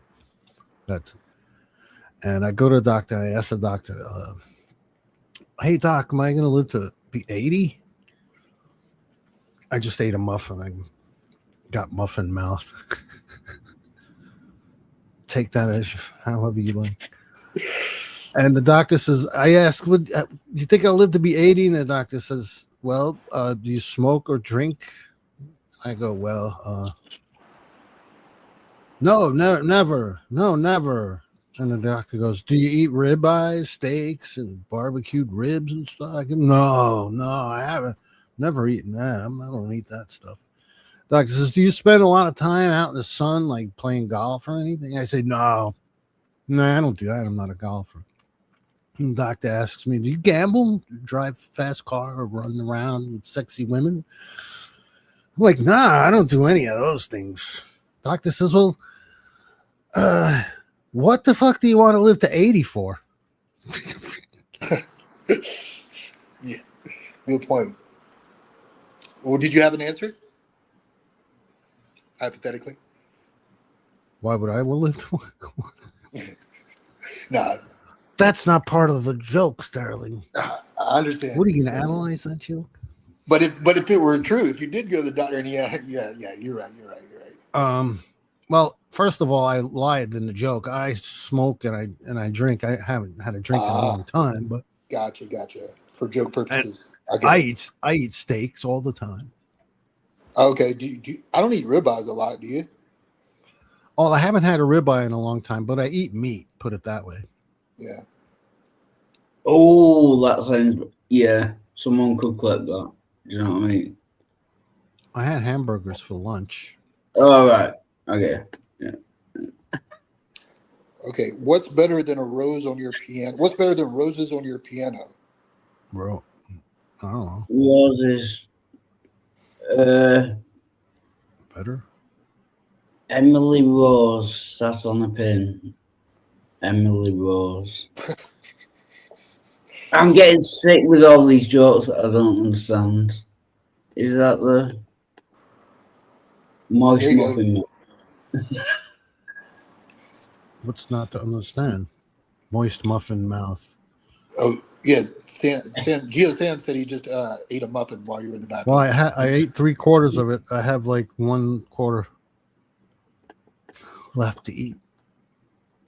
So what?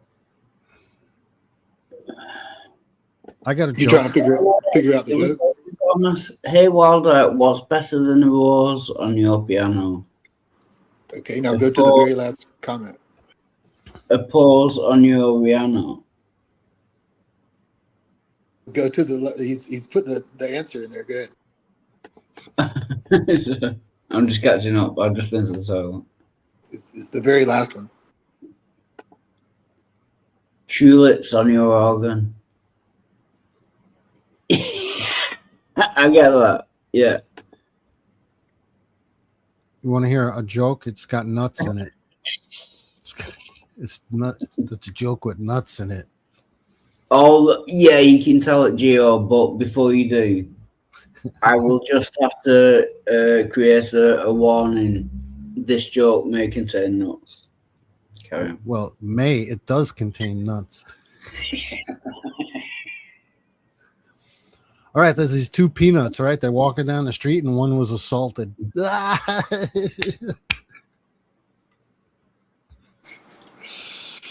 It's a short one. Sammy was explaining his joke, Walter, right there. Oh yeah, and I do get it now. Yeah. I don't know whether it was because it was in one sentence. Or that was just me being stupid. Yeah. Emily Rose sat on a pin. Emily Rose. Yeah. Exactly. Yeah. She rose all right. Yeah. I get it now. Yeah.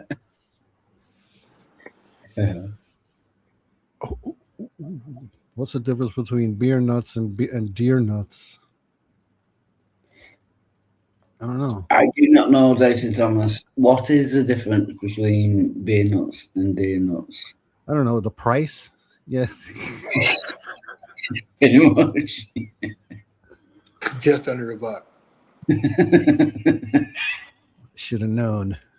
The price. I know I've told this one before, but this is my one joke.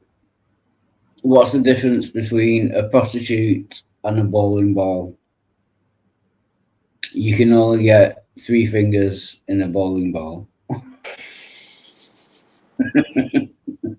Really? That wouldn't have been my answer.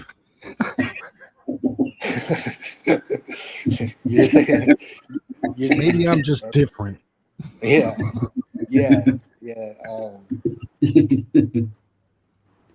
Maybe I just bowl differently. What do you think? Well, with 4 fingers, 2 fingers. I just bowl. That's not how I bowl, man. That's just how I bowl. That may be how you bowl, but that's not how I bowl. Okay. Am I being silly? Yes. Don't answer that. Too late. Yes. Oh wait, there's a delay. Did he answer that prior to me saying it, or did I say it prior to him answering it? Yeah.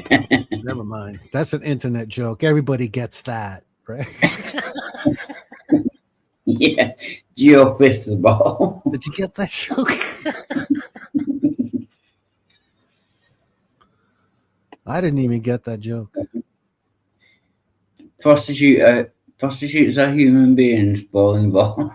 All right, Mr. Fucking Pedantic. Yeah, it depends on how you bowl, motherfucker. You ever see people bowl with two hands? Yes, I've seen like little kids do that, like swing it between their legs and then go. Yeah. Again, Spooky. That's really annoying. Stop doing the hyphen fact. What's he using punctuation? Yeah, really. We can't have any punctuation around here. This is using punctuation. Quick, ban him. He used a period. Fuck your punctuation and fuck you too, Spooky. Fuck you and your punctuation. I'm only joking. I love Spooky, just to make it clear. I'm just fucking about it. Yeah. Sure you do. You say that now. Hyphen fact, indeed. I'm offended. He's offended. Oh, brother. It's almost 1 in the morning. It's like after 12 over there, right? Yeah, that's what I'm yeah. Hey, Wilder. Huh? How do you get an elephant out of Safeway? By the way, Safeway is a chain of supermarkets. Yes, and thank you, Dyson Thomas. I know Safeway is a chain of supermarkets. We don't forget, Dyson Thomas, you living in Canada or you being born in Canada. We own you. It's not the other way around. I know what a Safeway is. Yeah, it's a supermarket. But I don't know. You chop it up. You chop it up into bits. Put some of it on the front seat, some of it on the back seat, and some of it in the boot. And Spooky is right. Yeah, we did invent Safeway. I think that's actually true. Yeah. Oh, I might be thinking of a different joke. I'm sure there's a joke where, oh no, how do you get an elephant into a mini? You chop it up, put some of it on the front seat, some of it on the back seat, and some of it in the boot. Yeah.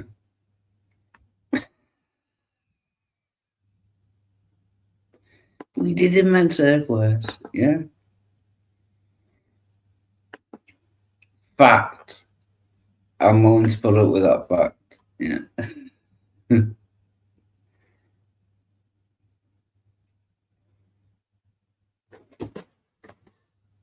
Also,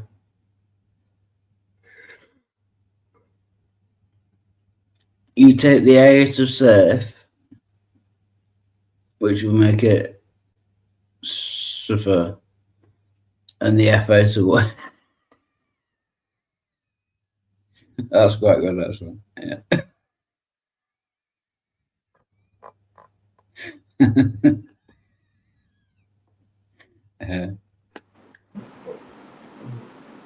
You take the A out of safe. What does that mean? You take the ass out of safe? What does that mean? I'm not entirely sure. I think the F out of the way was the important bit, yeah. Get the F out of the way. Oh, okay. Wow, Spooky, that's very specific.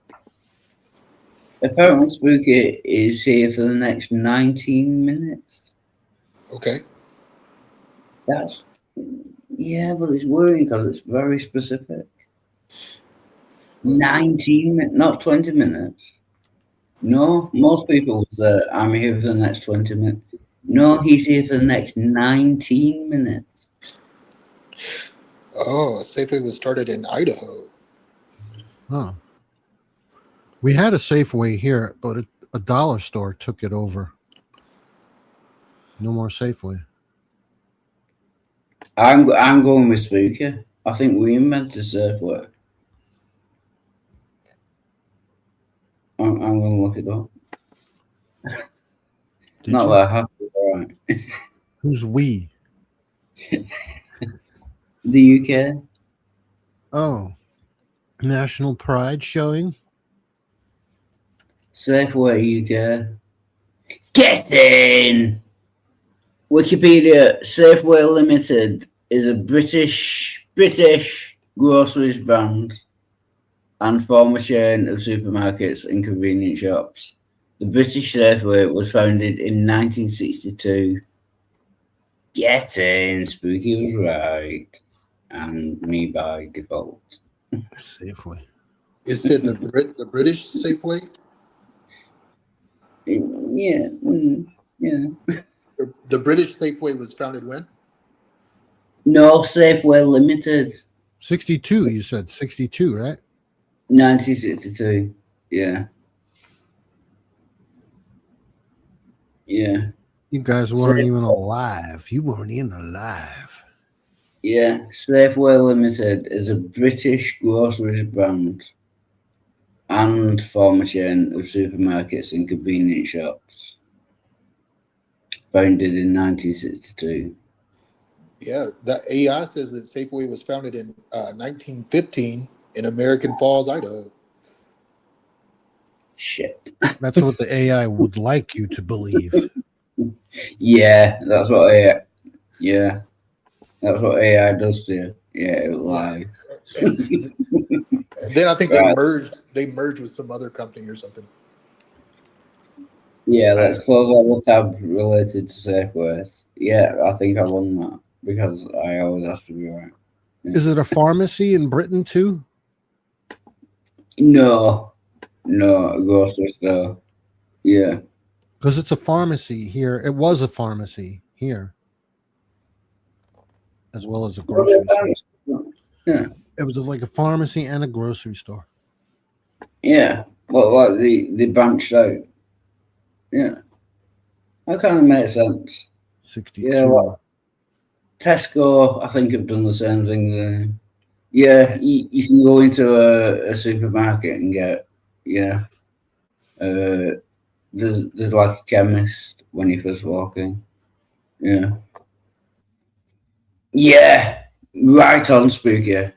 We invented 1962 and 1915. Fact. Still not happy with a hyphen, but fact. Really? That's quite a claim. Yeah, I'll just give it to you. Oh, I've just got Dating Thomas's joke. Sammy, here's a clue. Is there an effing where? Yeah. So going back to his joke, yeah, there is no effing where. Why not? I was just gonna. If there's a will, there's a way. Yeah, no, but he says take the A out of safe and the F out of where. So your response should be there is no effing where. Could have had a V8. Genius. Could have had a V8. And the original question was, how do you get an elephant out of safe where there is no effing where? You have to get Gotcha. Okay. Well, if Nerdy Rodent could easily have answered that question. Fucking genius. He's a genie's ass, is what he is. Yeah. It only took me 20 minutes. Yeah. Not a genie, a genie's ass. I've had people wish for that in D&D. I wish that I could be a genie, a genius. Oh, a genie's ass? Okay. Yeah, there is no effing way to get an elephant out of Safeway. Although, no, to be fair, I kind of stick with my answer. If you chop an elephant up, into small pieces, put some on the front seat, some on the back seat, and some in the boot, or I don't know what you call it in America. You don't call it boot, do you? Some in the trunk. You could put the trunk in the trunk. I call it a boot. I'm not against calling it a boot. But people look at me funny if I walked in and said, "Put this in the boot for me, will you?" They'd be like, "What is he talking about?" They would also look at you weird if you said, "Put it in the front," which some vehicles do have. Yeah. Put it in the front. The front of what? Yeah, I mean, there would have to be like actual physical tests as to see whether you could get an elephant out of Safeway if you chopped it up. I mean, obviously, how the fuck you going to get an elephant into Safeway? Boy, yeah, but you make it. Don't you want to get it out in one piece? Oh yeah, that would have to be specified. Wouldn't that be a better option? Maybe they had double doors on the Safeway. Big automatic opening double doors. Maybe you could squeeze an elephant in. Now you're thinking. See, now you're thinking. Yeah. How would you get an elephant into Safeway in the first place? That's a good point. Yeah. First, you have to persuade an elephant to get anywhere near Safeway to go in the place first. That's your first task. Yeah. What would an elephant want? Find an elephant and persuade it to go with you to Safeway. That's your first task. Maybe slippers. Maybe an elephant will want slippers from Safeway. Big round slippers. Slippers like the shoes. To protect their feet. Yeah. Maybe an elephant will want slippers. Elephant doesn't need slippers. I mean, technically they don't need them, but you don't need anything from Safeway. You don't need anything from Safeway. Why I'm slippers? Because the African savannah is a very dusty, and there's thorns sometimes. Why not like tennis shoes or something? Elephants in tennis shoes. What has the world come to? You think the elephant would have anything to say about that?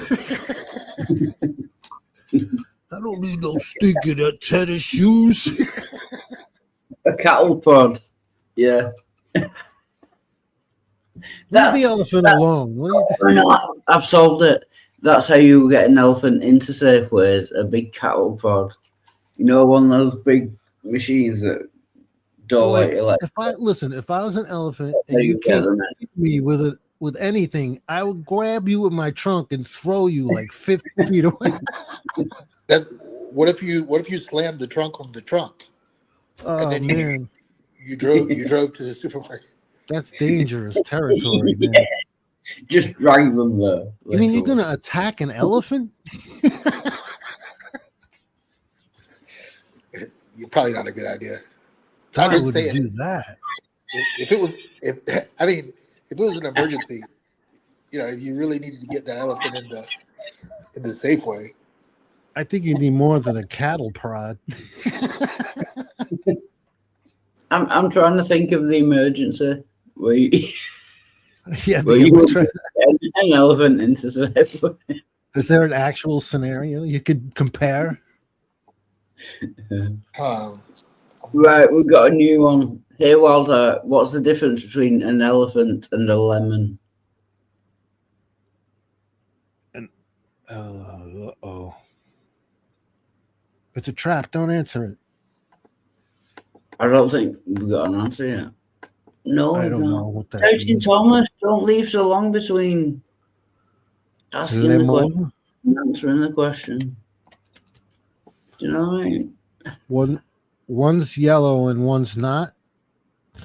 What's the difference between an elephant and a lemon? There are lots of differences. One has a trunk, one doesn't.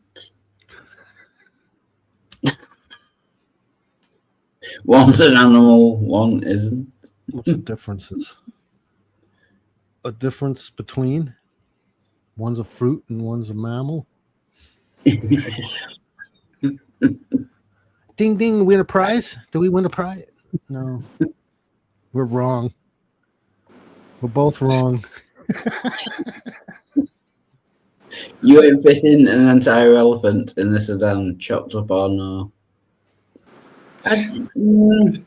See, that would have to be demonstrated. I think,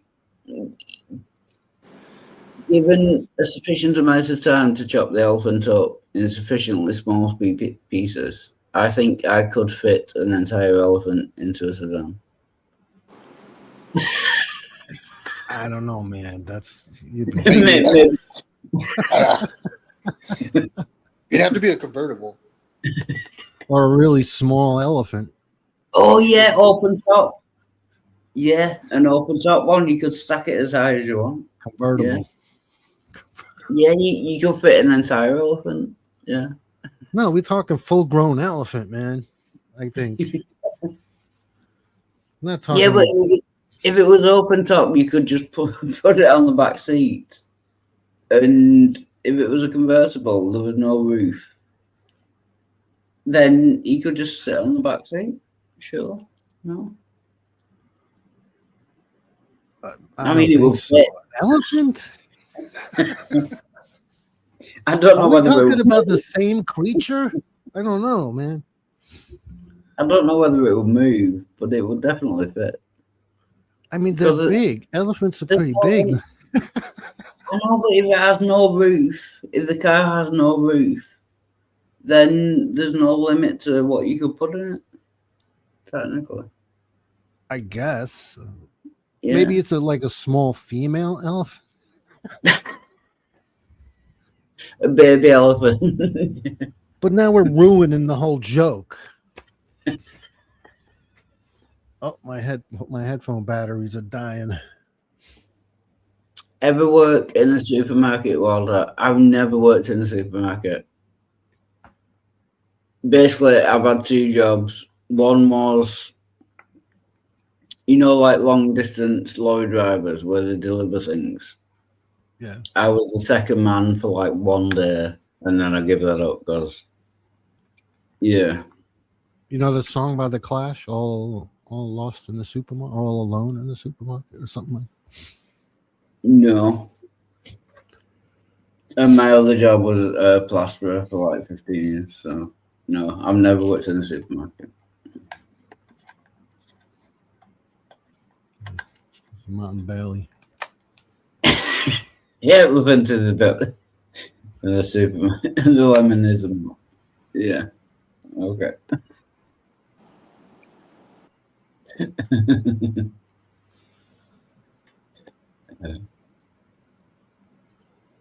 Someone mentioned the Muffin Man. You know the Muffin Man? I don't know the Muffin Man, no.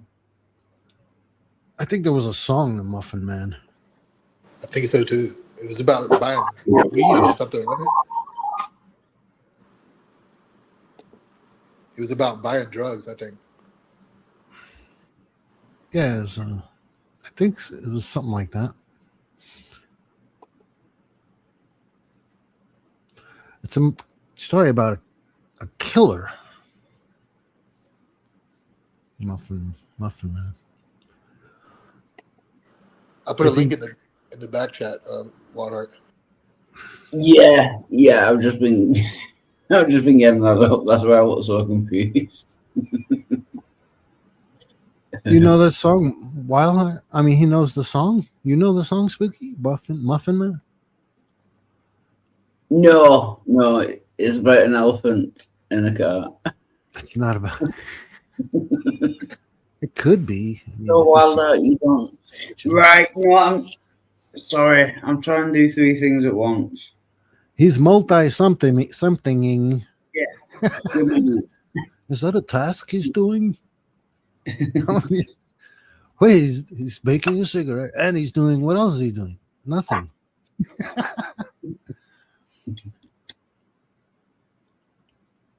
Don't burn the house down.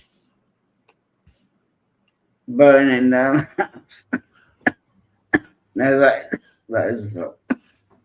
My house.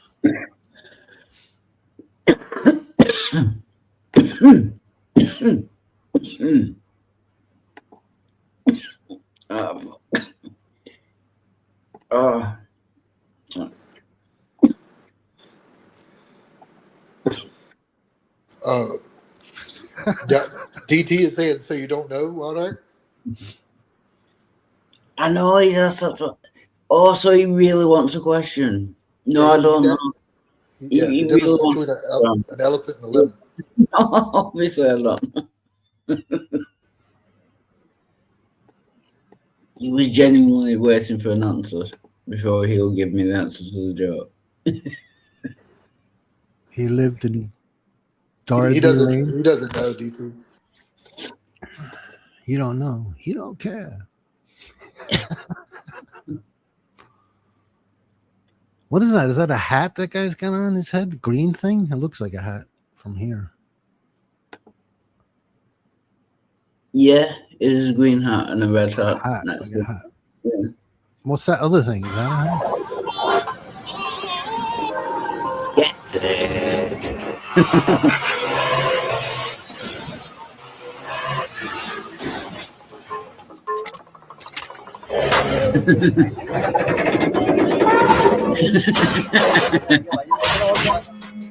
Look how big that elephant is.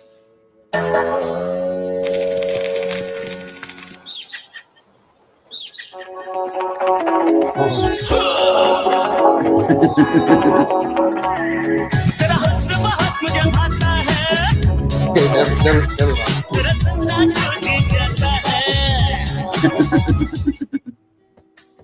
He just smushed a car, right? Did you see what just happened there?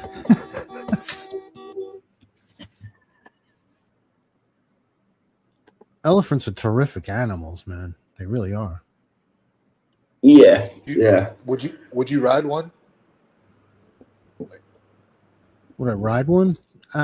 Probably, if it let me. Yeah, like when I was in Thailand, that's like a popular thing for tourists to do. But I don't know. Like, it's pretty sad when you get close to them and see them. You know. I don't think I would do the touristy things if I went there, though. I would steer clear of that. Oh, bye, Spooky. Sorry. Spooky's off. Later, Spooky. Good seeing you. Okay, so it's been a roller coaster of emotions for me. Jazz hands, everybody. Jazz hands. What about that comment right above that from DT? Did you show that one yet? Comment? No, I get very annoyed with this fucking mouse pad. It's not about the Muffin Man. Oh, if you don't know, you'd be a fine one to send to Safeway for lemons. Oh, no. No, I did know. The problem is your question was malformed. Yeah. You said, do you know the difference between elephants and lemons? There are many differences between elephants and lemons. DT, your question was malformed. Is it because I always have to be right? Yeah. Is there a difference, like the main difference? What would that be? Yeah. What is the main difference? That will be a good question. What is the main difference between elephants and lemons? Species? Yeah. Vegetable versus like a mammal. And now you're being pedantic.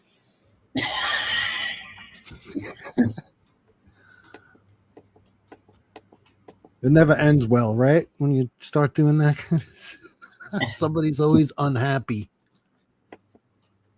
And then you finally admitted you didn't know, which makes no sense to me, Well, oh, fuck you.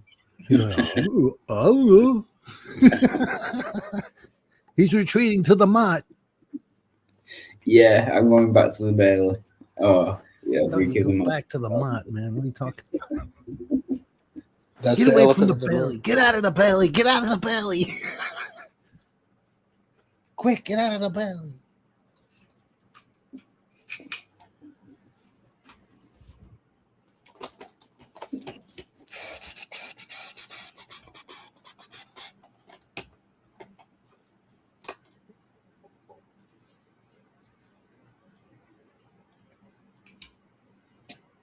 Ever since Sammy put that song together for me, Everyday Atheist, I don't feel like doing it now.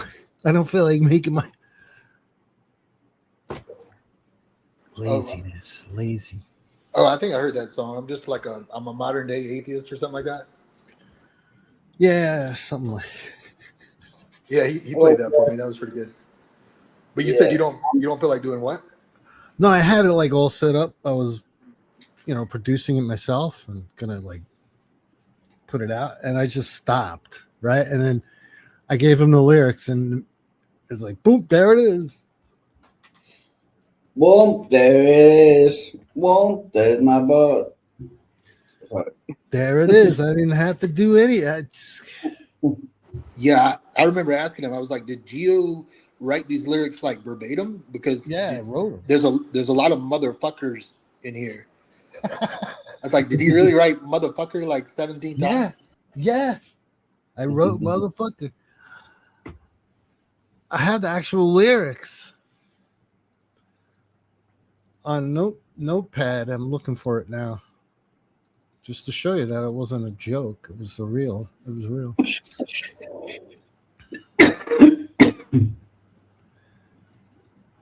I gotta look it up. It's called Regular Everyday Atheist. I'm an everyday atheist, Yeah, here it motherfucker. is. Let me I don't know if you'll be able to see it, but Yeah. Oh no, that's why it's small. Yeah. Oh, sorry, I'm in full screen. But you font might have size, to. let's go 22. See? I just zoomed in. Yeah, yes, you did, with a hard R. And I think I asked him that too. I was like, "Was it a hard R or an A, like on the end of it?" Motherfucker. Yeah, there's a lot of motherfuckers. There's a lot of motherfuckers in here. Yeah. Oh, I agree to that is a lot of motherfucker. To be fair, yeah. Certainly is. To be fair, it's there for effect. I'm an everyday atheist, motherfucker. Now I forgot what default size font I had it on. I think it was 12. Let me see. Yeah, that's good enough. 12 is good enough.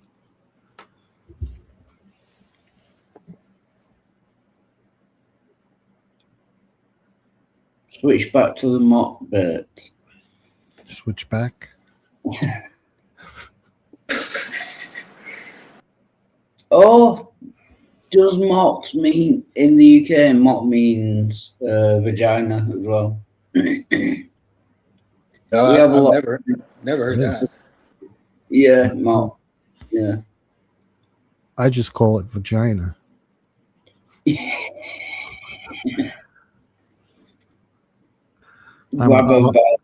I'm a maverick. I'm a maverick that way. I like breaking conventions. The ladies love that. I'm The sure. ladies love that when you're anatomically correct. You know what? To tell you the truth, when I was young, growing up, I got more pussy by walking up to girls and asking them just for that thing than I did. How would you say it? Shit. I wish Well, I'd have hey, thought. you want to go fuck? Hey, you know, nudge, nudge. You want to go fuck? It's No, pretty simple. why do you need to nudge? Like, It's you know, direct. Well, you got to do something, you know. Sure. What you say? What you say? What do you want to go for? There's no nudge after that. It's not like you're trying to be subtle. Well, you got to get in first. You got to be able to broach the subject. It's not like you said, do you want to go nudge? Fuck. No, You you're know what I like- mean? Like, If you're sitting there and you're just having a drink and you're talking casually and she's there, you know, and you think she's digging you, and you just go, hey, no, you want to fuck? You want to go fuck? You know, nudge, nudge. If she says yes, great. If she slaps you, well, you go on to the next one. and like, what percentage would you think that was successful? Like in your experience? It worked more often than I got.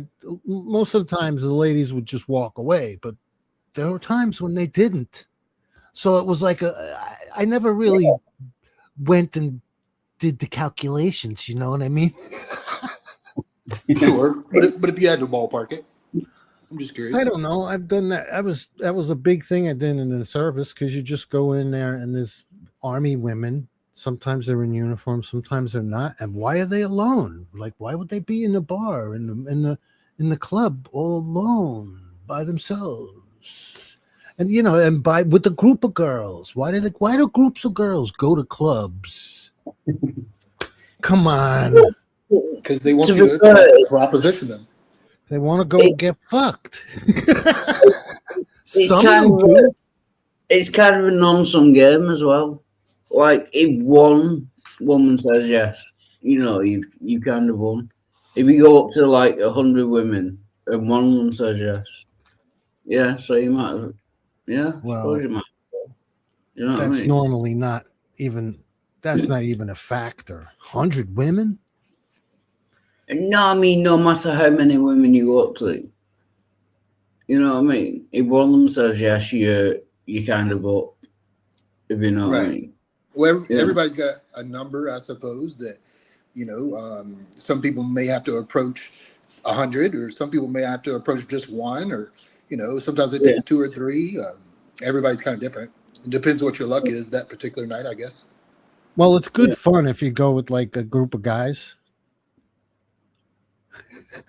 Because you all have the goal. Here's the goal, guys. Before we even hit the club, this is the goal. Go in. So you got like 20 guys. Hey, you want to fuck? That's the goal. And we're all gonna sit and watch. And when you go like this, then we know you're gonna do it, right? So we'll just sit and watch and see what happens, right?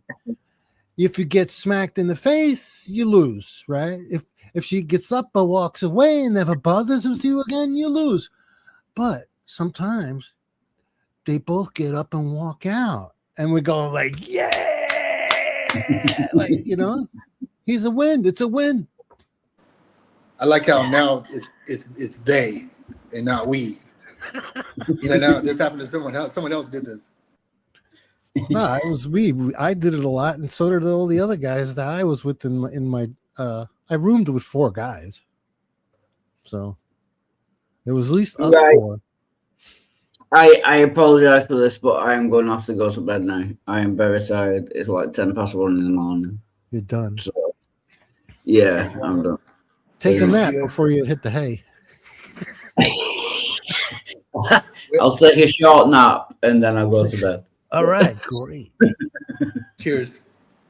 Cheers, Dylan. Cheers, Gio. Go see him. Thanks everyone for watching. Yeah. join me next stream on